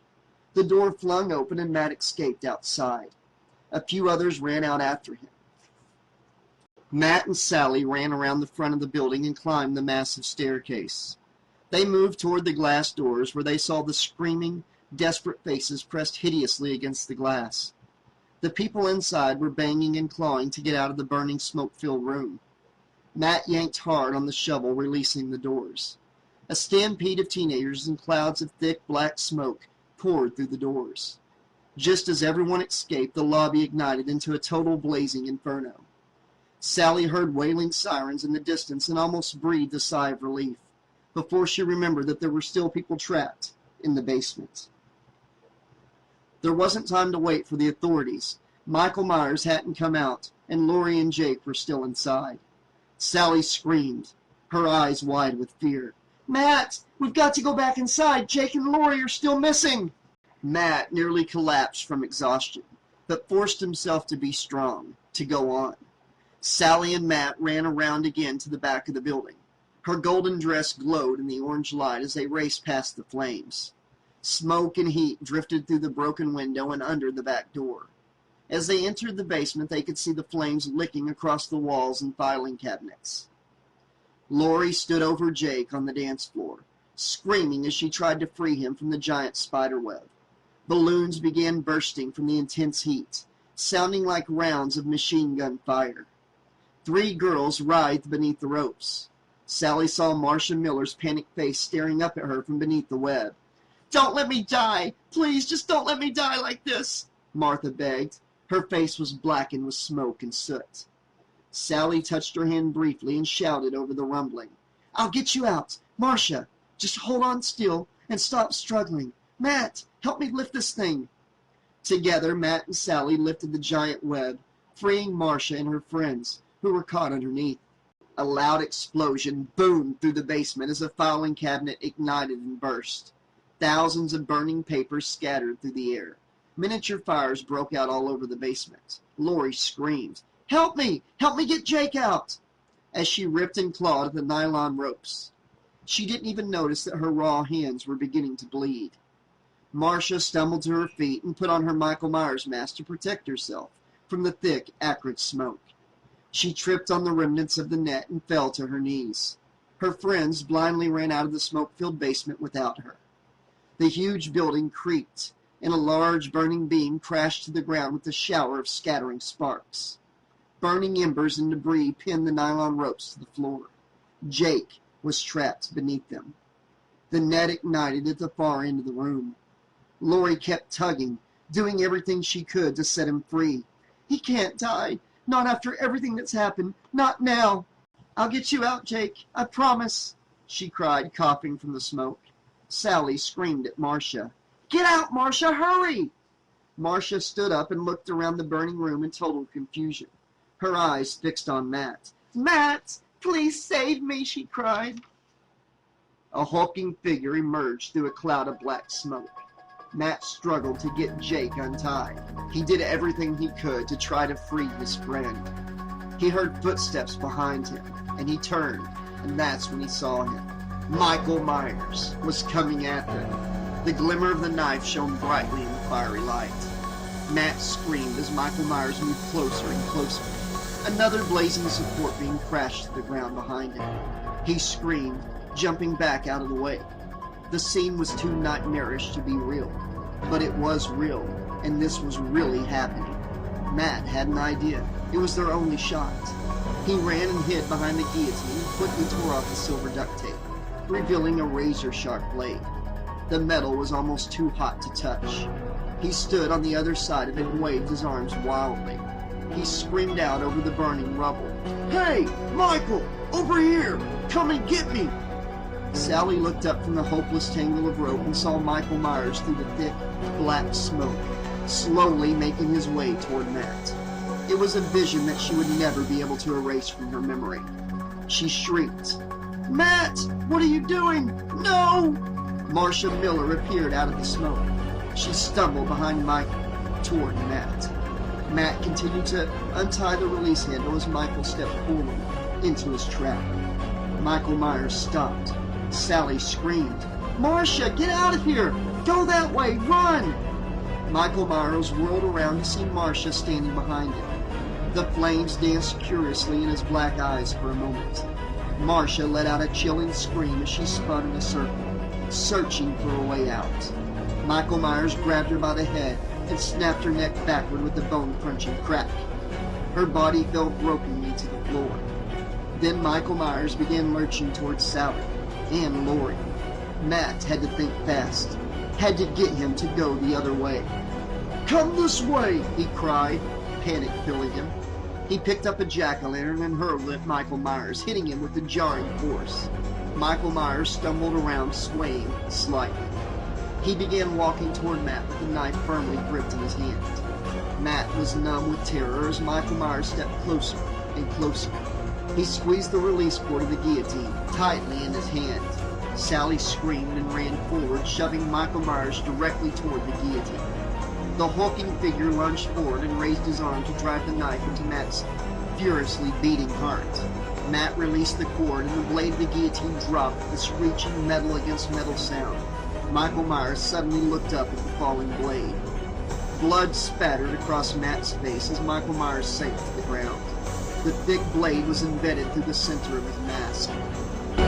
Matt stumbled backward and gagged at the horrifying sight in the hellish inferno.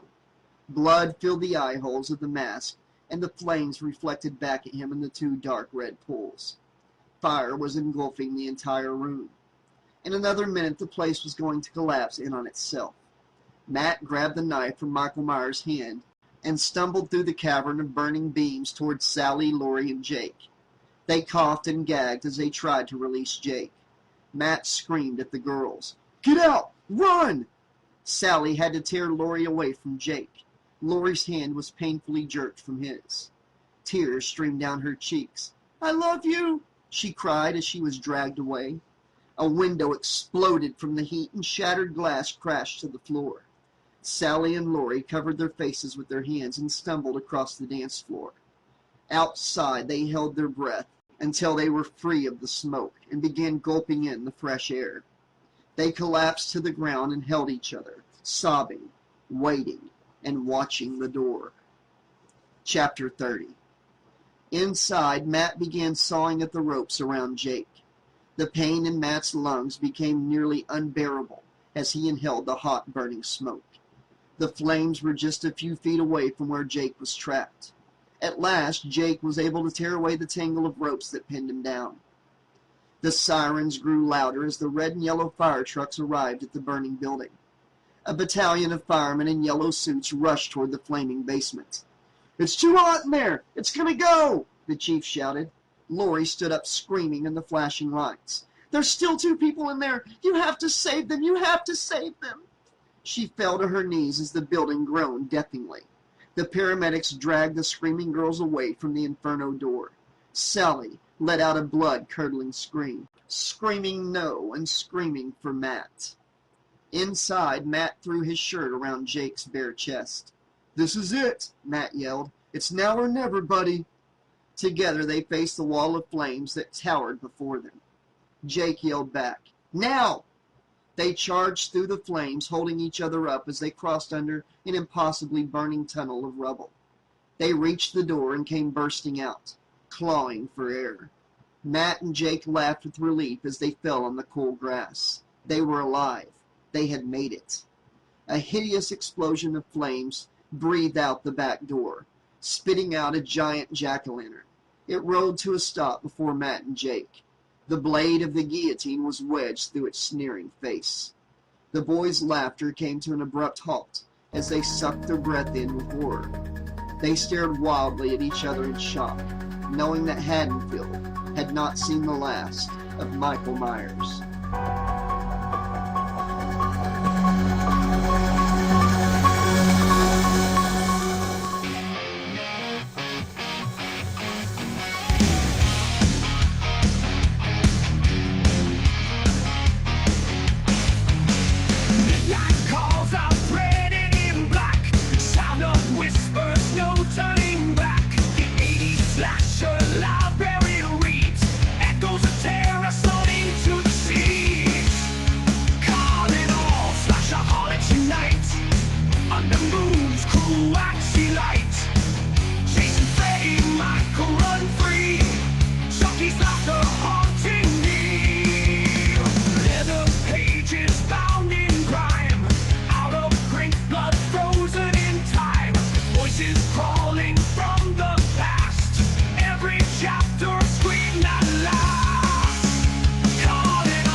turns razor sharp. His voice strings you like a harp. Silence screams behind locked doors. Librarian knows you're craving more. Fingers clutch at well-worn spines, bleeding thought to shadowed lines. Out of print but never out of mind, he reads the fears you'll always find. Each tale turns razor sharp. His voice strings you like a harp. Silence screams behind locked doors. Librarian knows you're craving more. Each tale turns razor sharp. His voice strings you like a harp. Silence screams behind locked doors. Librarian knows you're craving more.